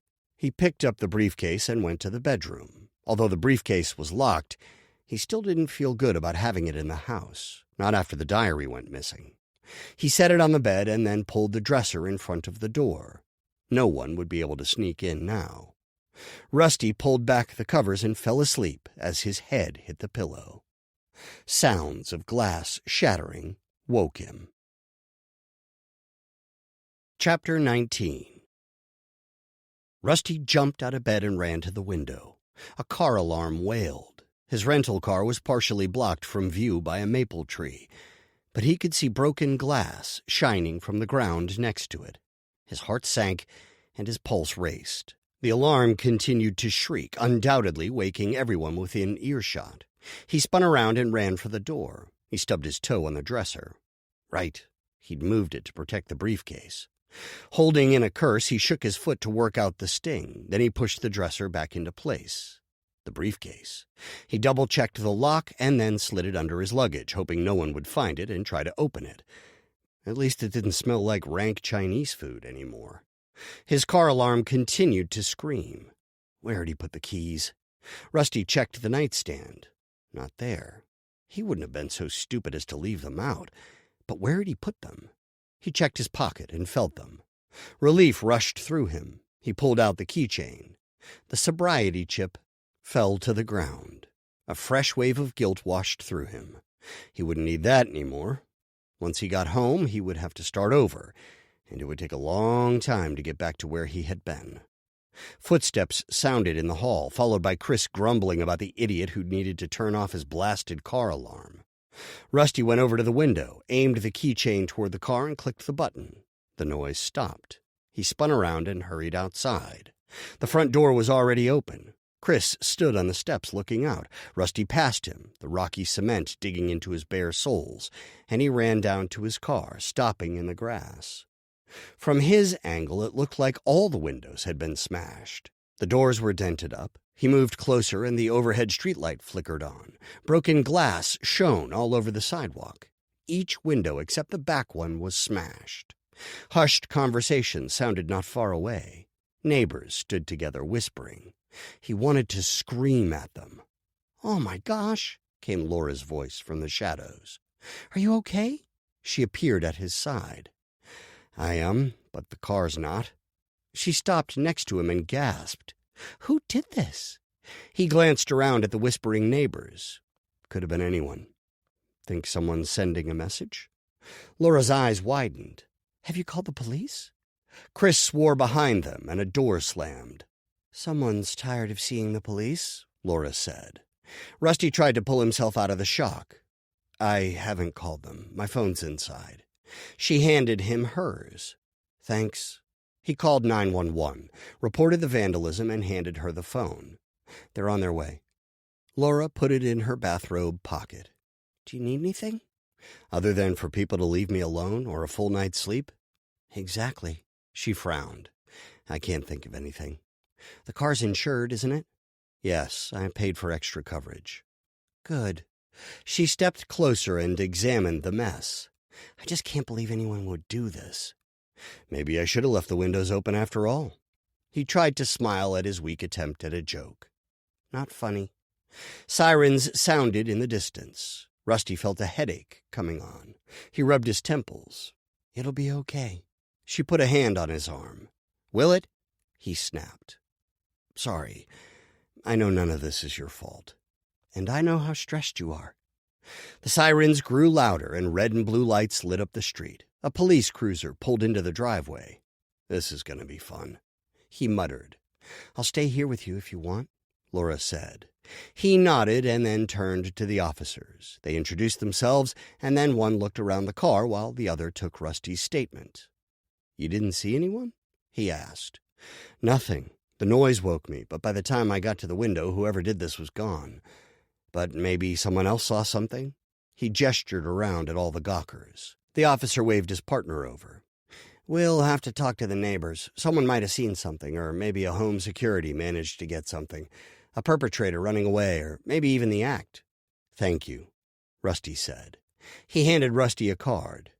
"If you think of anything else, call us. Be sure to call your insurance tomorrow." "Will do." He turned to the mess. "Guess I'd better clean it up." "I've got a broom in my garage," Laura said. "I'll grab it." "And I better get my shoes before I get more than a stubbed toe." Rusty spun around and headed for the house. He stepped on a sharp rock in the middle of the yard. It dug into his flesh and broke the skin. He bit his tongue, not wanting to say anything unbecoming within Laura's earshot. Limping, he made his way through the yard, up the steps, and into the house. "Are you okay, Uncle Rusty?" asked Brady. Both kids stood at the top of the stairs. "It's all going to be fine. You guys go back to bed." "Someone broke into your car?" Kaylee asked. "Yeah, but they're gone now. Everything's fine." Neither appeared convinced. "I'm serious. Get some sleep." Kaylee grumbled but turned around. She grabbed Brady's arm and pulled him down the hall. Rusty made his way to the bathroom and cleaned his foot. The wound didn't look nearly as bad as it felt. His stubbed toe, on the other hand, was swollen and throbbing. He went into his room and slid on socks and shoes. By the time he got outside, Laura was already sweeping. "You don't have to do that."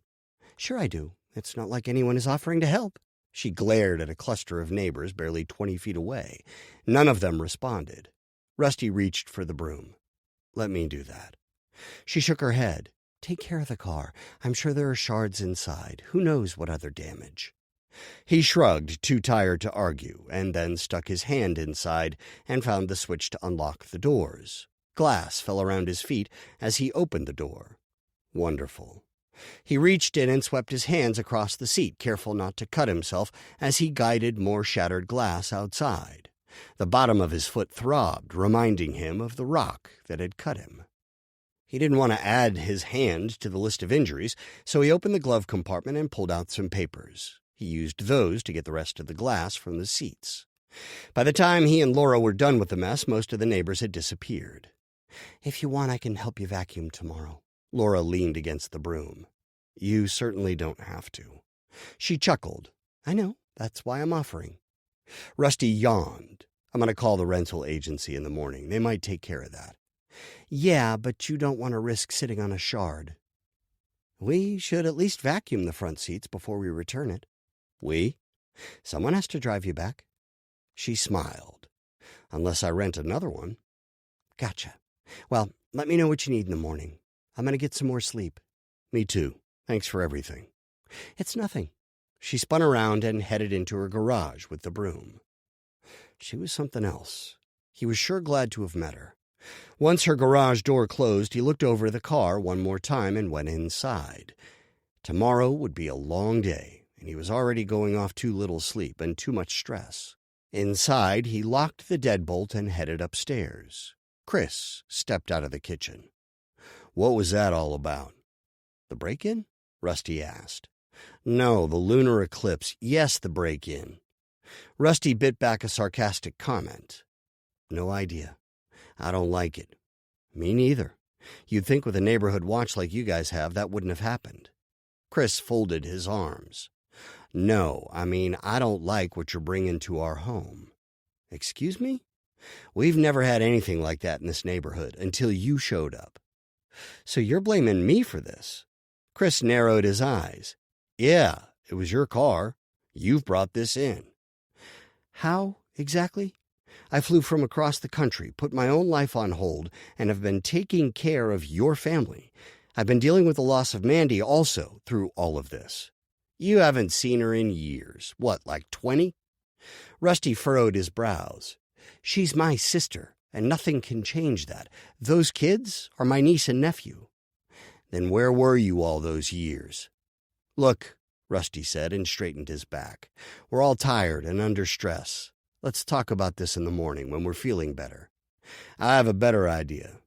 How about instead of that, in the morning you pack your stuff and get out of here. Stay away from me and my kids. Take the trouble you brought with you." Kaylee appeared in the hall. "Dad, no." Chris didn't even acknowledge her. "I'm serious. Who's going to watch the kids all day?" "They can watch themselves. Kaylee's almost 14. Thank you for your help, and if you'd like me to pay you back, I will." Rusty shook his head. "Forget it. I don't want you thinking we owe you anything." "You don't. Your family. Let me be here for my niece and nephew." "Just leave us alone. We don't need anything from you. I want you gone by the time I get back from work tomorrow. Then I never want to see you again." "You can't keep me from them." "Watch me." Chris turned and stormed down the hall. "Dad!" Kaylee's voice wavered. "Don't do this." He turned and faced her. "I'm responsible for you two. It's my call, and I want him out of our lives." "But no more. Go back to bed." She turned to Rusty, tears shining in her eyes. "Don't let him do this." "I'm sorry." Kaylee turned to Chris. "I hate you. All of this is your fault, you know." Chris spun around and stepped closer to her, stopping only about an inch from her face. "Never say any of that ever again. Do you hear me?" "Or what?" Kaylee demanded. "Or you'll regret it, that's what." "What'll you do to me?" "Just do what I say." He punched the wall next to her head. His fist went through, and drywall flew in all directions. Kaylee turned to Rusty, fear in her wide eyes. Then she looked at Chris. "I really do hate you." She spun around, went into her room, and slammed the door. "What are you looking at?" Chris demanded. He went into his own room and slammed the door. It clicked as he locked it. Rusty went into the guest room. He shoved the dresser back in front of the door and sat on the bed, his mind reeling. How could he leave those kids with someone so temperamental? Mandy sure wouldn't want to, and he wouldn't be able to live with himself if something happened. At least he had until the next evening to figure something out. He could talk with the kids and see if they felt safe. If so, maybe getting a hotel would be for the best. No reason to further ignite Chris's anger. Rusty could still visit the kids while he was at work. He'd just have to be careful none of the neighbors saw him and reported back to Chris. He climbed under the covers and rested his head on the pillow, closing his eyes. Thoughts continued to race, despite his best efforts to shut them up. His mind took him back to the restaurant and the 2 glasses of wine. Guilt punched him in the throat. What had he done? Why had he given in to the temptation? Now he would have to start all over, and not only that, but go back to his meeting and admit to failure. Chapter 20. Travis hit snooze and pulled the pillow over his head. He'd spent half the night up wooing the last prospective client. It had been worth it in the end because Brian Worthington had signed the contract. But it had been almost 2 a.m, and by the time he got home, Angeline was already asleep. She'd woken when he climbed into bed, and she was pissed. He never should have promised to have dinner with her that night. Not when he knew he had a meeting that could potentially go long. His alarm went off again. Angeline pulled the pillow off his face and glared at him. "Would you just turn that thing off?" "I'm tired," he snapped. "I can't imagine why." She shoved the pillow back in his face. Travis sat up and picked up his phone. He let the alarm continue. "Why do you always have to turn that so loud?" "So I can hear it. My grandmother in Paris can hear it, and she's deaf." Travis shook his head and silenced his phone, turning off the alarm. "I got the deal last night. Was it worth it?" "Of course." Angeline rolled her eyes. "It always is." "I didn't hear you complaining when we signed the papers for the bungalow in Hawaii." "Are we actually going to be there together?" "Of course. What kind of question is that?" he asked. "We never see each other." "What's right now?" "Ugh, you're impossible." She spun around, threw herself down, and pulled the covers over her. "Women," Travis mumbled. "Can't live with 'em. I heard that, and I don't care." He threw his legs over the edge of the Super King bed and stormed over to his dresser. He picked out his dress shirt and slacks, slamming each drawer along the way. Real mature. He spun around. "Would you shut up? I didn't do anything wrong." "No, you just broke a promise. Again." Travis put the clothes over his desk chair and stomped over to her side of the bed. "What's your problem?" "You are, but that isn't going to change, is it? Your real wife is the business, and I'm just the mistress. Actually, no, I'm not even that, am I? If you had one, you'd see her more than me." "I don't have time for this." "That's hardly news." He took a deep breath. "What do you want? A new car? A diamond necklace? What?" "I don't need another thing. We have more than I know what to do with." "You should know by now what I want." Travis furrowed his brows. "What?" "You." "I'm so sick of this argument." "Then do something to change it." She sat up and glared at him. "Or you could try being grateful for everything I do. No wife in town has nicer things than you, not even Camille. I make sure of that." Angeline shook her head and swiped a blonde curl from her face. "You don't get it." "No, you're the one who doesn't get it, and I'm sick and tired of the complaints. Do you know how many women would cut off their right arm to be in your shoes?" "Their right arm, huh? That's pretty specific." "Like I said, I don't have time for this." He spun around to grab his clothes. "You mean you don't have time for me, your wife, the woman you once couldn't live without?" "My mistake." He grabbed his clothes and stormed into the bathroom. Just before closing the door, he could hear her sobs. Again. He swore under his breath. How had his parents managed to have such a happy marriage when Dad had spent so much time at work? Travis couldn't remember a single argument between the two of them. Unless they'd fought behind closed doors, too.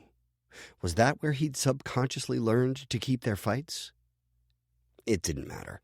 He just needed to shower and get to the office. There was no time for breakfast, so he'd have to ask one of the assistants to find him something. Not that he was any mood to eat anyway. Angeline had made sure of that. Travis set the water as hot as he could stand it and got in, fuming about Angeline. Didn't she know he wanted to spend more time with her? He just couldn't afford the time now, and that was a big distinction. Later, he would have the time, but now he needed to build the clientele. Sure, he had regular ones, but not enough. Would it ever be enough? He shook that thought out of his head. He just needed a few more years, And then he could give her what she wanted, including the babies.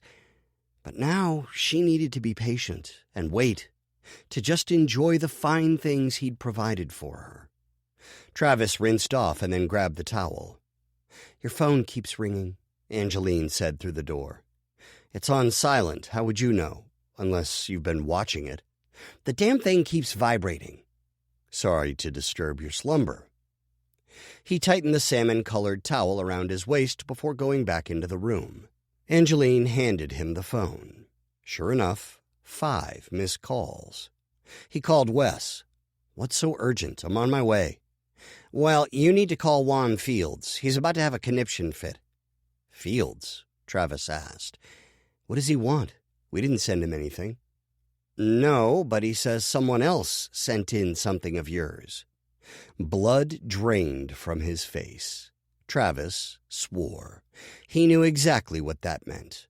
Clearly, he hadn't made himself clear to Mandy's brother the other night. "Thanks for the heads up, Wes." Travis ended the call. "What's going on?" Angeline asked, the anger mostly gone from her face. "Just something at work, don't worry about it." He spun around and stormed into the bathroom. This was the last thing he needed. He grumbled as he got dressed and shaved. Wes would help him figure out a way to make the problem go away. He took a deep breath and went back into the bedroom. "Travis, Look, Angeline." He took a deep breath, swallowing his pride. "Just know that I want to spend time with you. I do. If I can get away tonight, we'll have dinner, okay? But please, please, don't have a fit if I can't make it happen. Things come up in this business. It doesn't mean you're not important." "You call this, She bit her lip. "Okay, I understand. Just let me know if you can make it." "Thank you." He went over to her, kissed the top of her head, and went to the door. Just as he turned the handle, Angeline spoke again. "I love you, Travis." He spun around, feeling his anger toward her melt away. This had to be why Dad had always told him it was best to tell the woman you love what she wants to hear. Travis went back over to the bed and brushed his lips across hers. "And I love you. I'll do my best to have dinner with you tonight, I promise." She smiled, barely. He ran his fingers through her hair. "Wear the black dress again," he whispered. "Call me before you leave." "I will." Travis hurried downstairs. One of the household servants stopped him. "Would you like me to drive you to work, sir?" And have him overhear Travis's conversation with Juan Fields? "Not today, Andrew. Why don't you prepare breakfast in bed for Angeline?" "Yes, sir. Good day." He spun around and headed for the kitchen. Travis double-checked he had everything he needed, hurried to the garage and got in the car. He opened the garage door with the remote and found Juan's number in his contact list. "Hello, Travis." Juan's tone didn't tell him anything. "What's going on? Wes said you have some news." Travis would wait before reacting. He pulled out of the garage, pushed the button to close the door, and quickly checked for cars before pulling onto the private road. "Someone submitted your DNA, sir. I ran it and came up with you." "Who requested it?" Travis demanded. "I don't have that information. They just send me the samples and I follow the orders." Travis hit his steering wheel. "Find out, then." "It's not that easy. Make it that easy. I could lose my job if I get caught." "Fine, forget it. I'm pretty sure I know who anyway." Travis waved and forced a smile to the guard at the neighborhood gate. He waved back and tapped on a keyboard to open the gate for Travis. "Thank you. I can tell you it's a paternity test." Travis swore. It was definitely Mandy's brother. "And it's positive." The words felt like a punch to the throat. Travis had always suspected Mandy was right. The pictures of the boy she'd shown him were nearly identical to ones of him as a child. Even so, he'd managed to convince himself it was nothing more than an unfortunate coincidence. "Sir?" Juan asked. "I'm thinking." "Okay, but I need to get going. My break's almost over." "Destroy the results." "What? I can't do that. The computer system stores everything." "It's already there?" "I didn't know it would find you as a match. There are ways to quietly run a search, but I didn't know. I just thought it was another paternity test for the courts." "It's not going to go that far," Travis muttered. "Thanks for the heads up, Juan. I appreciate it. Sorry I can't do more." "Wait, what kind of DNA samples did they get?" "Let me check." Papers rustled on Juan's end. "Saliva, not a very good sample. And a nail clipping." Travis scowled and shook his head. That was probably the entire reason those two had agreed to serve at the parties. "Thanks, Juan. If you hear anything else, let me know, and keep this as quiet as possible." "Will do, just like last time. Take care." The call ended. His stomach twisted in tight knots. He had a few options. Quietly give them some money in hopes it would be enough to drop it. But if Rusty was anything like his sister, it wouldn't be enough, not even close. Travis could lawyer up, and he would if it came to it. But he was sick of these accusations, and if Angeline ever found out about how many he'd had. But this thing with Mandy, it was long before Angeline entered the picture. Even so, he wanted to keep her completely out of it, and besides, he'd managed to keep his attorneys out of this one so far. He'd hoped Mandy's death would be the end of his troubles.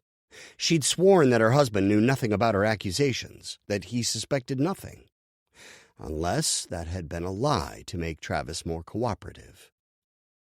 His mind bounced back and forth the entire ride to the office. The less people that knew, the better.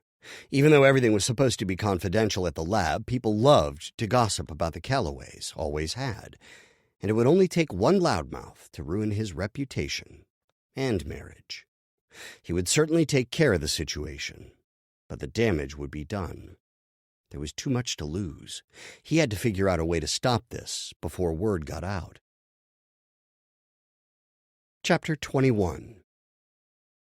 Rusty threw all of his stuff into the luggage and double-checked the room, only a few hours before Chris returned from work. He carried his stuff down to the door. "Are you leaving already?" He spun around. Kaylee stood at the top of the stairs with a huge scowl on her face. "No, not yet.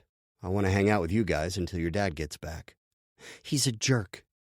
Rusty went up the stairs and patted her back. "He's doing what he thinks is best for you guys." "I hate him." "Don't," Rusty urged. "You're all going through the worst time of your life. You need to stick together.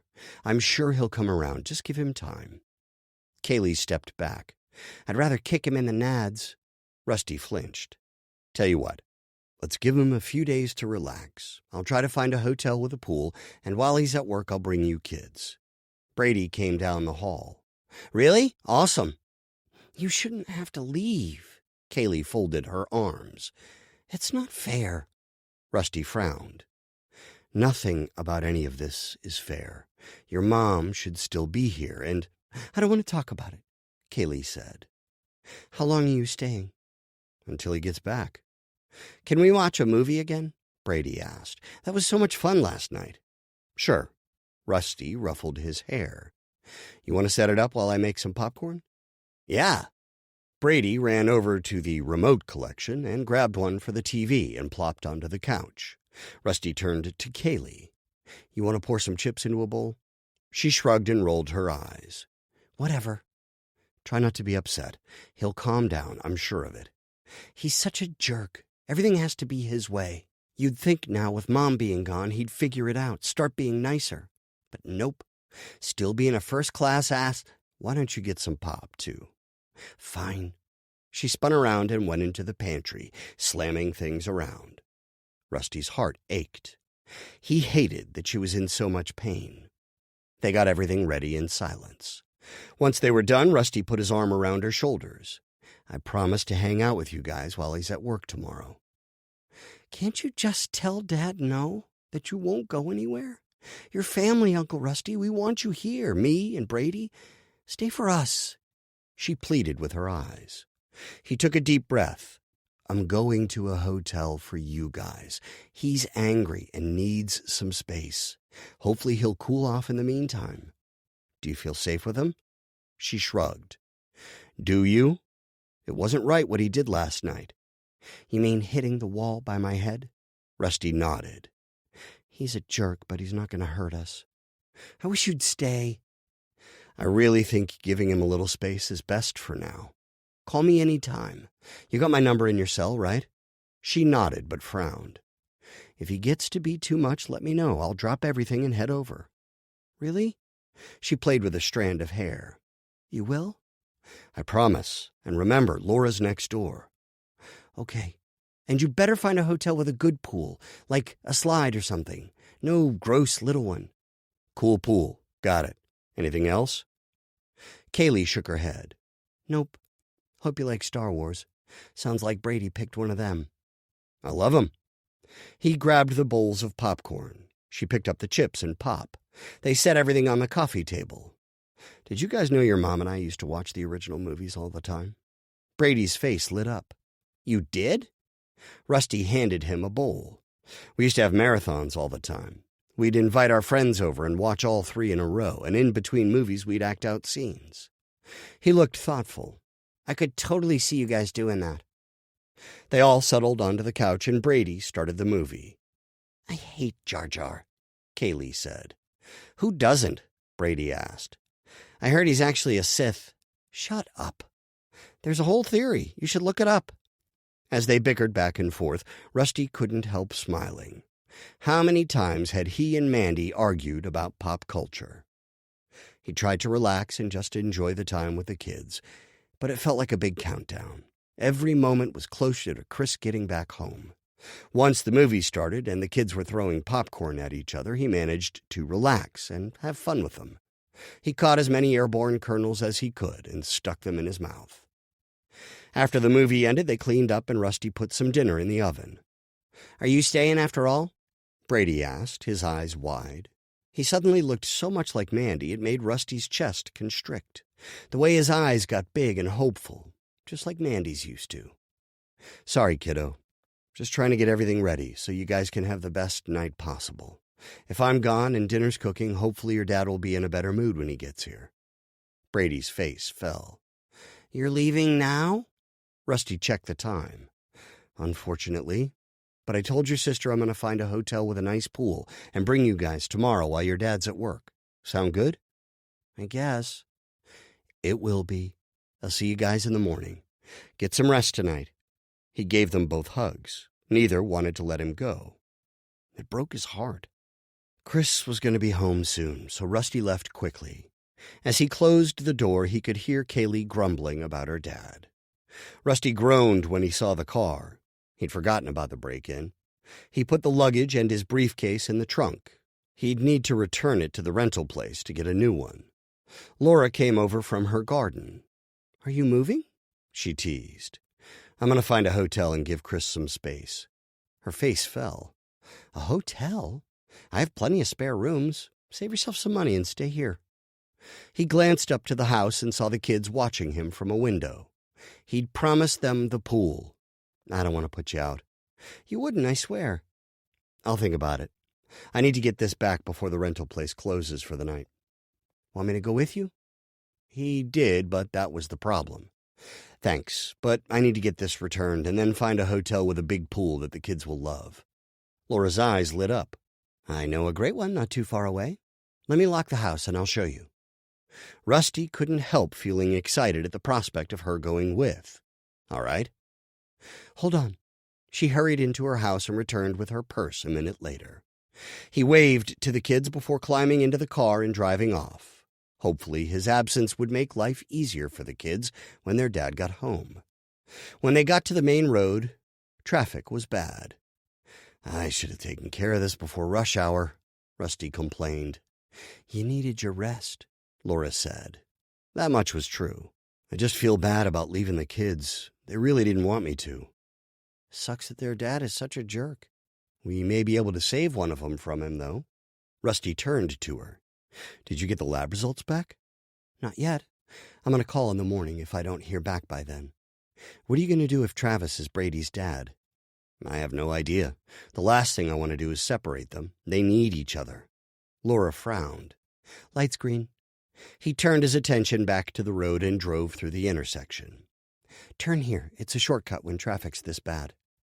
Rusty took a sharp right and followed her directions, barely paying attention. What would they do if they found out Brady was Travis's? Would Chris even want to continue raising him?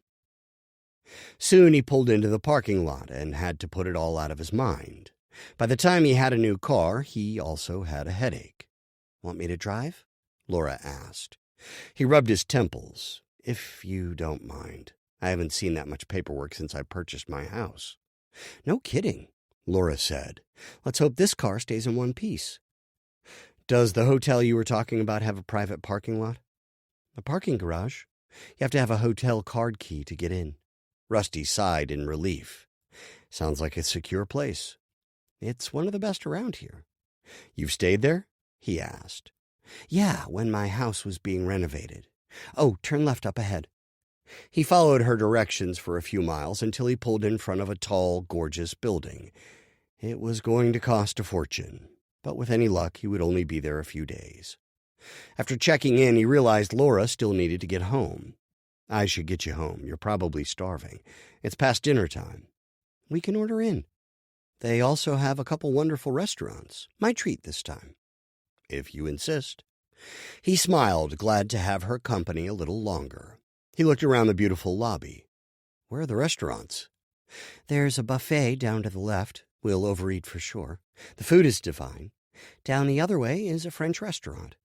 "Where do you want to eat?" he asked. "Depends." Her eyes sparkled. "Do you want to go for a dip after?" He arched a brow. "You want to go for a swim? We don't even have suits." "I stuck one in my handbag." She held up her purse, which had to contain an even smaller swimsuit. Rusty's heart raced. "I don't have one." "There's a gift shop down the way." She tilted her head to the left. "They have plenty." He swallowed. "Let's try the buffet and see how we feel after." She smiled. "Sure, sounds like a plan." They made their way to the buffet, which had such a heavenly array of scents. It made Rusty's mouth water. Laura insisted on paying and then grabbed a plate. "Where do you want to start?" "I'm not sure." He stared at the rows of food. "I think I'll wander and see what strikes me first." "Good plan. I think I see lobster. That's where I'm going to start." "Okay, find you in a few minutes." They parted ways and Rusty walked along, finally choosing steak and vegetables. He found Laura, and as they made their way to a table, his phone rang. With the heavily loaded plate, he couldn't balance that and the phone. Laura talked about the food as they settled into their chairs and started eating. He knew he should check to see who had called, but with his stomach rumbling as it was, he wanted to eat first. There was no way he could handle anything as famished as he was, anyway. He emptied the plate quickly, barely taking the time to savor the tasty food. Just as he picked up his water, the phone rang again. "I better get that. What if it's the kids?" Laura nodded, her mouth full of food. Rusty pulled out the phone and accepted the call. "Andy? Is everything okay? I told you only to call if there's an emergency." "Sorry, boss, but there is." "What's wrong? Did one of the trucks get into an accident?" "No, they're fine." Rusty sighed in relief. "But I just received word that your house is on fire." He nearly dropped the phone. "My house?" "The fire department's there now. Someone saw and called here knowing you own the place." Rusty's heart sank. "I'll catch the next plane." "If you need a place to stay—" "I won't. Talk to you soon." Rusty ended the call. "What's wrong?" Laura asked, her eyes wide. "My house is on fire." His voice sounded like someone else. "What?" she exclaimed. "I need to get back home." He put his face in his hands, trying to think straight. "I'll need to return the rental car. Can you drive me to the airport?" "Whatever you need." He looked up at her. "Can you check on the kids when Chris is at work? I promised him a swim." "I'll take them swimming." Rusty stared at her. How could this have happened? His phone alerted him of a text. It was from a blocked number. "I warned you to leave well enough alone." Chapter 22. Rusty paid the lot attendant and headed for his pickup truck. His stomach had been churning acid since he'd heard about the fire. In all the time it had taken to return his rental car, book a flight, and then sit through it, he'd done nothing but worry. Had his whole house burned down? Could it have been a small outdoor fire? Or had he lost everything, all pictures and memories of his family? His heart constricted. What if the only reminders of them he had or the few items in his office at work. He'd thought through everything. At the very least, he was sure he stored all his digital pictures somewhere online. It was just a matter of figuring out where. He couldn't think straight. In a way, it felt like losing his family all over again, except that he didn't know if he had lost their stuff. If anything remained, he promised himself to take pictures of everything, to at least have those, the boy's artwork, Laney's blankets and scarves, and everything else she'd crocheted. She'd been so talented. She'd sold a lot online, but she had also been humble. She hadn't opened the shop until her friends convinced her she would be doing the world a service. Rusty found his truck and opened the door. It was stuffy from having sat in the warm sun all the time he'd been away. He started the engine and opened the windows. Once he got on the freeway, enough air would get in to make it breathable. He didn't have time to wait. He slid on his Bluetooth earphone and called Andy. "Hey, boss, are you in town?" "Yes. Do you know the extent of the damage?" Rusty asked. "No one will tell me anything. I tried." "I appreciate that. Like I said, if you need a place to stay, I won't. Go home, okay? It's getting late." Rusty went around a slow sedan. "My shift isn't over." "Okay, thanks. My offer stands. I'll keep that in mind. See you tomorrow." "Good night." Rusty ended the call, eager to get home. There were too many traffic lights and slow drivers. It would take forever to get home. He went around another slow vehicle. "Relax," he told himself. It wasn't like he'd be able to undo any of the damage by getting home faster. In all likelihood, the fire department was long gone, having already put out the blaze. Whatever damage was done, or not done, was already set in stone. Images of charred remains plagued him. He thought of all the precious things possibly lost. Laney's jewelry, Parker's favorite teddy bear, Tommy's cherished train set. The tears blurred Rusty's vision. He wiped them away. No matter what happened, his memories were there. Nobody could take those from him. It didn't matter what shape the house was in. Things were just things, anyway. He'd already lost what was most important, them. That's why the things were so important. Those were all he had left of him now, if he even still had them. He cleared his throat and focused on the road. "Stop thinking," he ordered himself. Not that it mattered. Images of his fears shot through Rusty's mind, despite his best efforts. Finally, he reached his turn. It wouldn't be much longer until he finally saw the extent of what was lost. The air smelled of smoke, and not from a campfire or a safe fireplace. The stench made his stomach lurch. It was the odor of his home, the memories he held so dear. A lump formed in his throat. The moment of truth was coming. He stopped and flicked the blinker on. All he could see was trees and bushes. Soon, his house, or what was left of it, would finally be visible. His heart raced as he turned. It felt like a mile-long move, but in all actuality only took a moment. He turned into his driveway and hit the brakes, jolting to a stop. Rusty stared at his home as more tears blurred his vision. Relief washed through him. His house still stood, but 100 feet away, his unattached garage was almost completely destroyed. It mostly held random things from his towing business. If he thought he could fix one of the trucks himself, he brought it here. Or if they didn't have room for something in the office or the storage areas, it went there. It was a catch-all of sorts that badly needed to be organized. Well, not anymore. The fire had taken care of that. The garage was just his work stuff. It could all be replaced. But all of his family's stuff would still be there, safe. He gave way to the tears and rested his head on the steering wheel. He shook. Their memories were still intact. His sobs washed away all the unfounded fears. Once there was nothing more left in him, he sat up and glanced over the house again. It was still in perfect shape. Rusty cut the engine and ran to where the garage door had been. Wrapped around what was left of the doorframe was some yellow tape. Police tape? A notice was posted next to it. He grabbed the note, shone a flashlight on it, and read the small print. They wanted him to call the station. Clearly, they had to have suspected arson. Why else would the cops be involved? He swore. They were stomping on his last frayed nerve. Rusty considered walking around to look at the damage anyway. Would he really be breaking the law by entering his own property? He shone the flashlight, barely able to see anything. From what he could tell, everything was ruined. At least it was insured.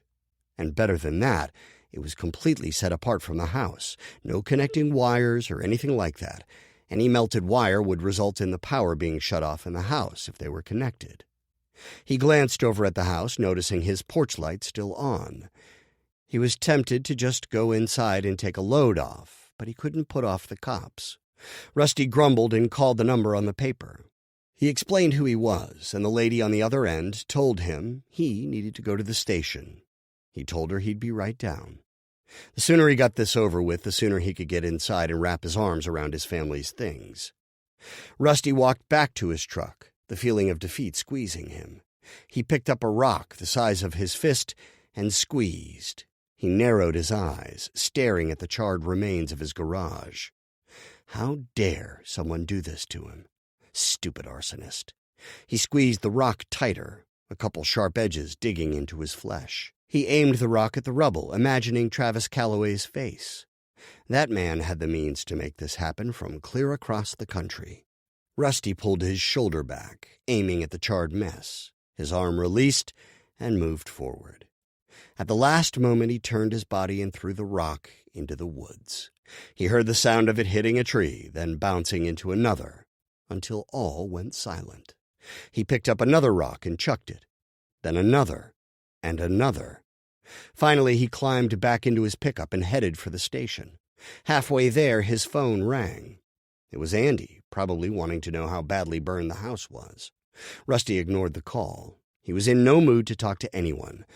The only reason he was going to speak to the officers was because he didn't want to commit a crime by entering his own building. Once he reached the police station, he again explained who he was. The officer behind the desk took him to a room with a long table and what had to be a two-way mirror. "Is this going to take long?" "No idea. Just wait, please." Rusty frowned, but didn't reply. This was the icing on the cake of a horrible week. He wanted to ask what else could go wrong, but didn't dare. Things could always get worse. Always. After about 20 minutes, which felt like hours, the door finally opened. A tall man with dark hair and dark circles under his eyes came in. "Rusty Caldwell?" Rusty nodded. The man sat across from him. "Detective Fleshman, I'm sorry about your house." Rusty nodded again. He was going to say as little as possible. Who knew what kind of incriminating evidence had been planted? He might need to lawyer up before the night was over. Fleshman pulled out an iPad and slid his finger across the screen. "Where were you when this happened?" "Across the country." "Oh?" Fleshman arched a brow. "What were you doing there?" Rusty flinched. "Helping my dead sister's family." The detective's eyes widened. "Your sister just died?" "It's been one hell of a week." "Sounds like it." "I hate to add to it, but the fire department believes your garage fire was no accident." Rusty rubbed his temples. "Arson. They haven't ruled it yet, but it looks that way. There'll need to be a full investigation." "Wonderful. What do you need from me?" "I have some questions for you." "Then can I go home?" Fleshman slid his finger around the screen again. "You can return as long as you stay away from the garage." "No problem." The detective looked up from the tablet. "Do you know anyone who would have reason to do this?" "Aside from his brother-in-law or the CEO of Clockworks?" Rusty shook his head. If either of them had cops knocking on their door about this, they might decide to up the game, torch his house, hit his business maybe. Or worse, go after the kids, or Laura. Detective Fleshman asked a long list of questions, tiring Rusty out all the more. "Just one more." Fleshman held Rusty's gaze. "You can't think of anyone who would have reason to do this." "You already asked me that." "I'm asking again." Rusty sighed. "Come to think of it, I did receive a couple semi-threatening texts." The detective tilted his head. "Did you happen to save them?" "I think so." Rusty pulled out his phone and scrolled through the texts. He showed Fleshman the latest one. The detective took a picture of it with the iPad. Rusty scrolled through until he found the first one, the the one Laura had also received. Fleshman took a picture of that one, too. No phone calls? Rusty shook his head. Just the anonymous texts. Do you know what they mean? They're definitely threatening. What are you supposed to stay away from? Got me, Rusty shrugged. I figured it was a wrong number. The detective studied his tablet's screen. The last one was sent after the fire. I got it driving home. We'll contact your carrier and see if we can find out the source of them. Can I go home now? Rusty asked. Fleshman slid his finger around the screen again. Looks like it. Remember, don't touch anything near the fire. It's still an active investigation. As long as I can sleep in my own bed. Shouldn't be a problem. The damage was contained to the garage from what I have here. It was far enough away from the house that it wasn't affected. The detective got up and opened the door. Have a good night. Rusty snorted. Right, you too. The drive home went by in a blur. Could Travis or Chris really be behind the arson? He didn't have any other enemies. Rusty had always made friends everywhere he went, except for the drunks that didn't want to be towed. He'd been sworn at and even assaulted, but nothing that ever resulted in a real issue.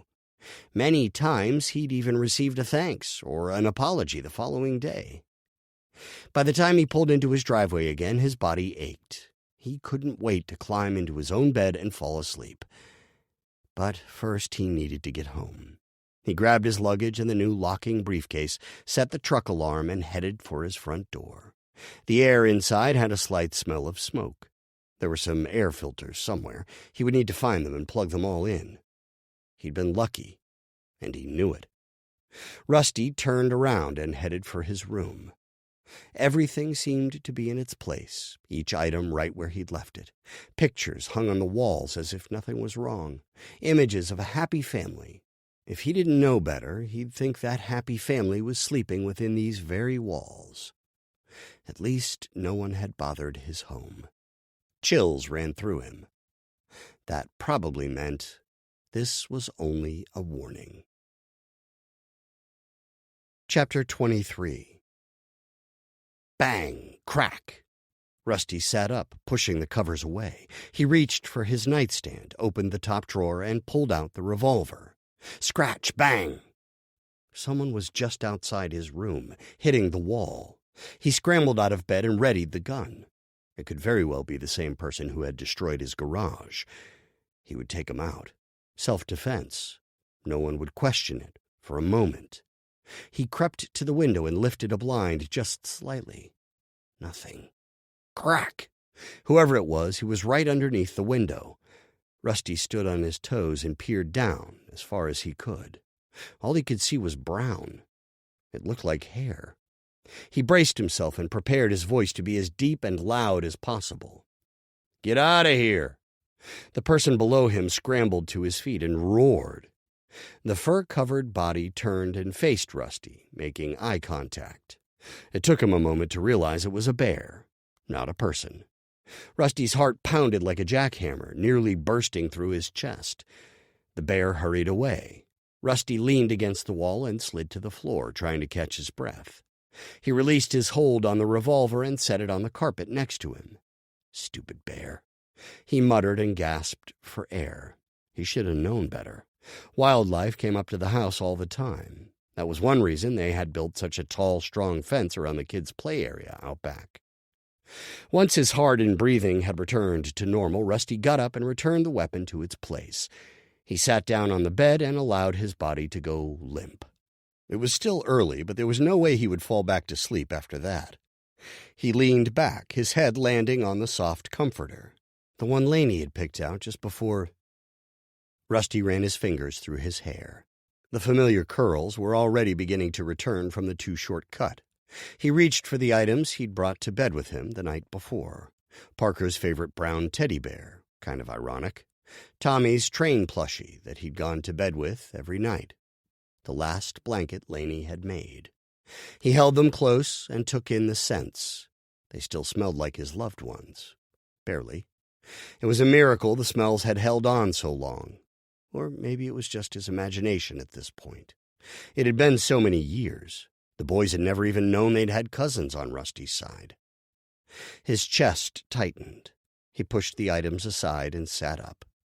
I'm not going there today. Not getting upset. He shook his head. Today would be all about taking pictures of everything that had belonged to Laney and the boys. Everything.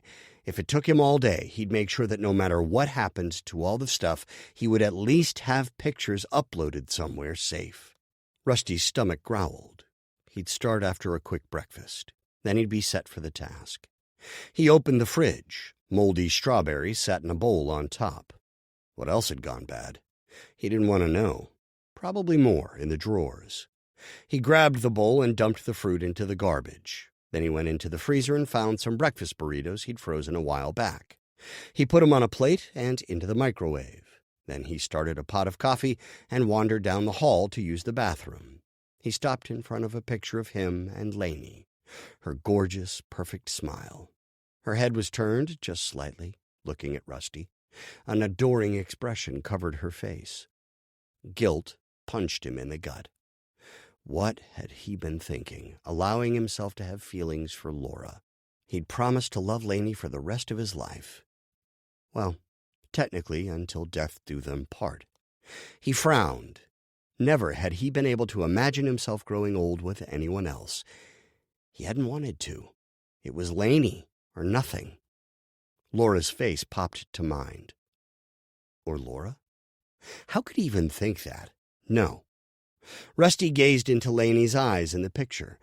He was taken back to a conversation they'd had years earlier, before they'd even talked about having kids. They'd given each other their blessings to move on if they died. But you didn't mean it, did you? He whispered, still staring at the picture. Laney just continued to smile, staring lovingly at Rusty. You couldn't have. He turned and walked away, the image of Laura replacing the one of Laney in his mind. Rusty turned and punched the wall. His fist went through, leaving a hole. I can't do this. I just can't. He belonged here, in this house, near the memories of his family. He couldn't allow himself to forget them. They deserved to be remembered, thought about often, never forgotten. He went into the bathroom, rubbing his sore knuckles. He was probably lucky he hadn't broken anything. Barely scratched his skin, in fact. It would bruise, sure, but nothing more. When he came out of the bathroom, a familiar picture of the boys faced him. They gave him their sweet smiles, the same ones they'd given him thousands of times, always melting him. What would they think of him nearly moving on, starting to look at someone else, the same way he'd always looked at their mom, or caring about 2 other kids, kids who would be about their age, almost like he was replacing them all. Rusty grabbed onto the doorway and leaned against it. He was a traitor. Not only that, but a falling-off-the-wagon traitor. He'd had a drink, just like the guy who had killed them all. Maybe it was time to give his old sponsor a call, or time to have a drink. What did it matter? He'd already broken his streak. His chip was worthless now. He would have to start over from ground zero. May as well have a drink if that was his plan. He'd thought he could handle just a drink. How many times had he heard that story in a meeting? He should have known better. Rusty glanced up at the picture of the boys. I'm sorry. He went into the hall, heading for the one place he could find something to drink. Laney's wine collection. He'd never been able to toss it, swore he'd never touch it, and he never had, not during all his tough days. But this was too much. At least it would help him feel a little better. Halfway down the hall, he stopped. The wine collection was in the garage. The burned-up, destroyed garage where he was less likely to see it on a regular basis. He turned toward a wall and balled up his fist. He aimed, staring at the wall, his eyes narrowing. But then he loosened his hand and turned around. Punching holes in the walls wasn't going to solve anything. Not that the wine would either, really. But it would feel a lot better than bruising his fist some more. He went into the kitchen. Maybe Laney had stuck some wine in one of the cabinets. He'd never gone through them, and some were pretty deep, the perfect place to hide a bottle for a romantic night. And she'd loved to plan those. Candlelit dinners with mood-setting music in the background, a perfect meal with a bottle of wine. She knew what drink went with what meal. She'd been able to drink without getting drunk. But then again, back in those days, so had Rusty. Laney never knew this kind of pain, though. Hadn't even lost a grandparent, much less the ones closest to her. He was glad she never had to go through anything like that. But he had. And if he was going to show up at a meeting and admit defeat, he may as well make it worth it. Have a real story to tell. Rusty lowered himself onto the floor and opened the nearest cabinet under a counter. He pulled out pots and pans of every shape and size. Then he found fancy serving dishes and platters he hadn't seen in years. Some, he swore, were from before the kids. But no wine. Not yet, anyway. Would she have bothered storing any drinks way down there, where he could barely reach? She'd been tall, too, but not as tall as him. Laney would have practically had to climb inside the shelving to get anything way in the back. He reached way into the back, finally finding the end of the storage. He pulled out some plastic storage containers. No wine. The containers needed to go. No wonder they were so far in the back. They'd probably been shoved back as new things had been added in.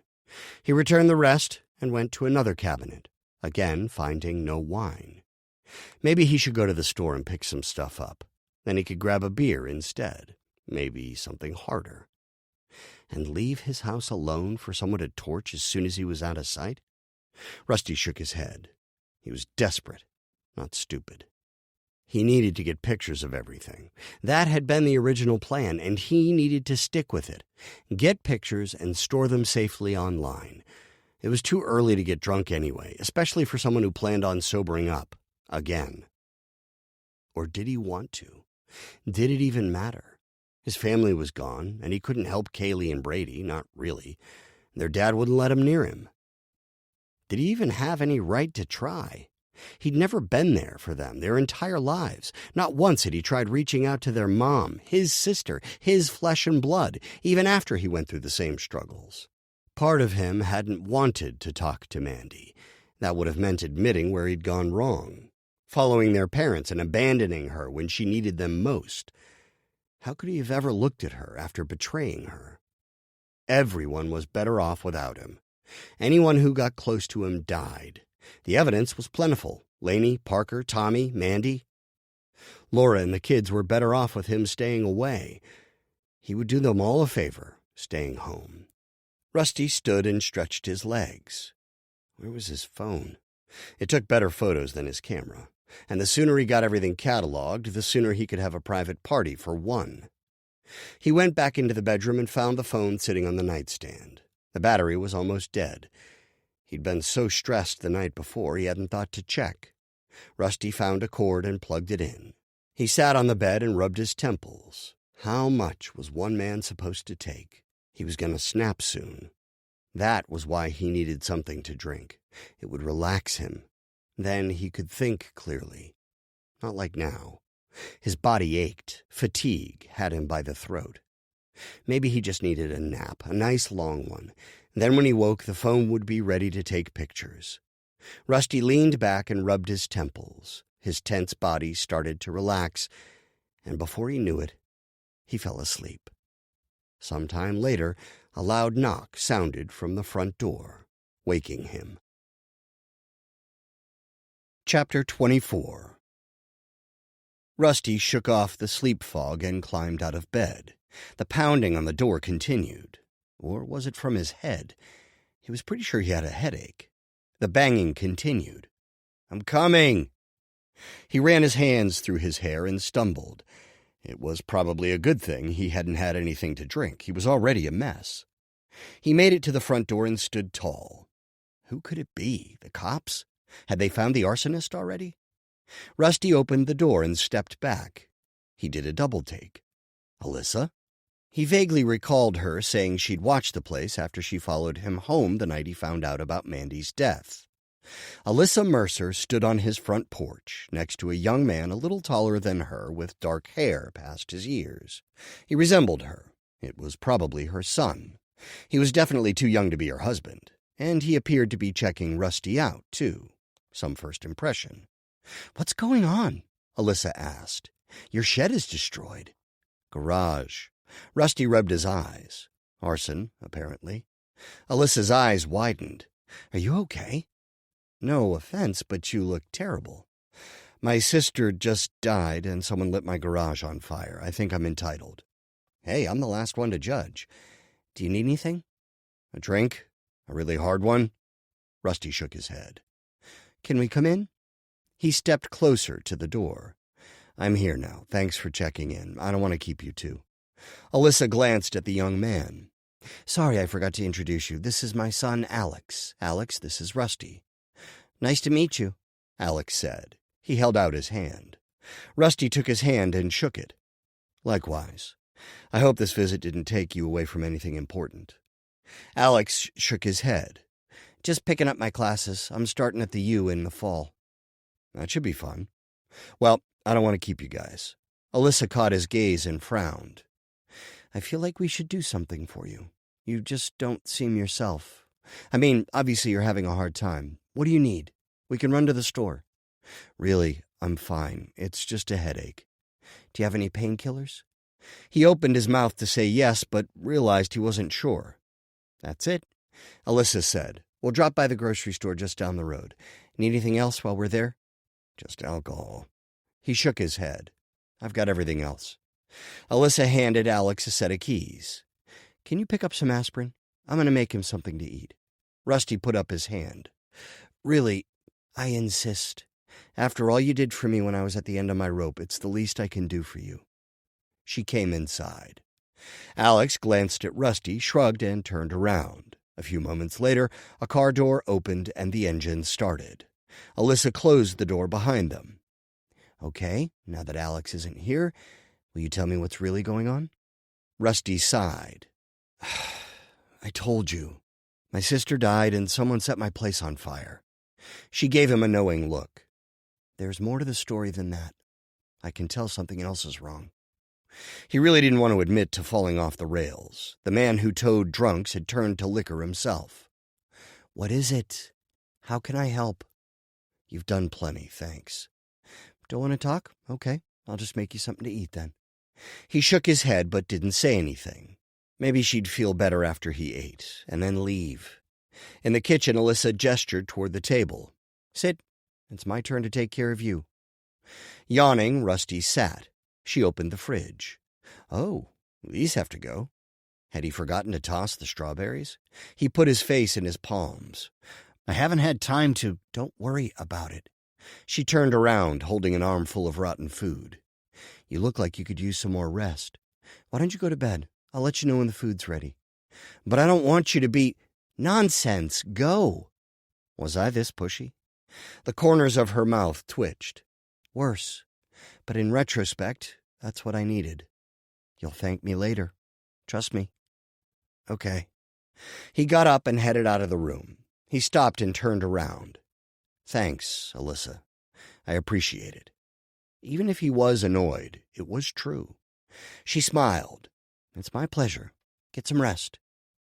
Rusty went to his room, sat on his bed, and took a deep breath. As tired as he was, he didn't feel like lying down. He needed to get started on taking pictures. He'd just start in there with Laney's stuff. Then he'd get the rest of the house after Alyssa left. Hopefully Alex would pick out extra-strength painkillers. The pain in his head was squeezing tighter every minute. He looked around for his phone. It was on the nightstand, still plugged in where he'd left it. He grabbed it. The battery was full. Good, but even if it wasn't, he would have still unplugged it. Where to start? Rusty glanced around, his gaze landing on the closet. His heart nearly leaped into his throat. He hadn't gone near Laney's side in... ever? He wasn't sure he'd even looked in. It was a habit to pretend her stuff wasn't there next to his. Some things were harder to deal with, and her clothes were one of them for some reason. Something he'd never been able to face. Rusty took a deep breath and stood in front of the closet door. He opened her side and studied the clothes hanging exactly as she'd left them. Mostly color-coded and sorted by season. It was exactly her, and it was going to break his heart all over again. He scanned her shoes lining the floor beneath. They were arranged in the same pattern, color and season, with the practical shoes in front and the pretty ones in back. He reached for the nearest clothes. Something in the back corner of the closet caught his attention. Some long dresses nearly blocked it from view, but him pulling hangers off had disturbed them, revealing whatever was there. He slid the clothes back and kneeled. It looked like a basket of some kind. He leaned over the shoes and pushed the long dresses out of the way. It was a large picnic basket, and he'd definitely never seen it before. Carefully, he grabbed the handles and brought it out. It was painted reddish-brown and was high quality and heavy. His heart raced, wondering what could be inside. What had Laney been doing with it? He set it on the bed and opened the top. 2 bottles, one of wine and the other champagne. 2 wine glasses, some plates, flatware, and non-perishables. Were they supposed to go on a picnic? It was hard to remember so far back, especially with everything being a blur around the time of the crash. There was something else in there. A paper. He pulled it out. An envelope with what felt like a greeting card inside. Rusty's hand shook. He nearly dropped the card. What was inside? Why the picnic supplies? He opened the sealed card, shaking, and managed to give himself a paper cut on his thumb. He pulled the card out. It had a picture of a happy couple in love. His heart nearly jumped out of his chest as he opened it. The inside read, "Happy Anniversary." Hearts were drawn in Laney's handwriting. On the left side of the card was a personal note. Rusty's throat closed up. He slid to the carpet and stared at the writing. His hand shook too much to read the writing. He took several deep breaths and rested the card against his knee. "Dear Rusty, you've given me everything I ever dreamed of, and far more. I never knew life could be so wonderful, but you showed me paradise on earth. Love grander than I ever imagined. Then along came those 2 wonderful boys, partly you and partly me. All perfection. I really couldn't ask for anything more." His vision blurred from tears. He wiped them away, but even more replaced them. They fell faster than he could keep up with. His life with Laney and the boys really had been perfect. But then it had been snatched from them all. Oh, how he wished he had been in that car. Either to save them or go with them. It didn't matter which. Living without them was the worst fate. And to make matters worse, back at Mandy's, he'd acted like they had never even existed. Footsteps sounded down the hall. Rusty scrambled to his feet and locked his door. Alyssa knocked. "Are you okay in there?" Rusty cleared his throat. "Just resting." "Alex is back, and he needs to get back to the house. The food has another hour before it's ready. Will you be able to get it? Sorry we can't stay." He wiped his eyes and took a deep breath. His eyes felt swollen. Oh well. He opened the door. Alyssa's eyes widened when she saw him. "Are you okay?" "Allergies," he lied. "I came across some dust." She didn't look like she believed him. "Do you want me to come back? I'm sure Chad—" "No," Rusty said. "I just need to take care of some things. I'll be fine, I promise." Alyssa tilted her head, looking unconvinced. "Okay, but if you need anything at all, please call me. I can't imagine what you must be going through, losing your sister after losing your family." She frowned and patted his arm. "Oh, here's the painkillers." She dug into her purse and handed him a bottle of ibuprofen. "Thanks, Alyssa, for everything. Call me any time." He nodded. "I will." She squeezed his arm. "Take care of yourself. I might check in on you later." Rusty could tell by her expression that she was worried. He tried to force a smile, but it didn't work. "I'll be fine. I always am." Alyssa frowned and then turned around. A minute later, he heard the front door close. He sighed in relief. More tears came. He hadn't been expecting to find anything new from Laney, especially nothing like that. He cleared his throat again and sat next to the basket, waiting for the tears to stop. He picked up the card and read the rest of the handwritten note. Laney wrote about some of the best times they'd had together as a couple and as a family. His heart both swelled with love and shattered into pieces as he read the words. The note was too short. Why couldn't it go on forever? He wanted more new time with Laney. but it ended all too soon. I just want you to be happy always and forever. All my love, Lainey.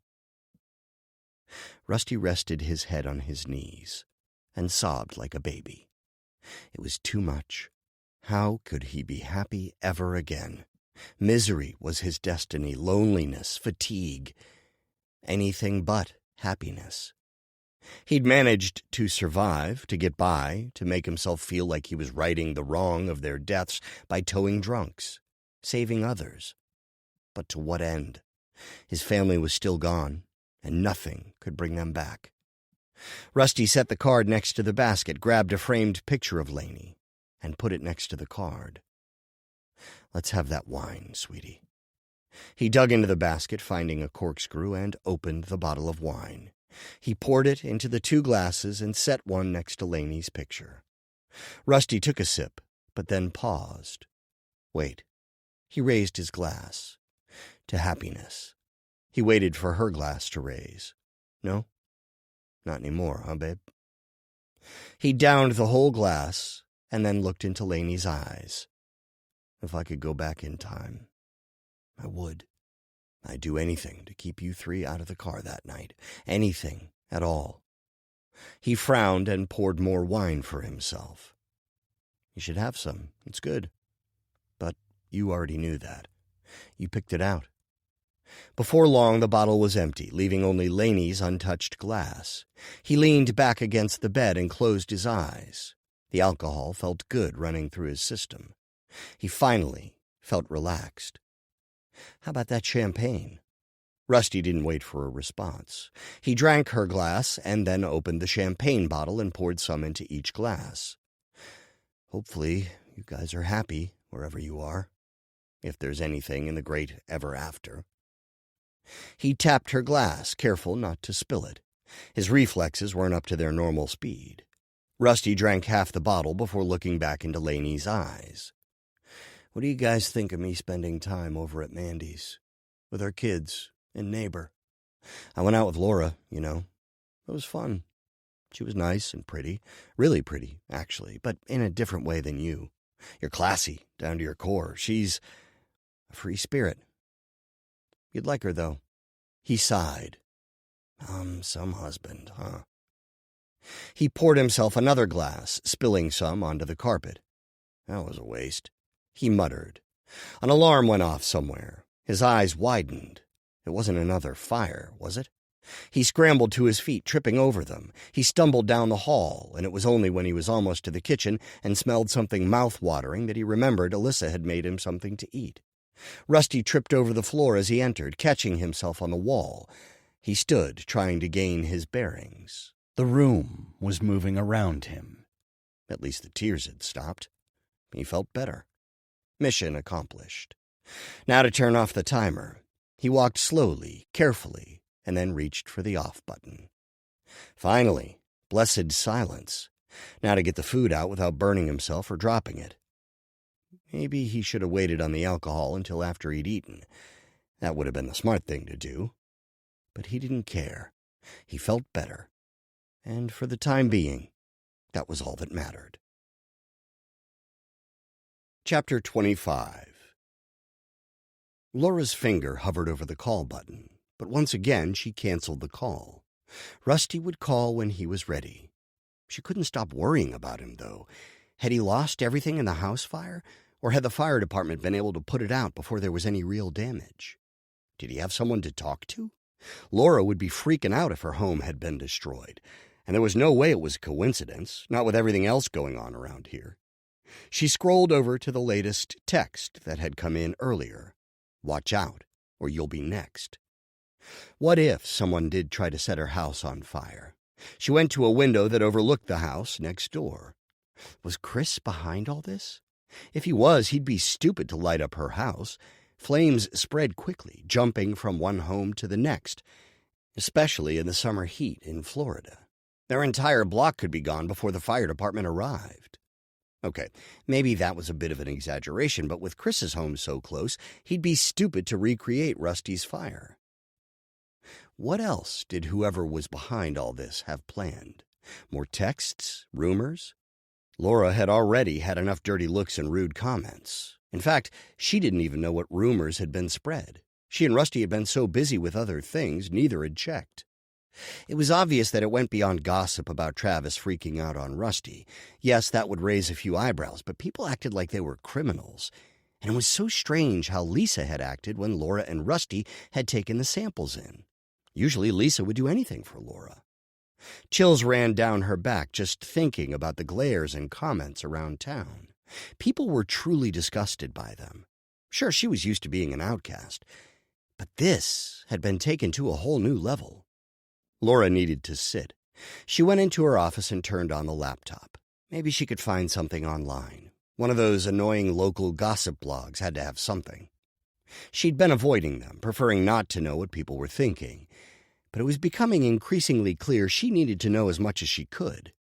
Maybe she could even find something that would give her a clue as to what was coming next. At least it was worth a try. The computer finally loaded. She typed in her password. She was so shaken it took her 4 tries. It took a moment for everything to load, but soon she had several local blogs in the tabs. Laura started with the most popular one. There was nothing about either her or Rusty on any of the recent posts. Some news about a couple big deals Travis Calloway had in the works. Some kids had broken into the high school and messed up the cafeteria. A missing teen had been found alive and well at a college party a few towns over. A popular couple was getting a divorce. Rusty's car break-in. At least now she was getting closer to the party. She scanned some more posts until she saw the headline. Mandy Oates' brother kicked out of Calloway party. You won't believe why. Laura scanned the article, at first seeing exactly what she expected, a blown-out-of-proportion account of what had happened that night. It made Rusty look like a drunken fool, as though he'd been the one to break the glasses. Travis, of course, looked like the town hero. Then, on the 3rd paragraph, Laura froze. She blinked a few times and had to reread the opening lines several times to make sure she hadn't read it wrong. Rusty has been hiding a horrible truth. He actually fathered one of Mandy's children and is desperate to lay the blame on someone else. This week, it's Travis Calloway. Laura shook her head. Was that what people really thought? That Rusty and Mandy had... Her stomach lurched at the thought. It couldn't be true, could it? No, not only was it physically impossible, Rusty and Mandy hadn't even seen each other since before Laura and Chris met, but it was also ludicrous. There was no way either one of them would even consider what the article was accusing them of having done. Rusty was a stand-up guy. How could she doubt him, even for a moment? Rage surged through Laura.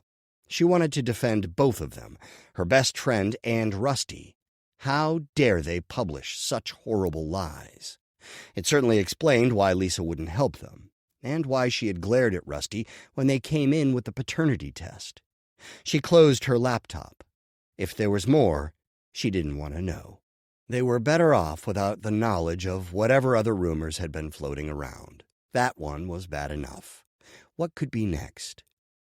Travis obviously had something to hide. He had to be behind the rumors. It was the only thing that made sense.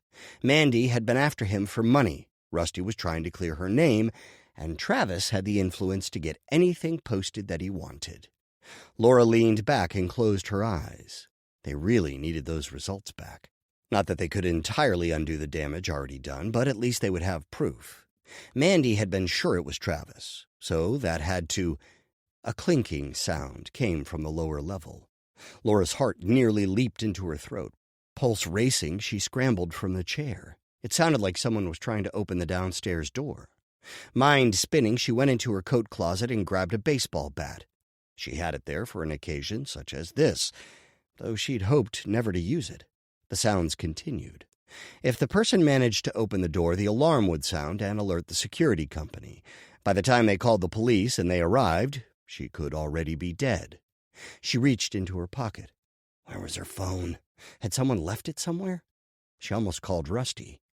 The living room, that's where she'd left it. Clutching the baseball bat, she hurried into the couch and found her cell phone. Thunk. The familiar sound of her downstairs door hitting the wall beside it. It was open. Someone was now in her house. Her fingers shook as she dialed 911. "What is your emergency?" "Someone's in my house," Laura whispered, backing away from the stairs. "They broke down my door and are inside." "What's your address, ma'am?" Laura backed up more and whispered the information into the phone. "Can you repeat the last part?" asked the operator. She took a deep breath and repeated herself, speaking closer to the receiver. "Thank you. Please stay on the line. I'm going to—" "Just hurry." Laura ended the call and stuffed the phone in her pocket. Footsteps sounded downstairs. The intruder was walking around the downstairs area. Doing what? Looking for something? Laura's pulse drummed in her ears. It made it even harder to hear what he was doing.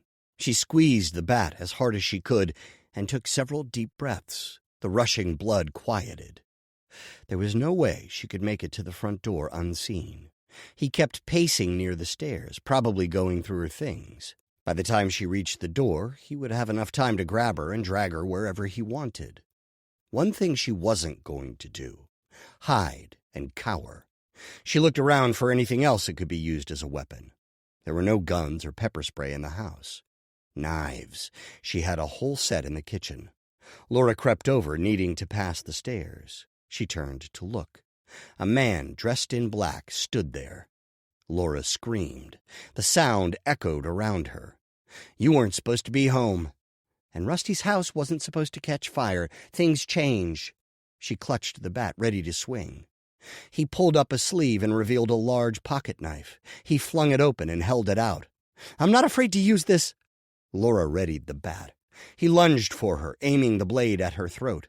Laura swung, hitting him in the hand. The knife flew out of his grip. He reached for it, and Laura took advantage of his distraction and hit him across the head. It wasn't like the shows she'd seen. He didn't crumple to the ground. Instead, he turned to her, nostrils flaring, blood dripping down his face. He jumped at her, his face contorted into a tight scowl.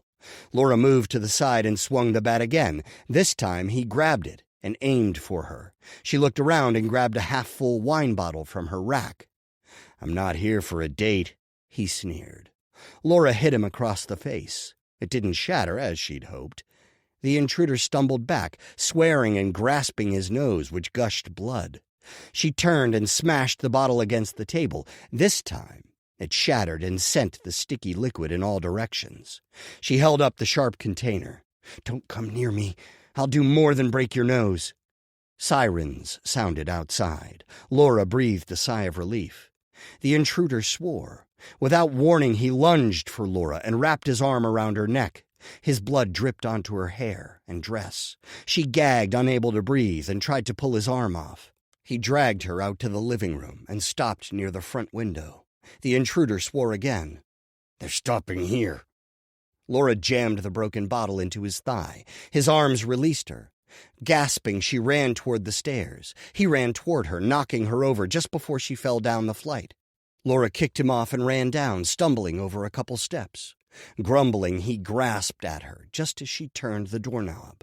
"Not so fast." The intruder wrapped his hand around hers. "You're not going anywhere." She struggled against him, and they fell down the next flight of stairs. Laura landed on top of the intruder. Something crunched, and he let out a yowl. They rolled down until they reached the bottom. She jumped up, but he didn't move, just lay there moaning. Laura stumbled to the back door and opened it. The sounds of sirens filled the air. Chapter 26. Brady stared at Kaylee, disappointment in his eyes. "Why hasn't Uncle Rusty come by?" Kaylee shrugged, wishing she knew. "Maybe he's busy." "With what?" "His car. Finding a place to stay. I don't know. He said he'd take us swimming." "I know. He will, okay? He's not our babysitter." Brady frowned. "He kind of is. Look, I'm almost 14. You'll be 12 soon. We don't need a sitter." "Well, I'm hungry." He threw the game controller on the couch. "I'm not even allowed to cook." "I am, and it's time you learn." "What will Dad say?" Brady's eyes grew wide with fear. "He'll be glad we can take care of ourselves. Come on." Kaylee's stomach grumbled. She went into the kitchen. It was already after 3. No wonder they were so hungry. They'd had a bowl of cereal for breakfast earlier, but had been holding out until Uncle Rusty came by for lunch. She spun around and glared at her brother. "I said, come on." Brady muttered something but got off the couch. "I'll just have more cereal. I don't care." "I do. I'm hungry. We can at least have some mac and cheese." He shrugged. "Do you know how to make it?" "Yeah, I've made it before. Besides, there are directions, dummy." Brady narrowed his eyes. "Quit calling me names. It's what siblings do." Kaylee spun around and found a box of shell-shaped noodles and thick cheese sauce, organic. "Grab a pot and fill it with water." "No." She turned and faced him. "No? You heard me." "Why not? I thought you were hungry." "I am, but I'm not doing anything until you say you'll be nicer to me." Kaylee rolled her eyes. "Are you serious?"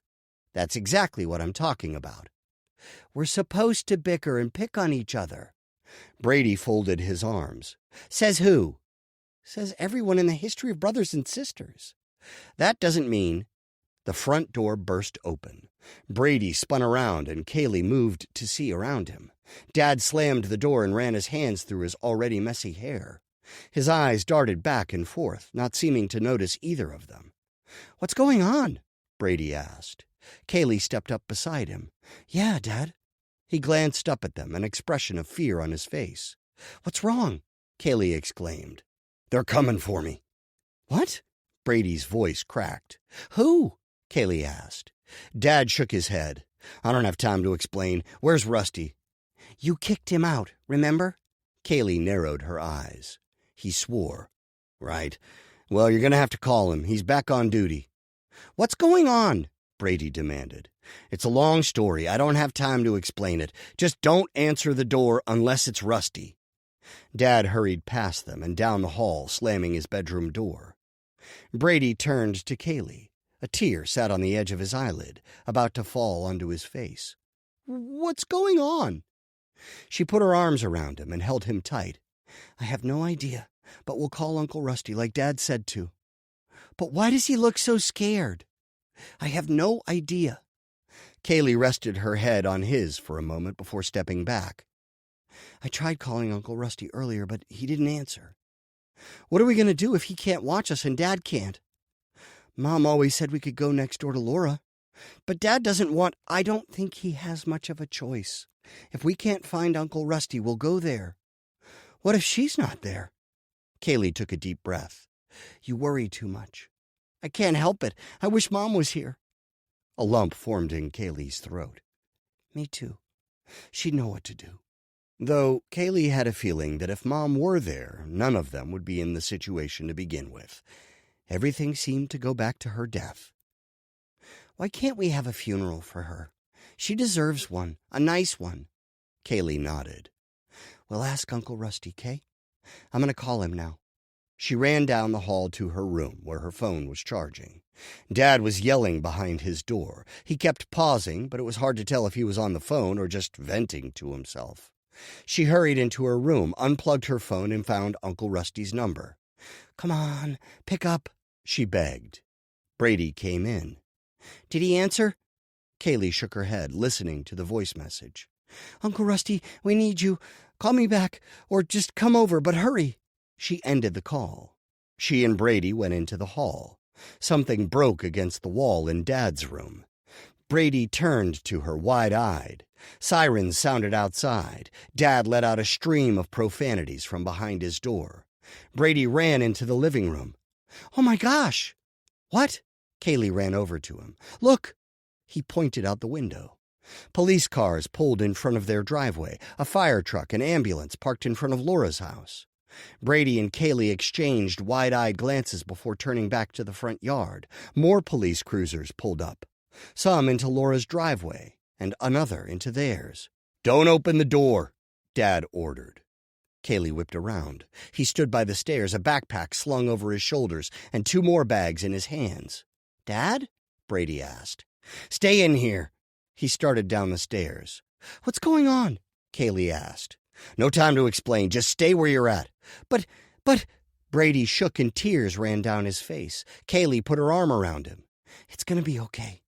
Dad's footsteps echoed down the stairs, past the front door and down to the bottom level. Brady just continued trembling in her embrace. The sliding glass door downstairs squeaked as it opened, and then slammed shut. "Where's he going?" Brady whispered. "I have no idea." Someone banged on the front door. Brady jumped. "What do we do?" Kaylee peeked outside. "Dad said not to answer it." "Should we?" "Open up." More pounding. "Police!" "It's the police," Brady said. "I know, but—" The cops continued banging on the door. "We know you're in there." Brady shook harder. "I don't want to go to jail."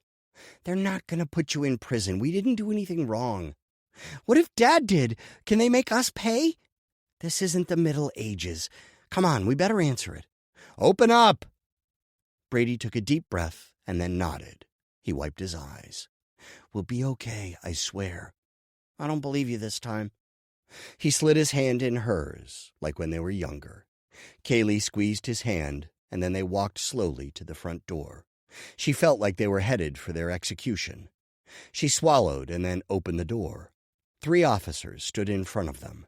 Surprise covered all of their faces. "Where's Chris Oates?" demanded the tallest one. Brady turned to Kaylee, his eyes bigger than she'd ever seen him. She turned back to the police. "He's not here. Did you try his work?" "Excuse us, we need to get by." "Don't you need a search warrant or something?" Kaylee asked. The tall one stepped forward, forcing her and Brady out of the way. The first 2 ran up the stairs. "Come on in," Kaylee mumbled. The 3rd officer stopped and looked back and forth between Brady and Kaylee. "Why don't we go outside?" Brady clung to Kaylee. The cop gave a reassuring smile. "We're here to help you." Listening to the other 2 stomp around upstairs, Kaylee doubted that. They were there to find Dad. But why? "Follow me," said the officer. Brady looked at Kaylee. She nodded, and they went outside. It seemed like the emergency vehicles lined the street, but it was really just their house and next door. Cops swarmed Laura's front yard. "What's going on?" Brady whispered. Medics carried someone on a stretcher through Laura's yard. "No!" Kaylee released Brady's hand and ran next door. Had Dad hurt her? Was that what this was all about? Laura wasn't on the stretcher. It was a guy. Fear pierced Kaylee, worried that it was Uncle Rusty. He was friends with Laura. But the injured man was shorter and had longer hair. Relief washed through her. Brady appeared at her side. "Who's that?" "I have no idea. Where's Laura?" More medics came around from the other side of the house. They were helping someone in an orange and brown dress. Laura. Kaylee ran over. Blood was spattered over her shoulders, and a big round stain sat near her middle. "Laura!" Kaylee exclaimed. She looked over. "Are you two okay?" "Yeah, you're bleeding." Laura shook her head. "It's not my blood." A cop came up to them. "We'll need your dress for evidence." "Right now?" Laura asked. "Or can I go in and change?" "You can go in with some of our police officers." A couple more police came over to them. They looked at Kaylee and Brady. "Where's your mom?" asked one. Kaylee scowled. "Dead?" "Oh, right, the suicide from last week." "She didn't kill herself!" Brady screamed. "I wish everyone would stop saying that." "We'll have to take you two into custody." Kaylee's heart raced. "What do you mean?" She grabbed her brother's arm.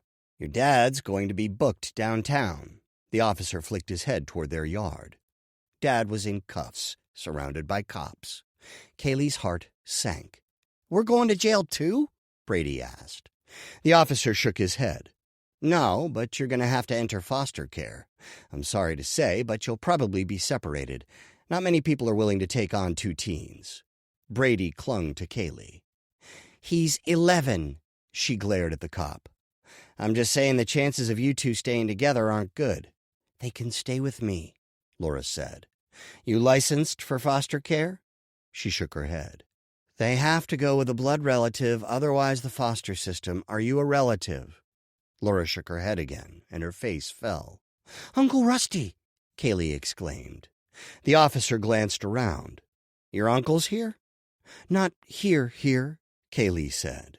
"But he's in a hotel nearby. He was staying with us before. He can come back." "Rusty, you say?" The cop scribbled notes onto a pad of paper. "Same last name as you?" "Russell Caldwell," Laura said. "He's their mom's brother." The cop wrote more down. "If he agrees to take care of you kids and we see proof of identification, you two can stay with him." "He will," Kaylee assured him. "He flew all the way out here just to help us." "Then you may be in luck." He glanced at Laura. "In the meantime, you should get cleaned up." She glanced down at her bloody dress. "Yeah, I should." "Someone have Russell's number?" "I do," Kaylee and Laura both answered. Chapter 27. Rusty sat on the couch in the family room, another part of the house he tended to avoid. A large photo of his family stared at him. Everyone was smiling and happy. Somehow the photographer had managed to get both boys looking directly into the camera while smiling. It was something Rusty had rarely been able to do. He stared at their features, wondering what they would look like if they were still with him. Both would be handsome young men, that much was certain. They'd both inherited much of their mother's features. Everyone always said that if they weren't 2 years apart, they could have been twins. He'd only ever been able to see their differences. But now, somehow, he could see what everyone meant. "So, I told your mom about Laura." He leaned back against the cushions. "The nice lady who lives next door to your Aunt Mandy. Have you met her up there? I bet you guys would love each other. It's too bad I never made sure you guys all met here." Rusty sighed, feeling defeated. He'd made so many wrong decisions. If he'd been with them that night, if he'd only swallowed his pride and reconciled with Mandy. So many regrets, too many mistakes. Everyone he cared about was dead. Not everyone.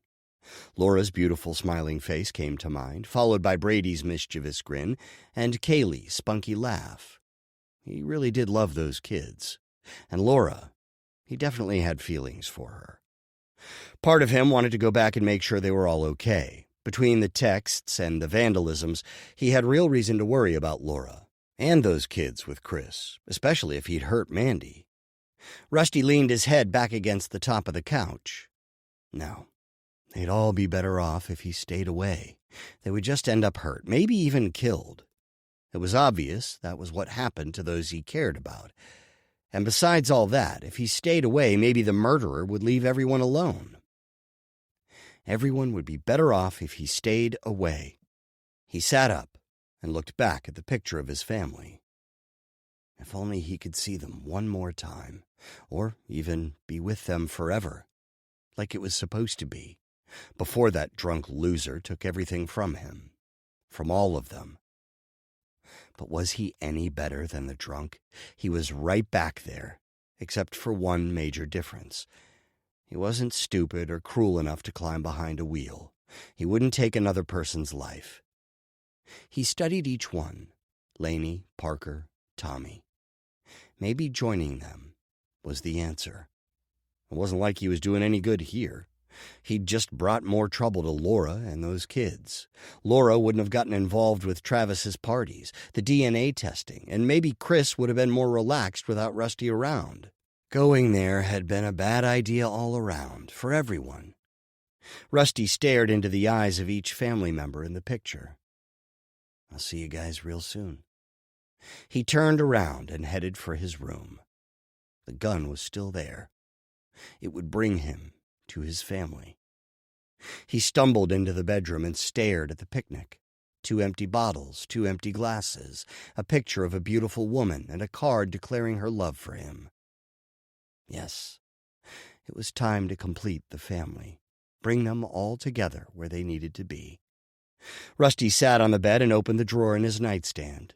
He stared at the loaded gun. It would only take a moment, and everything would be made right. He reached for it and paused. What about his parents? He didn't even know how they were handling Mandy's death. Would they be able to survive losing both their children in the same month?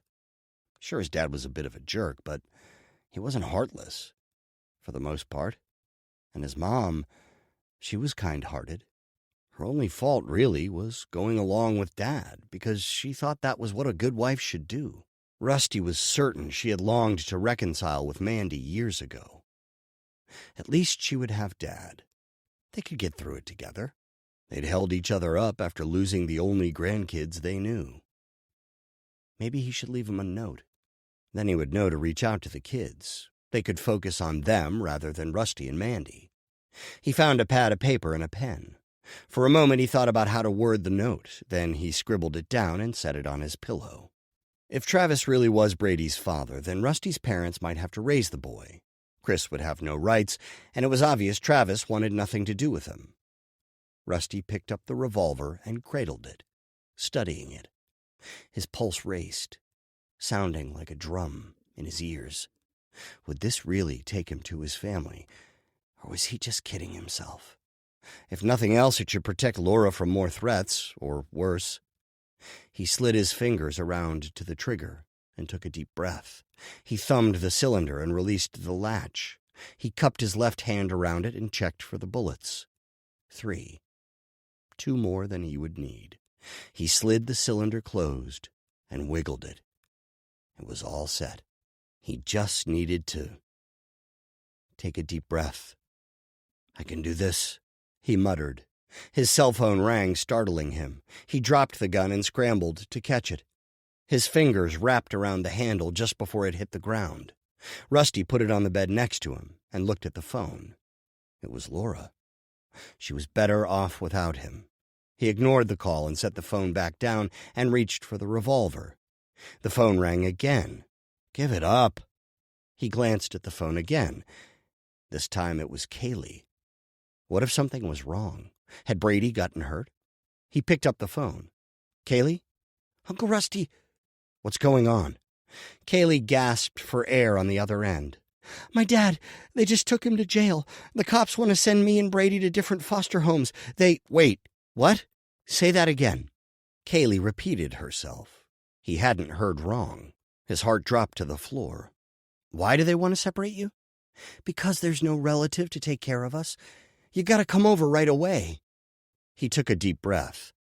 "It might take a little while. Is there someone I can talk to?" "Yeah, but where have you been all day?" "I had some stuff to take care of. I thought Laura was going to tell you guys." "Looks like something came up." "What do you mean?" "I better let her tell you. Hold on."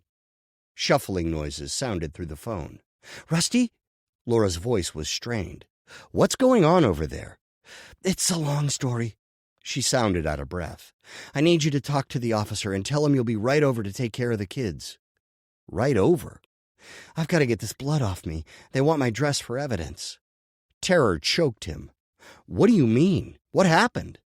"I'll tell you when you get here. Here, talk to the officer." More shuffling noises. "Is this Russell Caldwell?" asked a deep male voice. "You can call me Rusty. Can you tell me what's going on?" "Your brother-in-law is heading downtown to be booked, and if a relative can't take them, we'll need to contact DHS. I'll be there as soon as I can. Bring your identification." "Where will the kids be?" "At the station." "Can't you leave them with Laura?" Rusty exclaimed. "She's not a relative, and she will need to be questioned herself." "For what?" "Just get over here. If you're not here by dark, I'm going to have to put him in foster care." "Please, Uncle Rusty," Brady begged in the background. Rusty swore. "I'll be there. Tell him not to worry." He ended the call and opened the browser app and searched for available flights. The soonest one was on a crappy airline with a reputation for not keeping planes in good condition. It would have to do. Otherwise, he wouldn't make it before dark. He barely had enough time to make it and get through security, if traffic was decent. Rusty ran through the house to make sure nothing was plugged in that shouldn't be. The last thing he needed was another fire. Then he threw some clothes into a suitcase and ran to his truck. Just as he put it in reverse, a police cruiser pulled into his driveway. "Are you kidding me?" Rusty unrolled his window. "Can I help you?" "We need to look at the crime scene." "You don't need me here, do you? I need to get to my niece and nephew." "Go ahead. We'll call you if anything comes up." Rusty pulled out of the driveway, sending gravel flying behind him. Luckily, traffic was light. He made it to the airport with a few minutes to spare. Parking and security went without a hitch. He'd even managed to pick up a suitcase that was small enough to be carried on the plane. Finally, things were going right, for however long that lasted. He sat by a window and watched planes land and take off. He could barely concentrate, though. What had happened to Laura? Why was she covered in blood? Had Chris attacked her? Travis? Could that be why Chris was in jail? Or had he been found guilty of killing Mandy? How were the kids doing? Probably scared out of their minds. A flight attendant called for everyone to board the plane. Rusty rose and grabbed his luggage. His mind raced until he got in his seat. Fortunately, he was next to a window. With any luck, he would either end up with no one next to him or someone who didn't feel like talking. He just wanted to get back and take care of Laura and the kids. They needed him, and he wanted to be the one to take care of them. He shuddered at the thought of what would have happened if they'd called 5 minutes later. Rusty had been wrong. They weren't better off without him, and he definitely wasn't better off without them either. The intercom crackled overhead, and a tired-sounding woman told everyone to head to their seats and wait for further instructions. Rusty buckled himself in and relaxed. It looked like he'd have the row to himself after all. A bronze-toned, beach-blonde 20-something sat next to him. She flashed him a wide smile, showing off unnaturally white teeth. "Phew, barely made it." Rusty forced a smile. She shoved a bright yellow bag into the overhead compartment and sat, leaving the seat in between them empty. Hopefully, that was a good sign. Rusty pulled out his earbuds, hoping she'd catch the hint. "I'm Haley." She held out a hand. He slid the earbuds in and shook her hand. "Rusty." Haley looked him over. "Are you an active guy?" "Yeah. I'm pretty tired, though. I'm going to get some shut-eye before we land. Big night ahead of me." "Really?" She arched a perfectly trimmed brow. "I have something that can help you." Rusty gave her a double take. "Come again?" Haley smiled and dug into her purse. Its pattern had multicolored C's pointing in every direction. She pulled out a brochure of some kind. "Have you heard of Aphrodite?" "Can't say that I have." Haley grabbed his arm. "You're going to love it." She flipped through her brochure and stopped at a page near the middle. "These are all totally amazing aphrodisiac products. We've got lotions, vitamins, energy drinks, shakes, shampoos, and so much more. Even bronzers." She looked him over again. "The ladies won't be able to keep their hands off you with a deeper tan. And then you'll have the stamina of an 18-year-old. She winked. "I think I have a sample of vitamins in here, too." Rusty glanced around for an escape. The plane was already going down the runway, and all the other seats he could see were occupied. The only empty one sat between him and Haley. Great. A flight attendant came by and asked Haley about something to drink. While she was distracted, Rusty slid the earbuds into place, leaned back against the seat, and closed his eyes. "So, as I was saying," Haley said, her voice barely audible over the music in Rusty's ears. "Hey, there's no way you're asleep. Rusty! Rusty!" He faked a snore and let his head rest on his shoulder. She grabbed his arm and shook. He let his body move back and forth, but gave no indication of being alert. Finally, she gave up. Would he be able to get to the kids before dark? What had happened to Laura? Why was she covered in blood? Barely an hour earlier, he thought he'd had nothing to live for. But now he knew better. There were 3 people who he cared very much for. That much was certain. And now he had Laney's blessing. He couldn't get the line from the card out of his mind. "I just want you to be happy. Always and forever." Holding Laura, Brady, and Kaylee would make him happy. Seeing them and knowing they would all be okay. And caring about them wasn't dishonoring Laney or the boys. In a way, maybe that was doing exactly the opposite. Chapter 28.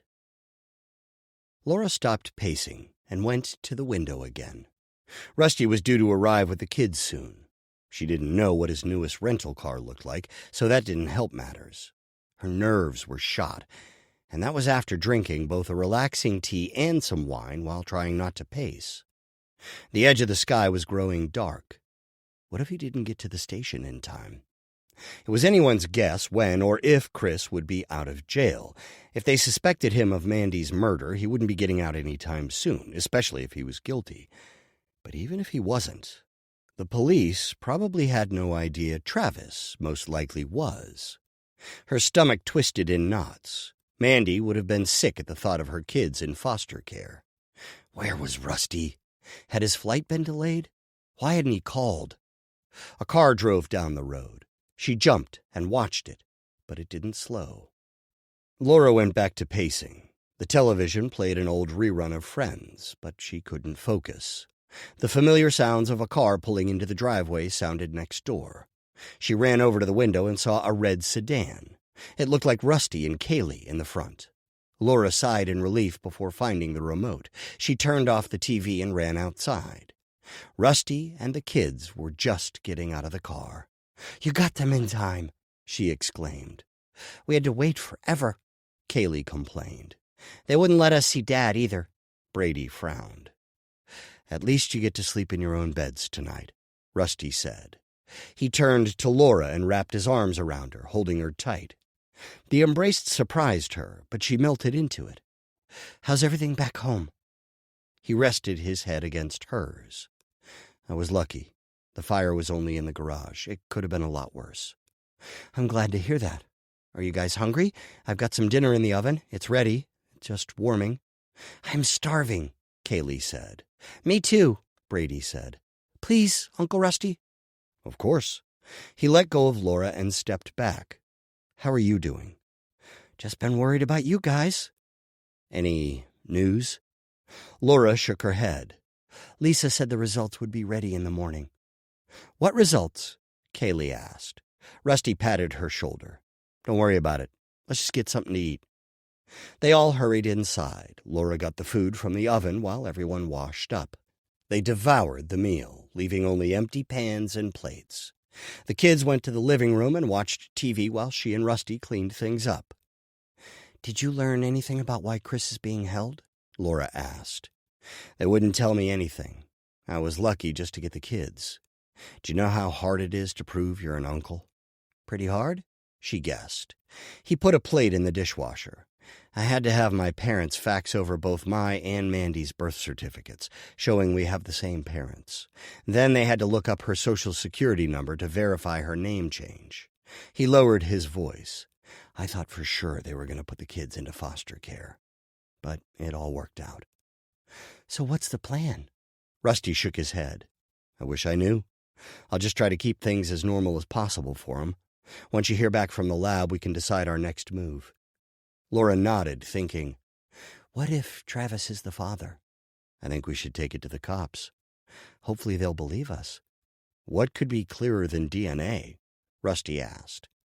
"They might question how he got it, and they're not going to want to accuse the town's most powerful man of murder." His eyes narrowed. "If he did it, they don't have much of a choice." "I'm on your side. I'm just saying that politics around here—" "They'll probably question Chris first anyway, especially with him already in custody. If he isn't the father, he's automatically a suspect." Laura closed the dishwasher and started it. "Should we go to them with what we already have? Did you bring Mandy's paperwork back?" He nodded. "It's in the trunk, but I'm not going back to the station tonight. I need to get the kids home and into bed. They won't like going to sleep so early, but they're exhausted." "Aren't we all?" Laura sat at the table. "I can take it down for you. Then I can come over after they're asleep." He wrinkled his forehead. "Won't they question how you got it?" "They don't need to know about the bank box. I'm her best friend. Who's to say she didn't give it to me for safekeeping?" Rusty didn't appear convinced. "Look at it this way. They'll be able to question him tonight, get it out of their system, so that when we get the other results tomorrow, they can go straight to—" Laura paused, seeing a shadow move just outside the kitchen. "What?" Rusty asked. Laura pressed her finger up to her mouth and rose. She crept to the doorway and stepped out. Kaylee stood by the wall. Her eyes widened like saucers when she saw Laura. "What are you doing?" Laura asked.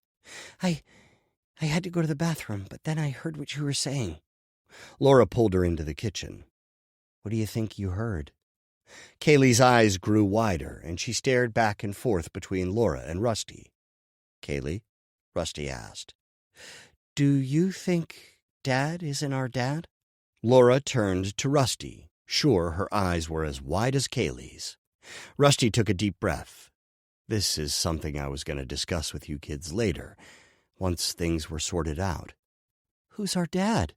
Kaylee clutched the back of a chair, staring at her uncle. He peeked out into the living room and then stepped closer to Kaylee. Your dad is your dad, but it appears he's not Brady's. Color drained from her face, and she sat. Does that mean he's still my brother?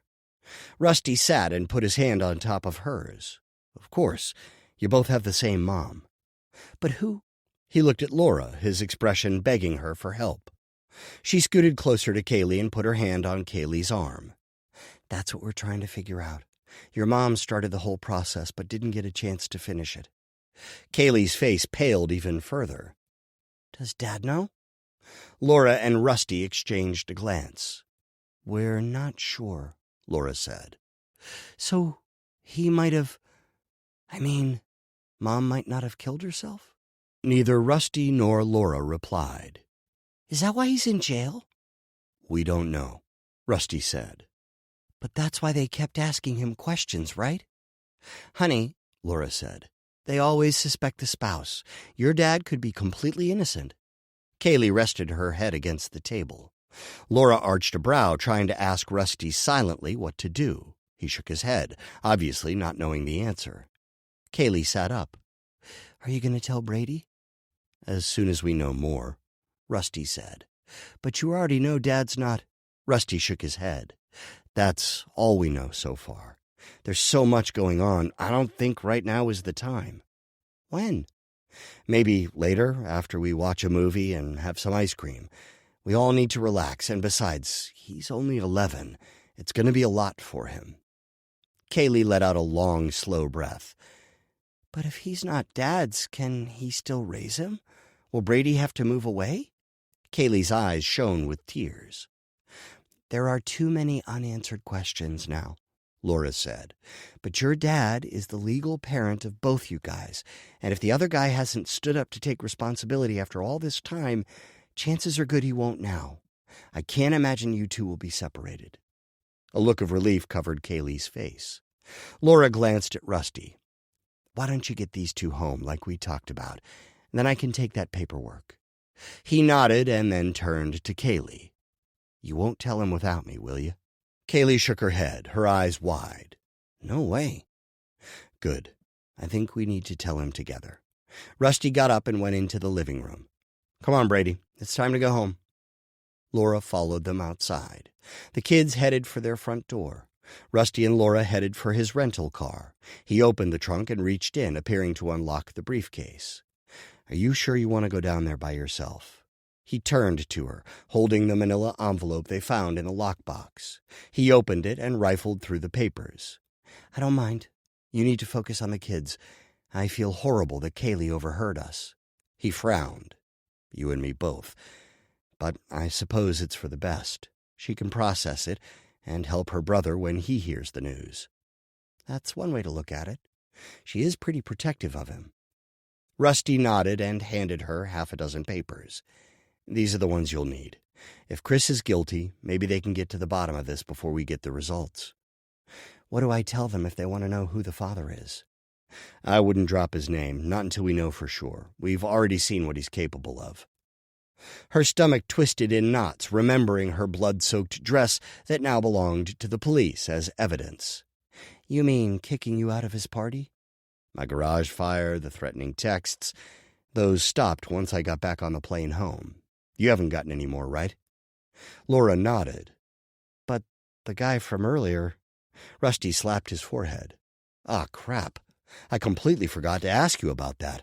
I'm such a jerk. Honestly, I was worried about that. It's just that with everything else, I'm so sorry. She shook her head. Don't worry about it. I've been trying to forget myself. He pulled her close. What happened? Laura cleared her throat. Tears threatened. I was inside trying to work, but I couldn't focus. I was worried about you and the kids, angry about Mandy. Then I got thinking about how everyone has been threatening us, so I got online to see if anything had been published. Rusty squirmed. And? She took a deep breath. It seems Travis not only wants to make you look bad, but also get the focus off himself. What do you mean? Laura really didn't want to say it, but she had to. She blurted out, A popular local blog claims you fathered Brady. His eyes widened, and then his face paled. "You didn't believe it, did you?" "No. At least not once she started thinking straight. I know you'd never do that." He played with a sleeve of his T-shirt. "Once we prove Travis is the dad, we'll make sure they retract that." She frowned. "Good luck. It's not a paper, just a gossip blog." "Well, when the news comes out, I'm sure everyone will figure out the truth. If he fathered Brady, obviously I couldn't have." His expression softened. "Tell me about the attacker." "It was just after I read the gossip column that I heard something downstairs." Tears blurred her vision and she began to shake. Rusty rubbed her back. "You don't have to talk about it." "I need to. I grabbed a baseball bat from my coat closet and called for help. I wanted to run outside before he saw me, but I couldn't." Laura shook harder. "Everything is such a blur, but I fought back and protected myself. I'm safe, and he's going to jail once he gets out of the hospital, so I guess that's all that matters." Rusty ran his hands through her hair. "I'm so sorry I wasn't here." "You couldn't help it. You had to take care of your house." He scuffed his toe and rubbed the back of his neck. "Still, I wasn't there for you. I'm sorry." He met her gaze and looked away. Laura's heart nearly jumped into her throat. She was the one who had been attacked, but now she found herself wanting to comfort him. She really did care for him, enough that she wanted to let go of her fears and reservations, to trust him despite her poor track record with men. Rusty glanced up and met her gaze. She took a deep breath. "To tell you the truth, what really has me shaken is that the whole thing brought back some traumatic memories." "Oh?" Concern covered his face. "What?" Laura closed her eyes. Rusty's hand rested on hers. His other arm rested on her shoulders. She held her breath and trembled. He kissed the top of her head. "I've had trust issues since my dad took off on us. I've always been with guys who were bad for me one way or another. One yelled at me all the time. Another broke things to scare and control me. The last one, I thought he was going to hit me. I really did. That was when I swore off men forever. Until I met you." He was quiet for a moment. "I'm realizing a lot of things today, too. And I'm still sorting them out. It scared me down to the core when I'd heard you'd been hurt. Just know that the last thing I would ever want to do is to hurt you." Laura's heart swelled. She turned and brushed her lips across his. Rusty reached around and pulled her close, bringing his hands to the small of her back. His mouth covered hers with a gentle force. The scent of his woodsy cologne engulfed her. She relaxed in his embrace and drew into the kiss. Chapter 29. Travis set down the phone, careful not to show the raging emotions fighting to emerge. Anger, rage, fury, and, worst of all, fear. Angeline arched a brow. She scooted closer to him. It made the family room feel suffocating. "Everything okay?" she asked. Why was it always so hard to hide things from her? "Fine." "Okay." Her still-raised eyebrow told him she didn't believe it. "It is." He picked up his glass of wine and took a long, slow sip. It did nothing to relax him. The lab results told him what he had already known. He'd fathered Mandy's second child. Sure, he knew it could have been the husband. What was his name? It didn't matter. But soon he'd find out. Once Rusty got a hold of the results in the morning, Travis was sure to hear from all of them.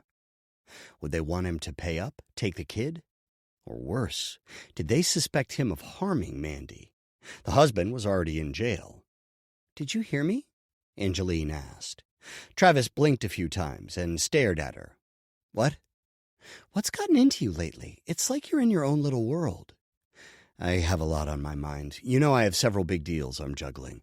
Everyone wants me all the time, including Angeline, including Mandy's family." "Seems like more than that, Travis. Do you want to talk about it?" And hurt her with the knowledge that he'd had a kid out there already? Multiple kids, in fact. But the other women had happily kept quiet about everything. Not Mandy. He'd underestimated her. She'd underestimated him, too. "You used to be able to tell me everything. Angeline said, staring into his eyes. "Don't you remember? Before we were married, every free moment you had we spent together. One thing you said you liked about me was that I'm a good listener.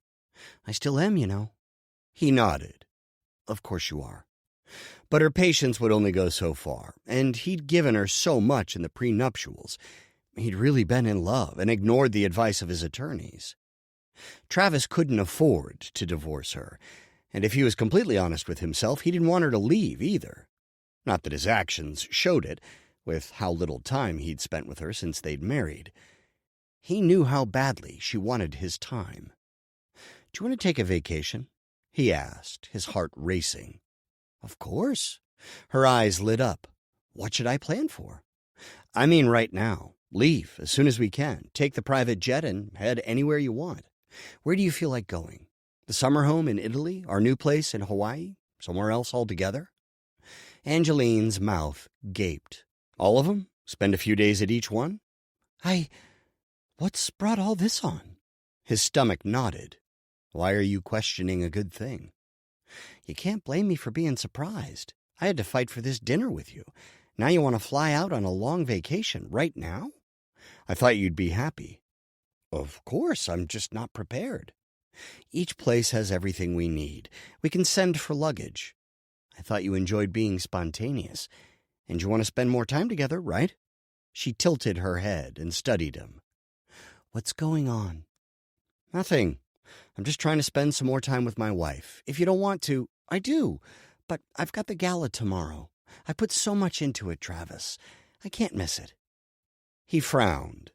Another day? In the morning, Rusty would get the test results, find out that Travis fathered that kid. "Can't we leave the day after tomorrow?" Angeline asked. Travis pulled her close and nestled her neck. He trailed kisses from her shoulder up to her ear. "You're not answering my question," Angeline said. Travis unbuttoned her top 2 buttons as he kissed along her jawline, stopping to nibble her mouth. She kissed him back and her body started to relax. But then she stopped. "What's going on?" "I just want to spend more time with you." He threaded his fingers through her hair. "Why are you so eager to get me out of town?" Angeline backed up and studied him. "It's not like that." His pulse raced. The room seemed to heat up. "I just want some time with you. I've been thinking a lot about what you said earlier." "Why?" She started to look suspicious again. "Can't a man want a vacation with his wife?" He brushed his lips across hers and then deepened the kiss as he simultaneously pulled her closer, pressing her against him. "Of course, but tonight?" "Yes. I told you I can't." Travis backed up and slammed the table. "I can't believe you, woman. You beg for time with me, plead, threaten, everything. Finally, I offer it to you, and what do? Question me." Angeline's eyes widened, and then her brows came together. "Of course. After the way you've been acting? And don't call me woman." "I'll call you whatever I feel like. Start packing. I have calls to make." She shook her head. "You're really something else. You ignore me all this time, and then you just expect me to say how high the moment you say jump." "I'm giving you what you want." Angeline stood up and glared at him. "I want to know what's going on. You can't blame me for being curious." "Suspicious is more like it." "Damn it, just pack your things. I'll meet you in our room after I make some calls." "No." He stared at her. "No?" "I realize you're not used to hearing that word. Maybe no one has ever said it to you. But I am. No. I'm not going anywhere with you right now. The gala is important to me, and I'm not going to drop it." They stared each other down. Travis was in too much shock to think of a response. His mind spun out of control. His phone rang. He pressed ignore without even checking to see who the caller was. "Now you're ignoring calls," Angeline asked. "What's going on?" "I'll tell you when we're on the plane." Her brows came together. "Tomorrow night?" Travis hit the table again. "No, tonight. I'll meet you in our room in an hour." "I told you no. I have a lot to do to get ready for tomorrow evening." "What's wrong with you?" he demanded. "Me? What's wrong with you?"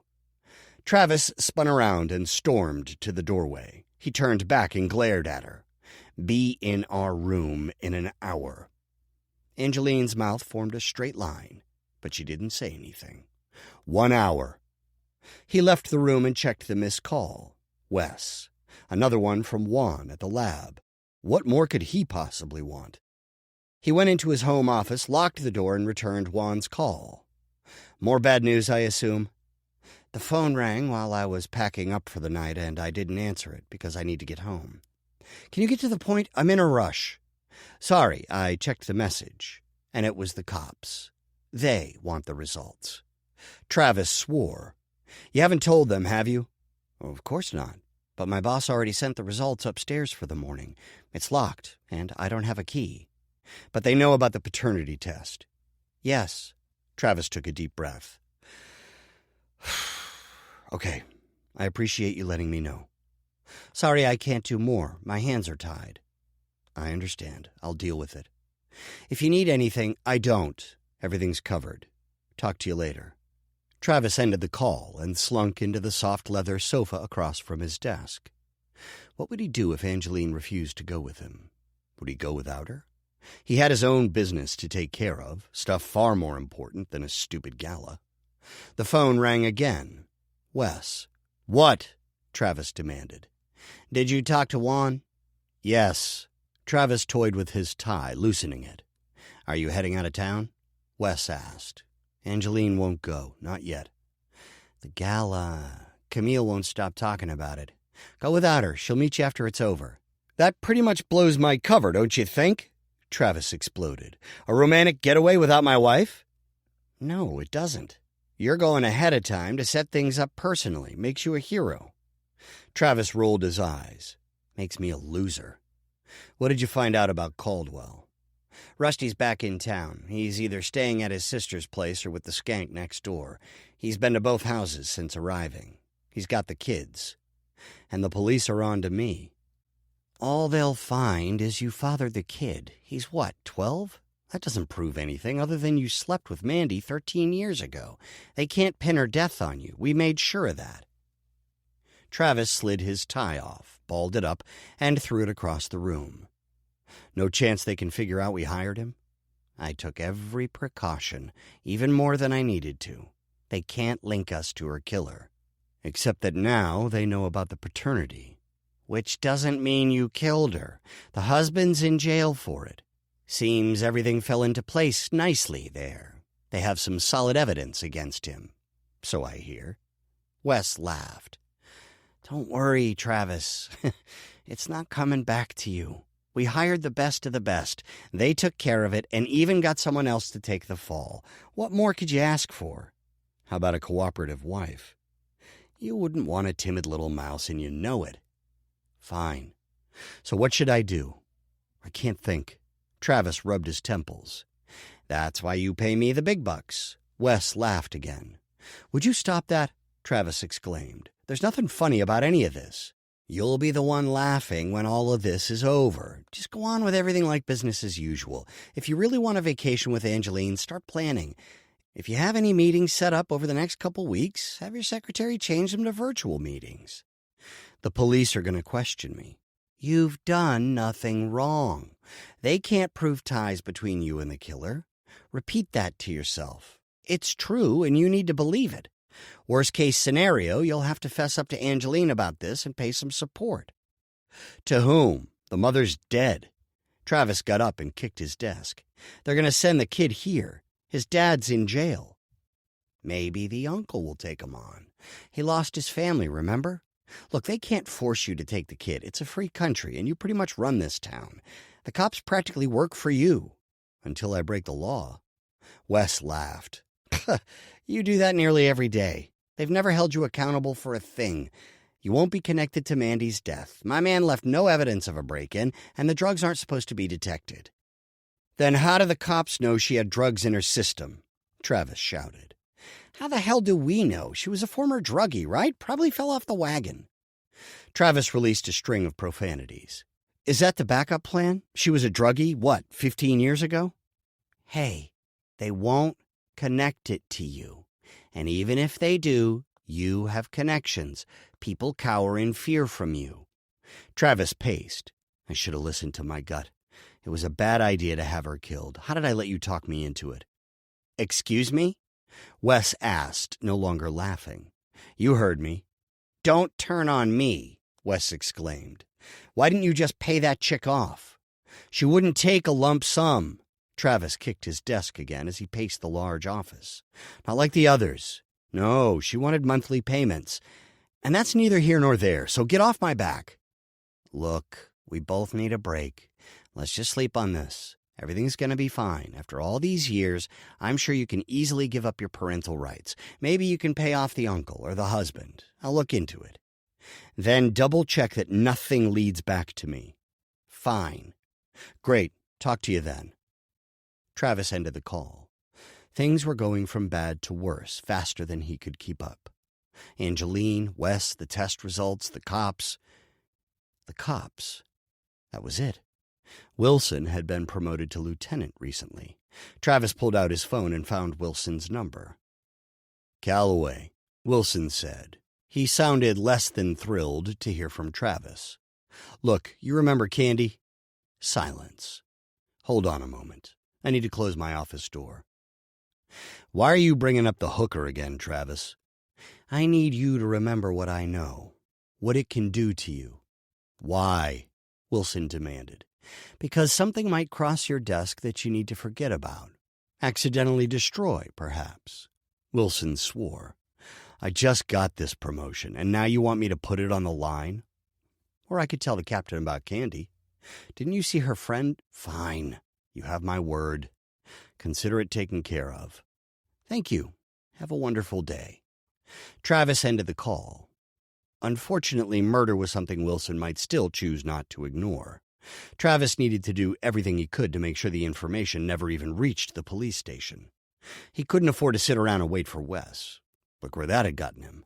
Mandy's murder was supposed to go smoothly. Travis wasn't supposed to have to give her or that kid another thought ever again. Yet look what happened. Where he was now. A broken nail he'd clipped off and left on his plate at the last party would be his undoing. He'd been too distracted, and he'd made a mistake. One little mistake. And it was going to cost him, either by pissing off Angeline or, worst case, him going to jail for being behind Mandy's death. It was time to take matters into his own hands. Rusty would be going to the lab the next morning to pick up the results. Travis could talk to him, man to man. And if that didn't work, then he would simply kill him. If the cops were going to arrest Travis for murder anyway, he may as well be guilty. Chapter 30. Rusty checked his face in the mirror. He'd been awake for hours after a restless sleep. The cops were looking into Travis, or at least that's what they'd told Laura. He wasn't convinced, though, not with the way everyone in town worshipped Travis. After one last glance in the mirror, he went into the hall and peeked in on the kids. Both were sleeping soundly. They would probably be out for hours still. It was early, far before they ever got up. He could run to the lab when it opened and be back before either one had any idea he'd ever left. The previous night had been awful. Poor Brady had been crushed at the news of Chris not being his dad. Rusty couldn't get Brady's reaction out of his mind. First the boy's smile faded until his lips pressed tight. He slowly shook his head, his eyes shining with tears. Brady got up and paced until Rusty led the three of them onto the couch. How could this happen? He asked, rocking himself. Kaylee slid over to him and put her arm around him. It doesn't change anything, does it, Uncle Rusty? He moved over to the other side of Brady and put his arm around him, too. You're still part of this family, and everyone is going to keep loving you just as much. Brady turned to Kaylee, his mouth shaking. You're still my sister, right? Tears spilled onto his face. Kaylee's eyes shone. Of course. Like I said, nothing's going to change. Nothing. Brady sniffed. Thanks. Uncle Rusty, I hope you're right. Rusty's heart shattered into hundreds of tiny pieces. A lump formed in his throat, and tears of his own stung his eyes. He wrapped both of them in an embrace. I love you guys. I'll always be here for you. And you know what, Brady? No matter what biology dictates, your dad is your dad. He loves you. I don't want you to worry about any of this, but you need to know, just in case people talk about it. A car horn sounded outside, bringing Rusty back to the present. He left a note on the kitchen table on the off chance that one of them woke before he returned. Then he locked up and went next door. Laura answered, wearing a powder blue lacy robe. "What's going on?" "I'm going to the lab. I want to be there when they open." She yawned. "I told you they can fax me the results." "I know, but I want the originals." "The cops are already looking at Travis as a suspect." "Right, but I want to bring them a certified original copy." "Now it's certified." She arched a brow. "Whatever it takes for them to pay attention." "You don't think they believed me?" "It's not that," he said. "Travis has a lot of power around here. If they have any reason to doubt, I'm sure they'll take it." "Well, let me get dressed and go with you."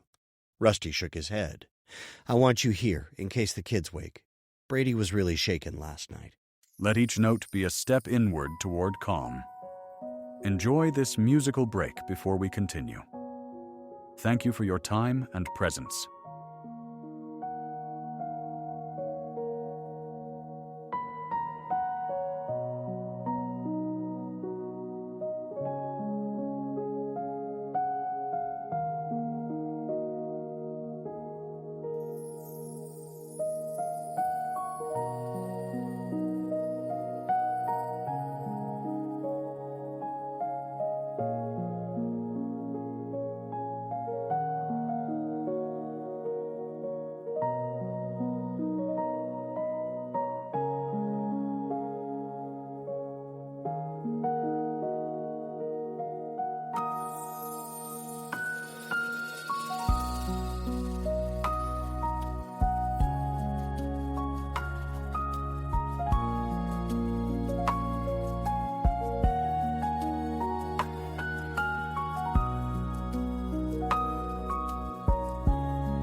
Laura frowned. "Poor kid. Are you sure, though?" "Yes. I want to get this taken care of as quickly as possible. Plus, I need to figure out what's going on with Chris, how long they're planning on holding him. I need to know what to tell the kids, what to do with them. I can't leave my job forever. I'm the boss." "Okay, just let me know what you need. I'll keep my phone on me." "Thank you for everything." He wrapped his arms around her, pulling her close. Holding her gave him confidence, and he needed all he could get at this point. She squeezed him back. "It'll all work out. It's already starting out to be a good morning." He leaned his head against hers and took in her scent. She smelled fresh, like the ocean. Yeah, no one slashed your tires. Don't give anyone ideas. Rusty brushed his lips against her, letting the kiss linger. He pulled himself away. I'll see you soon. She ran her fingers along his jawline. I can't wait. Rusty gazed into her eyes. Part of him wanted to stay with her all day and hide from all the problems. But he needed to take care of everything, and the faster the better. He brushed his lips across hers and spun around before he could talk himself into staying. He hurried to the car. Bye, Laura called. See you soon. He kept his attention on the car, got into the car, and started the engine. Would proof of Travis's paternity actually do anything? If there was even half a chance, he needed to give it his full effort. Not only to clear Mandy's name, but to give the kids full certainty that their mom hadn't killed herself, and that their dad hadn't killed her, or at least the dad who had raised them. If Travis was behind her death, then that would at least be easier on Brady than Chris, who felt like his dad. Maybe after dropping the paperwork off at the station, he should look into counseling for the kids. If anyone would need it, it would be those two. And he needed to call his sponsor. Rusty focused on the roads, trying to remember the turn he needed. So much had happened since going there last. He nearly missed the turn, and the tires squealed in protest as he took it. Finally, the parking lot came into view. It was nearly empty. He recognized a few vehicles from the other day. He parked near the front, and as he made his way around the lot, he noticed a car parked just around the building on the other side. It stuck out like a sore thumb, a shiny, dark teal Jaguar convertible. Any other day, he would admire it, and maybe even snap a picture. He hurried inside and up to the office. Hi, Lisa. Do you remember me from the other day? Lisa grimaced. I sure do. His stomach twisted in knots. Well, if you saw the results, you know I was falsely accused. If you say so. I just need the results. Sure. She turned to her computer and typed on the keyboard. They haven't even been filed away yet. Hold on. Lisa got up and went back into another room. Rusty glanced around, eager to get away. Chills ran down his back, and he shivered. It felt like someone was watching him. She returned with a stack of papers and a stoic expression. Do you want me to interpret the results for you? They're positive, right? Yes, but I can show you. I just want the originals. I don't need details. She handed them to him. Here you go. Rusty shook his head. Are you able to certify these? I can sign them for you. And that'll do it? He asked. I work here, don't I? He shoved the papers on the desk. Lisa grabbed a pen and signed each page.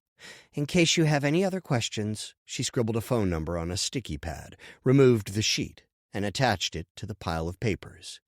But this should do it. Rusty took the papers, pulled off the sticky note, and put it in a pocket. Thanks. Lisa mumbled something he couldn't understand. He hurried out of there. The chills hadn't disappeared. He followed the maze-like hallway, got into the elevator, and they finally let up. Once back on the ground floor, they returned again. This time, with the hairs on the back of his neck standing. Rusty stopped and looked all around. He was alone. It had to all be in his head. He flipped through the pages. Maybe he should have had Lisa make copies just in case. But it was too late for that now. He wasn't going back up there. He would just stop off somewhere and make copies before going to the station. He'd seen an office supply store in town, not far from there. His phone. Rusty pulled it out and snapped pictures of each page. He went outside. A movement on his left caught his attention. He flinched. Travis? Rusty almost hadn't recognized him. Travis had more than a 5 o'clock shadow and dark bands under his bloodshot eyes. That explained the Jaguar around the other side of the building. Rusty's stomach dropped to the ground. Is everything okay? He glanced around, not seeing anyone else. There was no way Travis would show up alone. There had to be others hiding somewhere. Travis narrowed his eyes. We need to talk. Sure. Rusty kept his voice steady. I apologize about the other night. I've kept my word and stayed away. Because you've been out of town. Travis folded his arms. How'd you know that? Rusty asked. I just do. Travis's gaze shifted to the stack of papers in Rusty's hand. What do you have? "These?" Rusty asked. "Just something for my sister and my nephew." "You don't know what you're getting yourself into. Give those to me." Rusty stepped back. "I'll just hold on to them." "Excuse me." Travis held up a fist. "You need to hand those over, now." "No." Rusty stared at him, showing he wouldn't be easily intimidated. "Why does everyone keep saying that to me?" Travis's face reddened. "Hand over the papers." I said no. Travis stepped closer, holding his fists higher. "Do you have any idea what my attorneys will do to you for stealing my DNA?" "Stealing?" "Of course. Hand them over and I won't press charges."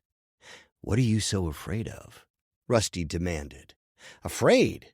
Travis exclaimed. "Calloways fear nothing." "Then let's talk about these results. Work something out." "What's there to work out?"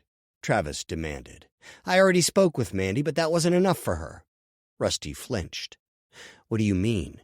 "It doesn't matter. Just give me the papers and you'll never have to worry about me again. If you don't, you'll have much more to worry about than you ever thought." "You don't scare me." Travis's nostrils flared. "You have no idea who you've crossed."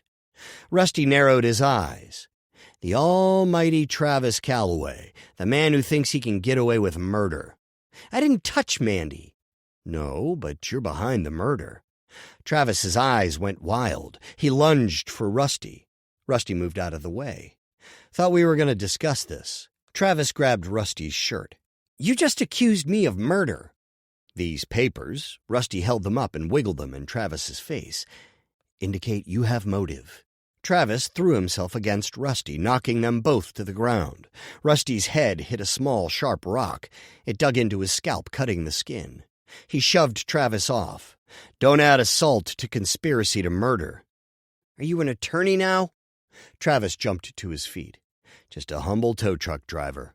Rusty rose also. He felt his head. Blood pooled in his hair. Travis laughed. "You're as pathetic as your sister." Rusty's fist met Travis's jaw. It made a cracking noise upon impact. Travis punched Rusty in the eyeball. "Don't like me talking about your whore sister like that?" "Now you've done it."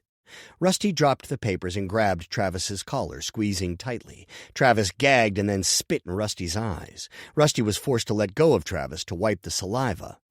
"Now you've given me your DNA. Can't claim I stole anything." Travis stepped back, squatted, and scrambled for the papers. Rusty shoved Travis from behind. He flew forward, landing on the pavement. His face hit the sidewalk. Rusty kneeled and flipped Travis over. "Why did you do it?" "You don't have any proof, just that I slept with her. And last I checked, that isn't a crime." Travis reached for Rusty's shirt. Rusty moved out of the way and sat over Travis. He clenched his fists and hit Travis on one side of the face, and then the other. Travis kicked him off, but Rusty recovered and punched him in the chest, again, and then again. Travis blocked the next one and threw Rusty onto the pavement. Rusty landed on his side, the edge of the sidewalk digging into his ribs. He groaned and pushed himself to sitting. Travis came over and punched him alongside his head. Rusty's ears rang as the next hit came, this time to his nose. Blood gushed out. It got on Travis's shirt as he completed the swing, leaving a red trail along his arm. Rusty grabbed his shirt again and shoved him against a tree. Travis reached for him. Rusty had had enough. He balled up his fists and hit Travis in the right cheekbone, then the left. Travis's skin swelled with a purple hue. Everything Travis had done ran through Rusty's mind, fueling his fury. He continued hitting Travis, not stopping when blood dripped down his face and onto Rusty's hands and shirt. Finally, Travis slunk to the ground and moaned. He reached for his face. "Leave us alone," Rusty ordered. "Even if you managed to destroy the papers." He glanced over to where they lay scattered. "The proof is in the lab." Travis looked up and glared at Rusty. "And I know people in that building. How do you think I knew to meet you here? I'm not letting you take those to the cops." Travis narrowed his eyes and crawled toward the papers. "If you had nothing to do with Mandy's death, you wouldn't be concerned about him." "Except her kid." Travis rose and dusted off his clothes. He smeared his blood on his shirt. He grabbed Rusty's collar. "And that's a big problem." "He's your son, too," Rusty shoved Travis away, and then he stepped back, fixing his own shirt. Was that the matter? You didn't want to take responsibility for your actions? It's not my fault she didn't use protection. That was her responsibility. I'm not going to let this destroy my marriage. Why not just pay the support? I'm sure you could afford it, and Angeline would never know. Travis narrowed his eyes when Rusty said her name. Keep her out of it. Like you kept my sister out of it? Just tell me the truth. Are you behind her death? What, you got wires on you? Rusty patted his shirt. Nothing. I just need to know for myself. Closure. Travis furrowed his brows and stepped closer. I have nothing to admit. Let me take the papers, and you drive away with your house still standing. You think the garage fire was bad? You haven't seen anything yet, pal. Stay out of my life. Rusty shook his head. You're unbelievable. How do you expect to keep getting away with this stuff? I get what I want, one way or another. Travis went over to the papers and picked each one up, not taking his gaze from Rusty. He walked back over, his shoulders and head held high.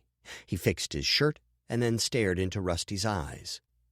And if you want to blame someone for Mandy's death, try yourself. Some big brother you were.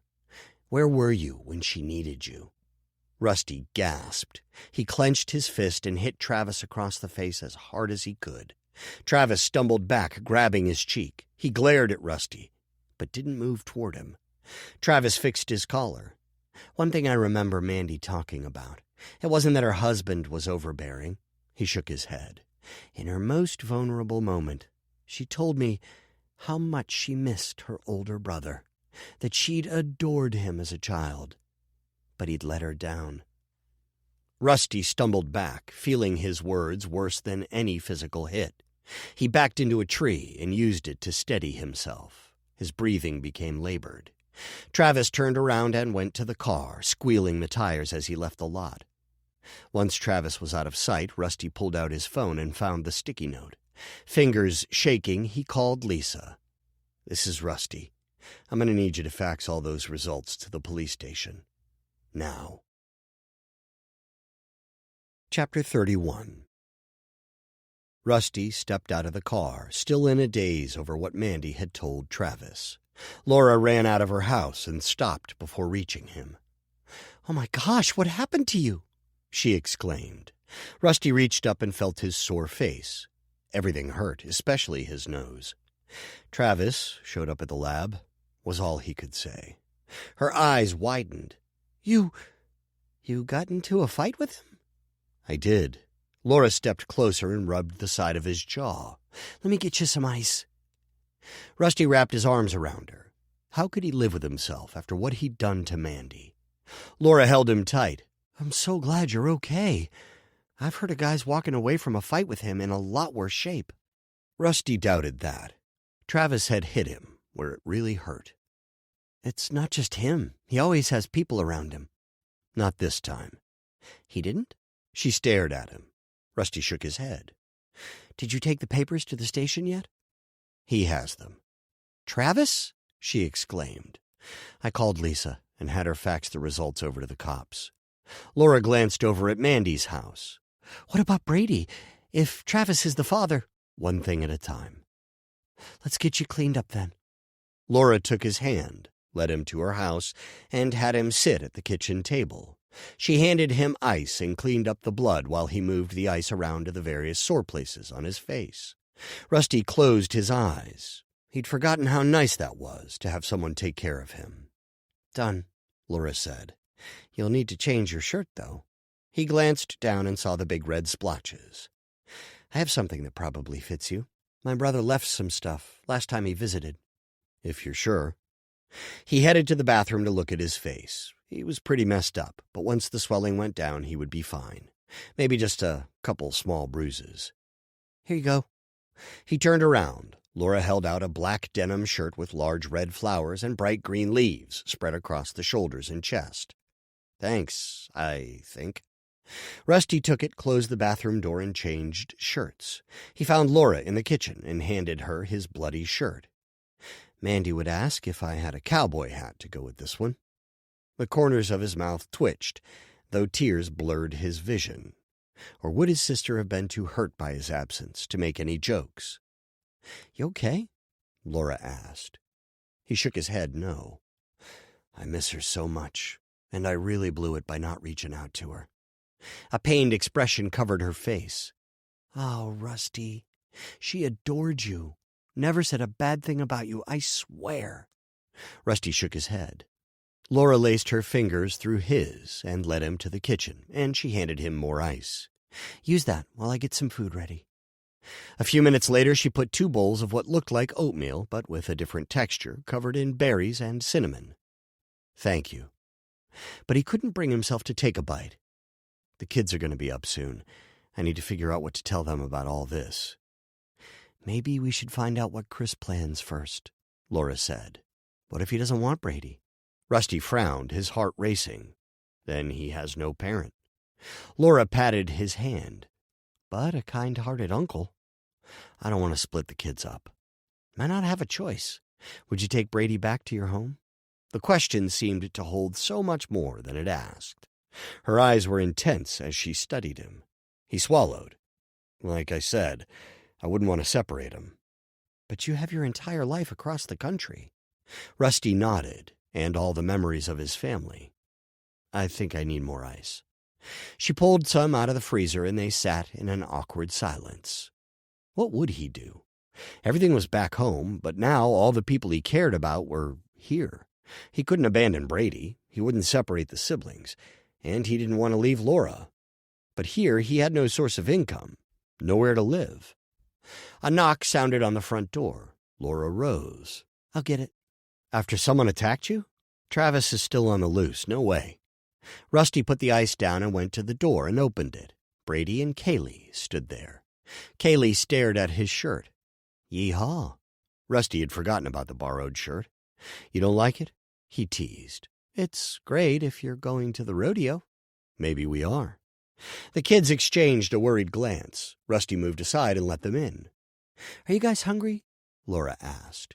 "We just had cereal," Kaylee said. "What's going on?" "Let's have a seat," Rusty said. They all went to the living room and sat on the couch. "It looks like your dad might be coming home today." "What?" Brady exclaimed. "Does he know? Will he still—" Tears filled his eyes. He wiped his face. "I'm such a baby." "No, you're not," Kaylee said. She wrapped her arms around him. "And if he won't let you stay, I'll go with you." "Really?" "Of course." "But where?" Brady asked Rusty. Kaylee looked at Rusty. His heart raced. He swallowed. "I'll take you kids, if you need me to." They both jumped up and threw themselves against him, knocking him against the back of the couch. A car sounded outside. Laura got up and peeked through the blinds. "Looks like your dad's home." She shifted the blind higher. The kids exchanged a worried glance. "I'll go next door with you," Rusty said. Kaylee shook her head. "He doesn't like you, Uncle Rusty." Rusty stood taller. "I can handle him." Laura met Rusty's gaze. "If you need me, just let me know." He nodded and guided the kids downstairs. By the time they got outside, the taxi was already gone and Chris wasn't in sight. He had to already be inside. "You guys ready?" Rusty asked. They nodded.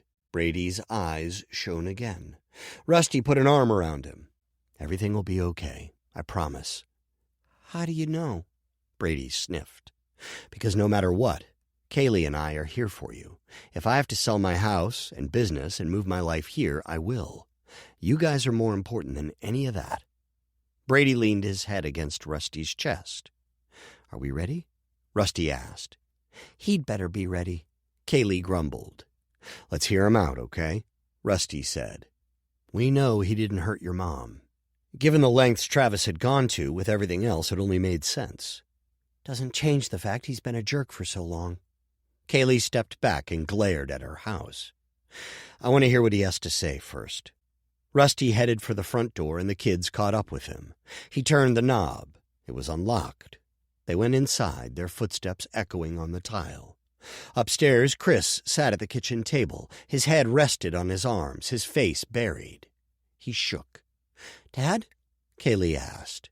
Chris lifted his head. His hair stuck out in all directions. He had a bruise near one eye and dark circles under both. He glanced at all three of them, not saying a thing. "Are you okay?" Kaylee whispered. He stared at Brady. "Do you know?" Brady stepped closer to Rusty and nodded. "Travis Calloway." Chris shook his head. "I never would have guessed. But it makes sense. Only he could pull it all off." "What do you mean?" Kaylee asked. "You guys should sit." Chris waved his hands toward the other kitchen seats. Kaylee sat next to him. Rusty took the chair across from him, and Brady sat as close to Rusty as possible without sitting on his lap. Chris stared at Brady, his expression soft. "This doesn't change anything." "Well, what do you mean?" Brady asked. "You're my son. No matter what anyone says, I'll fight the courts with my very last penny if I have to. No one's going to take you from me." Brady dissolved into tears. Chris got up and wrapped his arms around the boy. Rusty scooted over to give them space. Kaylee didn't look convinced. "Then why have you been such a jerk lately?" Rusty shook his head, trying to convince her to change her tone. "And by lately," Kaylee continued, narrowing her eyes, "I mean since before Mom died, like way before that." "Kaylee," Rusty said. "No," Chris said. "I deserve it. I had plenty of time to think while sitting in that cell. Will you two hear me out?" Brady nodded fast, his eyes wide. Kaylee frowned, folded her arms, and leaned back against the chair. "Fine." Chris took a deep breath. "More than a year ago, I came across your mom's diary. We weren't getting along, and I read it in hopes that it would tell me why she seemed to hate me." "Because you're a jerk." Kaylee glared at him. He nodded. "But I wasn't always. You remember that." She looked away and shrugged. "I remember," Brady said. Kaylee shot him a dirty glance. Chris kissed the top of Brady's head. "I wasn't trying to pry by reading it. I just wanted to know what I could do differently. I thought you was mad about something minor. Then I found out about Travis Calloway." He paused. "My world fell apart in a single moment. I knew he had problems. What marriage doesn't? But I didn't realize they went back before Brady was born." He took a deep breath and paused. "I tried to come to terms with everything. I waited, hoping your mom would tell me what was going on. She didn't, and it infuriated me. That's why I started getting temperamental." "Why didn't you just talk to her?" asked Brady. "And admit to reading her diary?" Kaylee raised her chin. "Why not? That's what you did." Chris took a deep breath. "You're right. I should have fessed up, but I was scared." "Of what?" Kaylee snapped. She leaned over the table and glared at him. "Of losing your mom, your brother. If she left and took you guys with her, I was afraid she might have been able to keep 'em from me if I wasn't his natural father." He turned to Brady. "You have no idea how much that scared me. It has, every day since I found out." Kaylee glared at him. "So you just decided to be mean to all of us, is that it?" "I wasn't trying to. Like I said, I was terrified of losing your brother.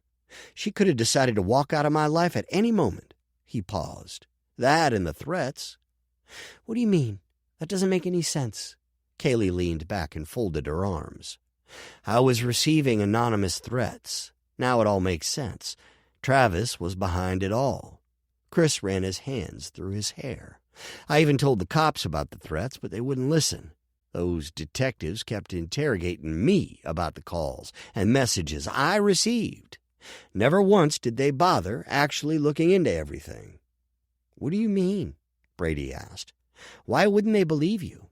Travis knows almost everyone on the force. That's common knowledge. He had to have convinced someone to make me seem as guilty as possible. There's no other reason I can think of to explain why they refused to look into any of the threats I received." "I believe you, Dad," Brady said. Chris embraced him again. Rusty pressed his palms against the table. "But why did you take the journal from the guest room?" Chris flinched and tilted his head back slightly. "What?" "Mandy's diary. It was in my room. I found it and was reading it. Then you took it." "I didn't take it. Mandy moved it, and I never saw it again." "It was me," Brady whispered. "You?" Rusty asked. Brady looked down at his hands and nodded. I usually hide my candy under the guest mattress. You already knew about Travis? Chris asked. No, I didn't read it. I just wanted to have something of hers near me. It's under my pillow if you want it. I'm sorry.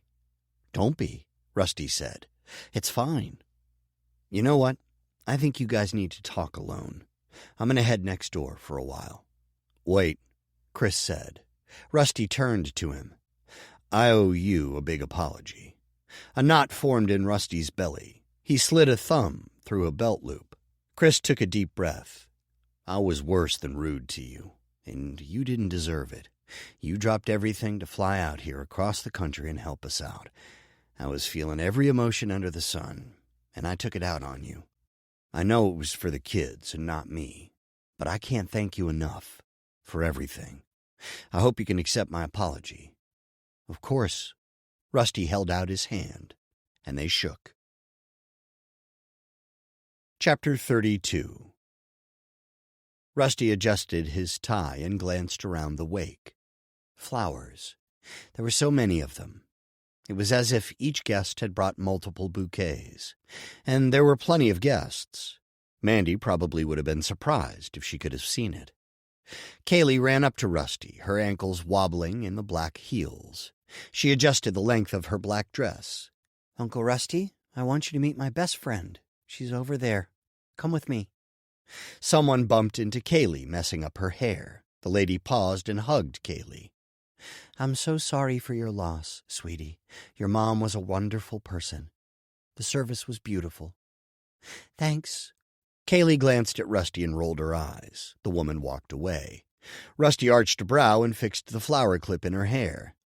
Thanks. Kylie patted her hair. That woman used to always talk bad about Mom behind her back. So did a bunch of other ladies. I don't know why they're here. Maybe they feel guilty. She shrugged. Maybe. Come meet my friend. She's over by the dessert table. Actually, I have someone I'd like you and Brady to meet first. Who? She played with her wrist corsage. Your grandparents. Kaylee's mouth gaped. You mean Mom's parents? They're here? He nodded. Where's your brother? She looked around. He was with Dad a minute ago. He might like to meet him as well. Okay, I'll go grab him. She ran off, disappearing among the crowd. Rusty still hadn't adjusted to the change in the townspeople's attitudes toward Mandy and the kids since the papers proclaimed her a victim of murder rather than having committed suicide. Not only that, but everyone seemed to have forgotten all about the wild claims of Rusty fathering Brady. He turned around and nearly bumped into Laura. How are you holding up? She asked. It's nice to meet so many of Mandy's friends. Laura gave him a knowing look. How many of them would she have called a friend? The good thing is that the kids say they've never been treated better. It's too bad that it took this. Brady, Kaylee, and Chris came up to them. We get to meet our grandparents? Brady asked. They're right over here. He turned to Laura. Why don't you come with us? I'd love to introduce you to them. She smiled. I'd be honored. Rusty took her hand and led them all to the table where his parents sat. He still couldn't get used to how much silver they both had in their hair or the added wrinkles. They reminded him of his own grandparents. It had definitely been too long since he'd allowed himself to see them. He made the introductions. His parents shook hands with Laura and Chris, but gave hearty hugs to Brady. Kaylee hung back for a moment, but then threw her arms around them. As his mom sat down with the kids, his dad came over to him. Thanks for giving us the jewelry. I never thought I'd see my watch again, or your mother's necklace. And I still can't believe Mandy hung on to them all that time. Me either. Thanks again for insisting we come. Rusty patted his back. Don't mention it. Go spend some time with your grandkids. Chris came over to Rusty and smiled, but then it disappeared. I really wish I would have insisted Mandy reach out to you guys. It's obvious how much Brady and Kaylee need you three in their lives. We're here now, Rusty said, and I'm not going anywhere. Right, Chris nodded. How's your new house? It's working out well. Once I get fully unpacked, I'll have you guys over. The kids are going to love the pool. They haven't stopped talking about it since you told them. Rusty grinned. That doesn't surprise me. They haven't stopped asking me when they can use it. Any time they want to come over is fine with me, Chris said. I'll have another few days off work, but then no more days off until the end of the year. They're welcome any time, Rusty assured him. Some people came up to Chris, and he turned to them. Laura squeezed Rusty's hand. So, when do I get to see the new place? I still have a lot to pack. She nudged him. I can help with that, you know. Girlfriends are good at that stuff. Rusty's heart raced. Girlfriend. Laura watched him, obviously feeling out his reaction. He smiled. Well, when you put it that way, how can I refuse? I might put you to work, though. I'm not afraid to get my hands dirty. You haven't seen the shape of the guest bathroom yet. His parents waved them over to the table. The six of them talked for a while until the room started clearing out.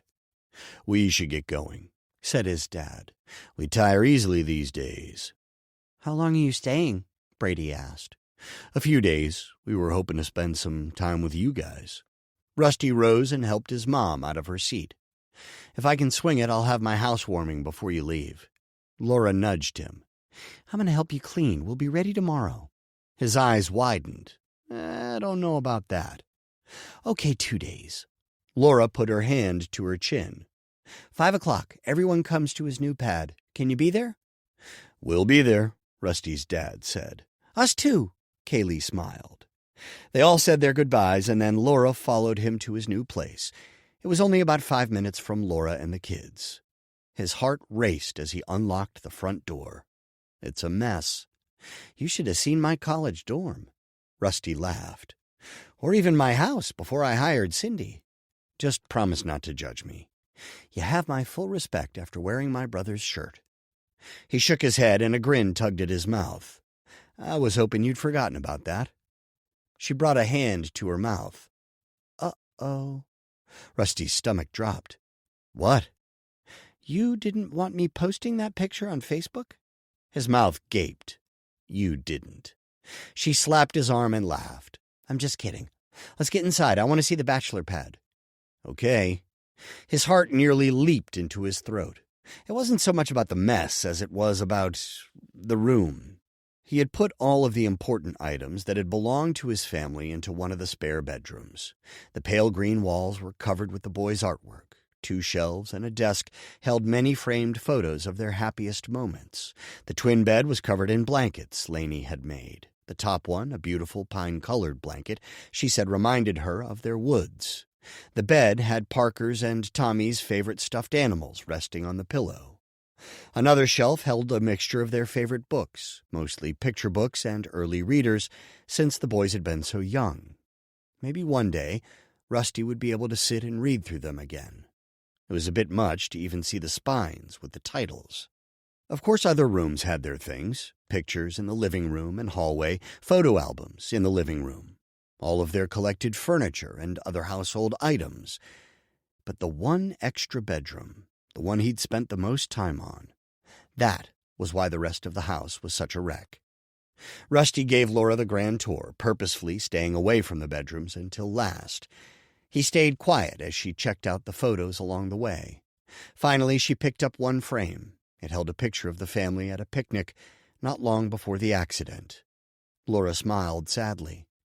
You guys look so happy here. He nodded, feeling a lump in his throat. We usually were. She set it down and wrapped an arm around his back. You've really had more than your share of heartache. That I have, but I've been blessed again. Sitting there at the table with you, the kids, and my parents earlier, it was... He struggled to find the right wording. I can't explain it. You don't have to. Laura moved her hands around his neck and kissed him lightly on his lips, tickling them.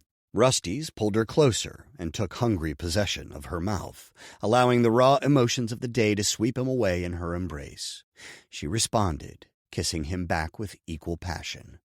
After only a few moments, Laura pulled back and cleared her throat. Why don't you show me where I can start cleaning? He swallowed and eyed her form-fitting black dress. In that? She touched his mouth with her finger. I always keep a set of clothes in my trunk. I'll be right back. Don't you want to see the rest of the house? Laura tilted her head. He seemed hesitant to show me the rest. It isn't a big deal. He cupped her chin. I really do have the best girlfriend, don't I? She reached around his waist and pulled herself closer. I think so. She gave him a quick kiss before heading outside. Rusty leaned against the wall and took a deep breath. Part of him wanted to show her the room. More than part, actually. He hadn't shared that part of his life with anyone. No one had entered any of their bedrooms at home since right after Laney, Parker, and Tommy's funeral. And this was home now. It was strange to think of the only house they'd all had together as anything other than theirs.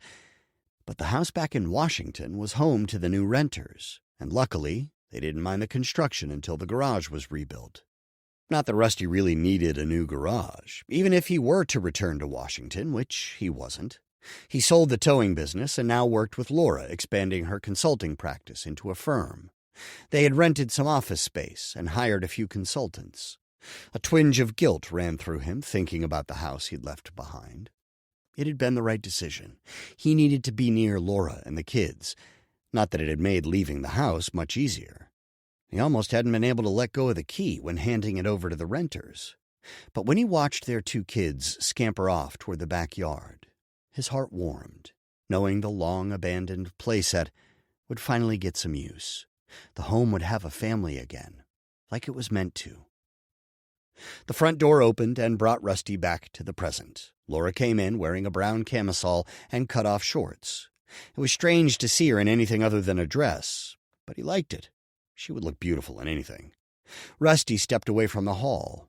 You could have gotten dressed in here, you know. She shrugged. It was quicker in my car. I hope none of my neighbors saw you. Nope, I was careful. Where should we start? He slid his fingers between hers.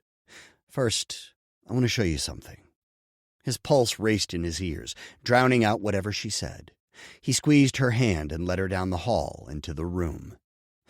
This is much more than a spare room. Rusty opened the door and took a deep breath. He may as well find out now, rather than later, before things got really serious, if she thought he was crazy for the shrine to his family. Laura stepped in, still holding his hand. Wow, she whispered. He braced himself for more.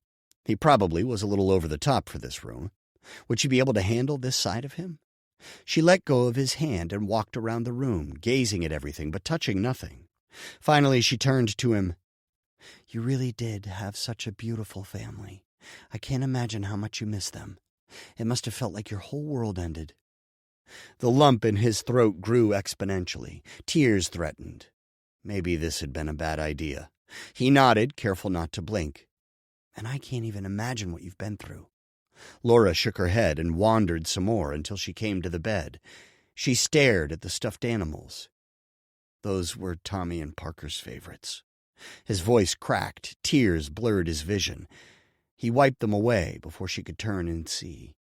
Laura studied them for a minute before coming over to him and wrapping her arms around him. Thank you for showing me. I hope you don't think I'm crazy. Never. She leaned her head against his.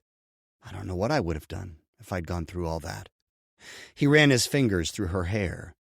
I pushed everyone else away. We used to have tons of friends, but I couldn't deal with it. I couldn't let anyone in, literally or metaphorically.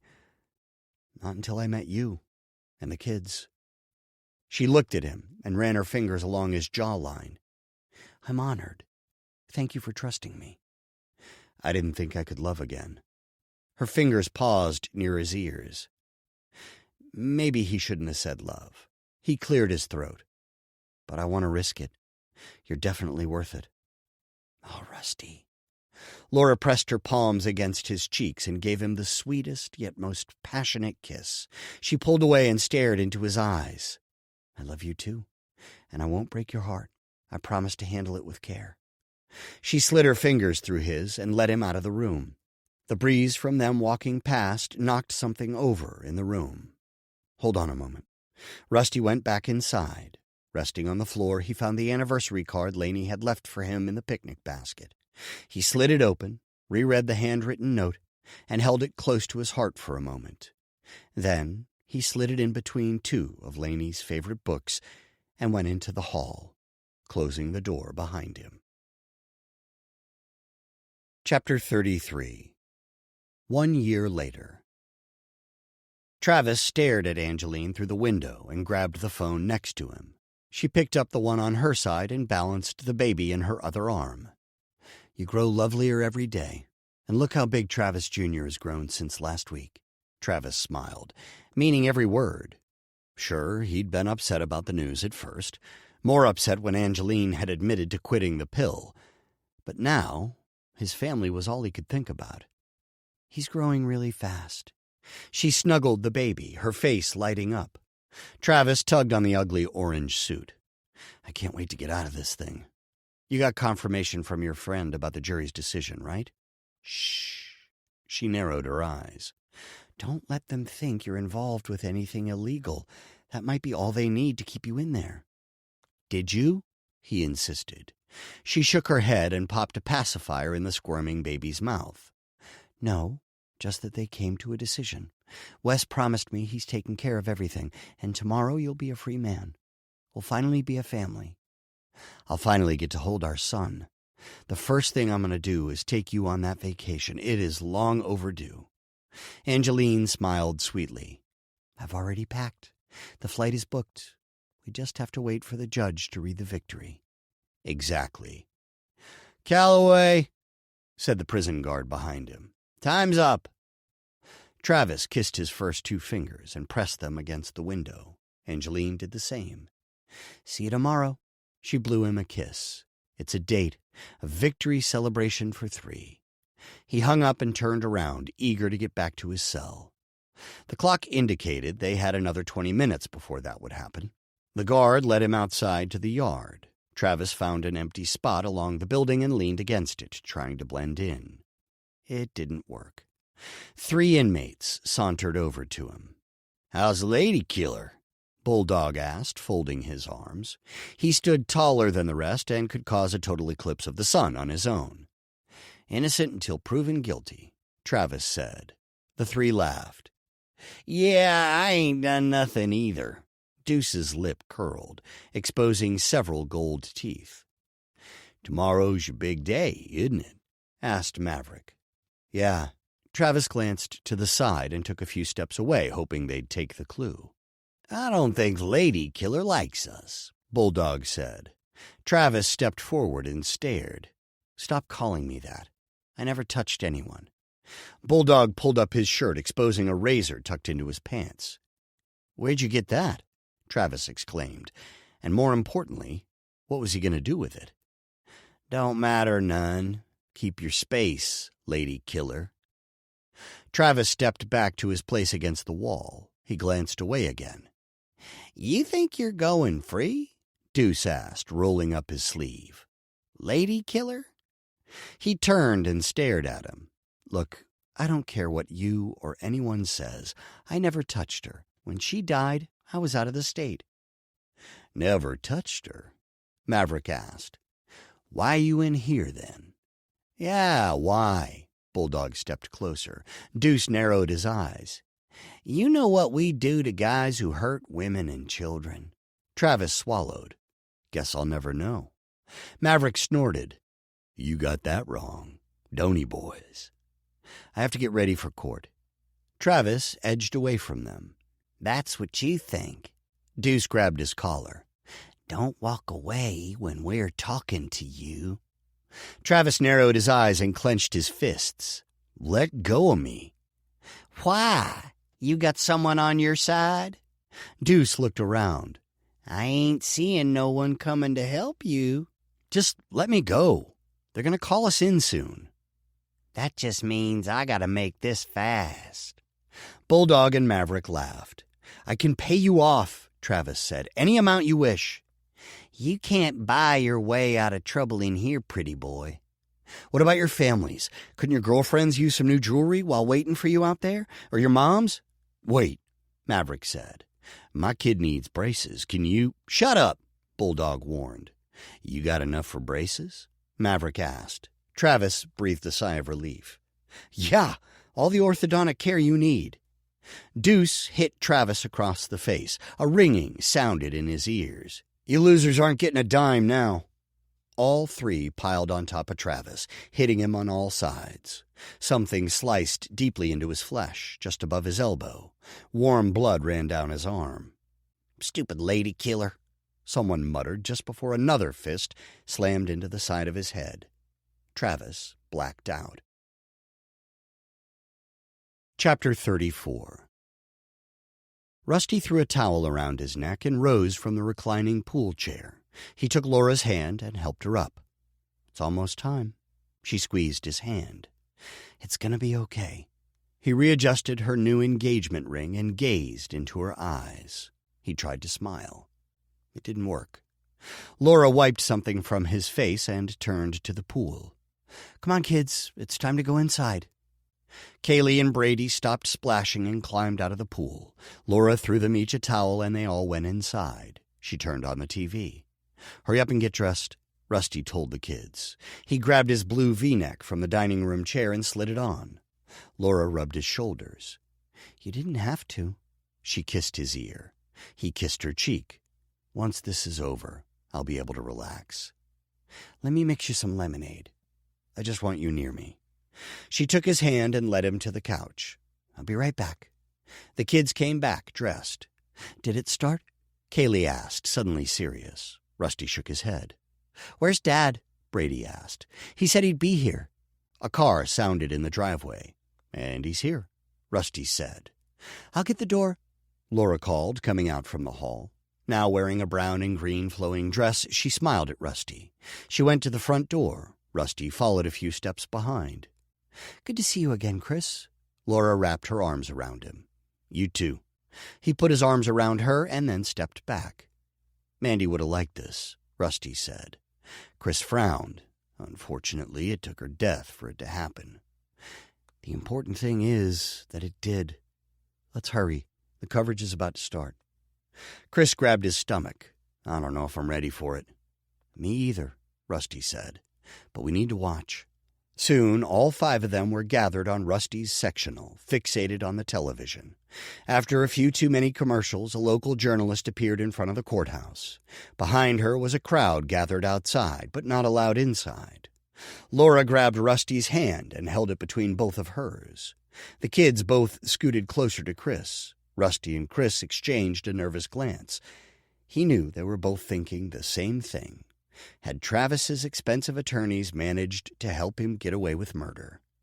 Everyone thought it would take a lot longer for the trial to start, but his attorneys made it happen faster than any other in the state's history. Now was the moment of truth. The jury had deliberated, handed their decision to the judge. Would Mandy receive justice, or would her killer roam free? Rusty peeked over at Brady. His arm was linked with Chris's. Despite finding out about the biology of their relationship, they had grown especially close over the last year.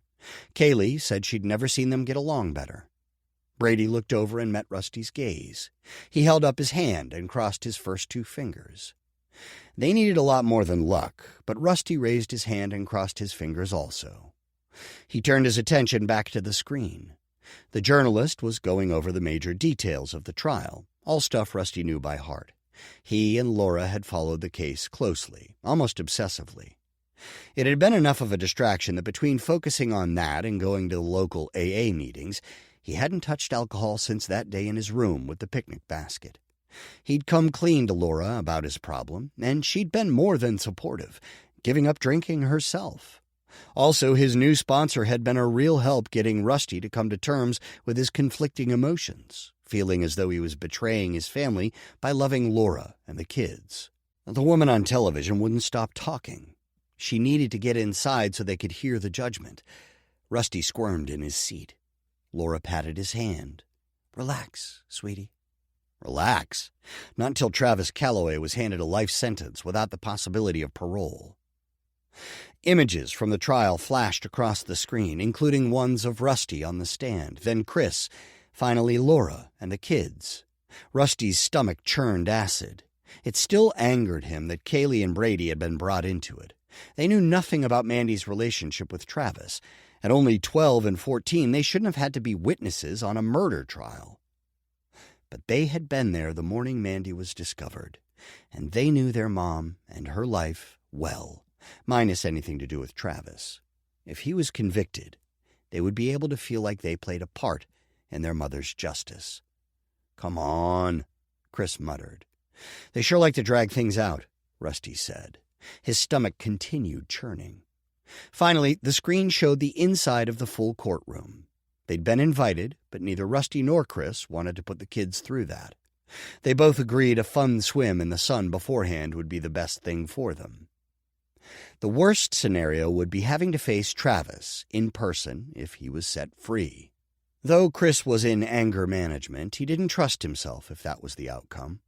Rusty wasn't sure he trusted himself either, even though he'd already been given the chance to let his fist meet Travis's face. The camera stopped on Travis, whose face was bruised, and then it focused on the judge. He spoke about the heinousness of the crime committed, the seriousness of murder, of trying to cover it up. Was that a sign? Rusty dared not get his hopes up. It was probably just the judge's opinion. The jury's decision sat on his desk unopened. He picked up the envelope. Laura squeezed Rusty's hand. Or was it him squeezing her hand? Brady leaned against Chris. Kaylee brought her hands up to her face, squeezed tightly together. "Please, please," she whispered. The judge opened the envelope. It seemed to take forever. Finally, he pulled a piece of paper and unfolded it. Rusty held his breath. He was tempted to close his eyes. He'd seen the slimy lawyers at work. They could have convinced the jury that Travis wasn't guilty. Silence rang in Rusty's ears. "Hurry up," Brady said. The judge unfolded the paper a second time and stared at it. He looked up at the camera with no expression on his face. Rusty wanted to jump up and yell. The judge handed the paper to the foreman. "The verdict is..." Laura squeezed his hand. "Guilty as charged. Travis Calloway is sentenced to life in prison without the possibility of parole." A female sob, probably Angeline, sounded.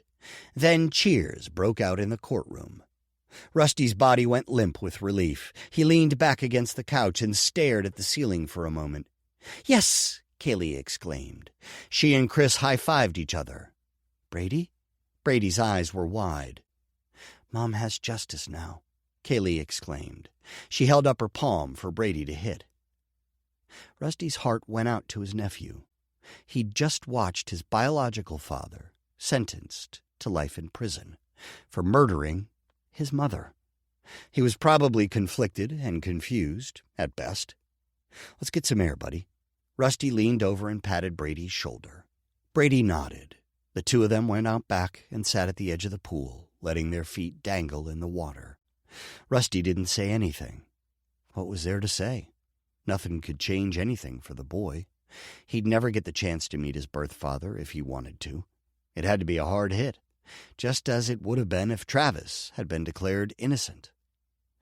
"Sometimes life puts us in no-win situations," Rusty said. Brady kicked his feet, splashing water onto his bare legs. "I'm happy that Mom's killer is going to pay," he sighed. "But I'm sad, too." Rusty put his arm around Brady. "You have every right. Your mom was taken from you. And by your birth dad. What am I supposed to feel?" "Anything. Feelings aren't wrong." Brady leaned his head against Rusty's shoulder. "I love my dad, but part of me wishes I could know Travis. I'm a horrible person." "No, you're not. You're an amazing young man with more on your plate than you should have to deal with." "You really think so?" Brady asked. "I know so." "How did you deal with your family dying?" Rusty took a deep breath. "Not very well. I pushed everyone away for a long time.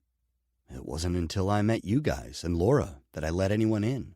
Actually, losing my family is why I never came out to see you guys before." "Did you feel bad?" Brady looked at him and tilted his head. "You bet. I almost didn't come back when I went home because of the house fire."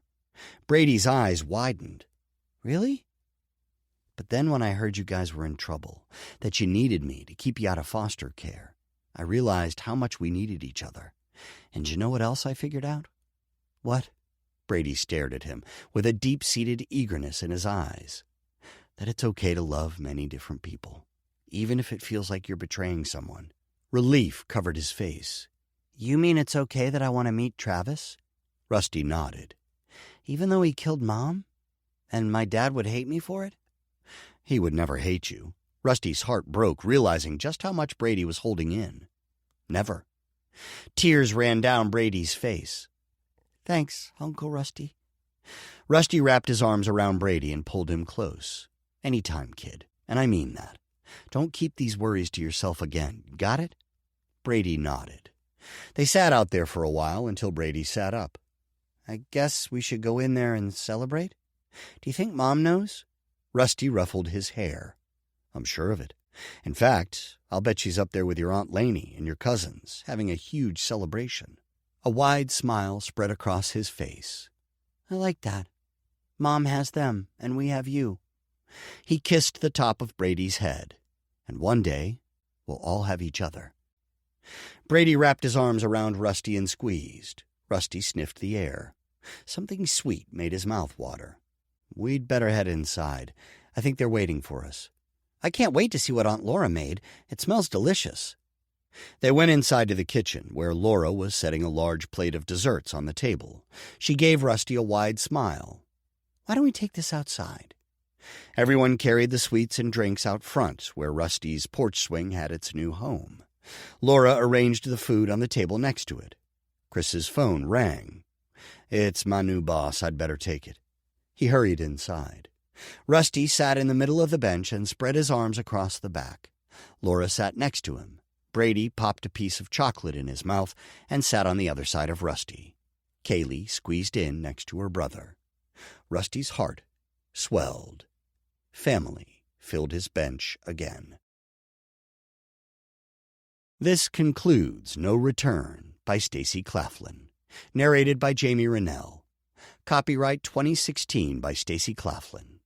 This unabridged audiobook is published by arrangement with Stacy Claflin and was produced in the year 2025 by Tantor Media Incorporated, a division of Recorded Books, which holds the copyright thereto.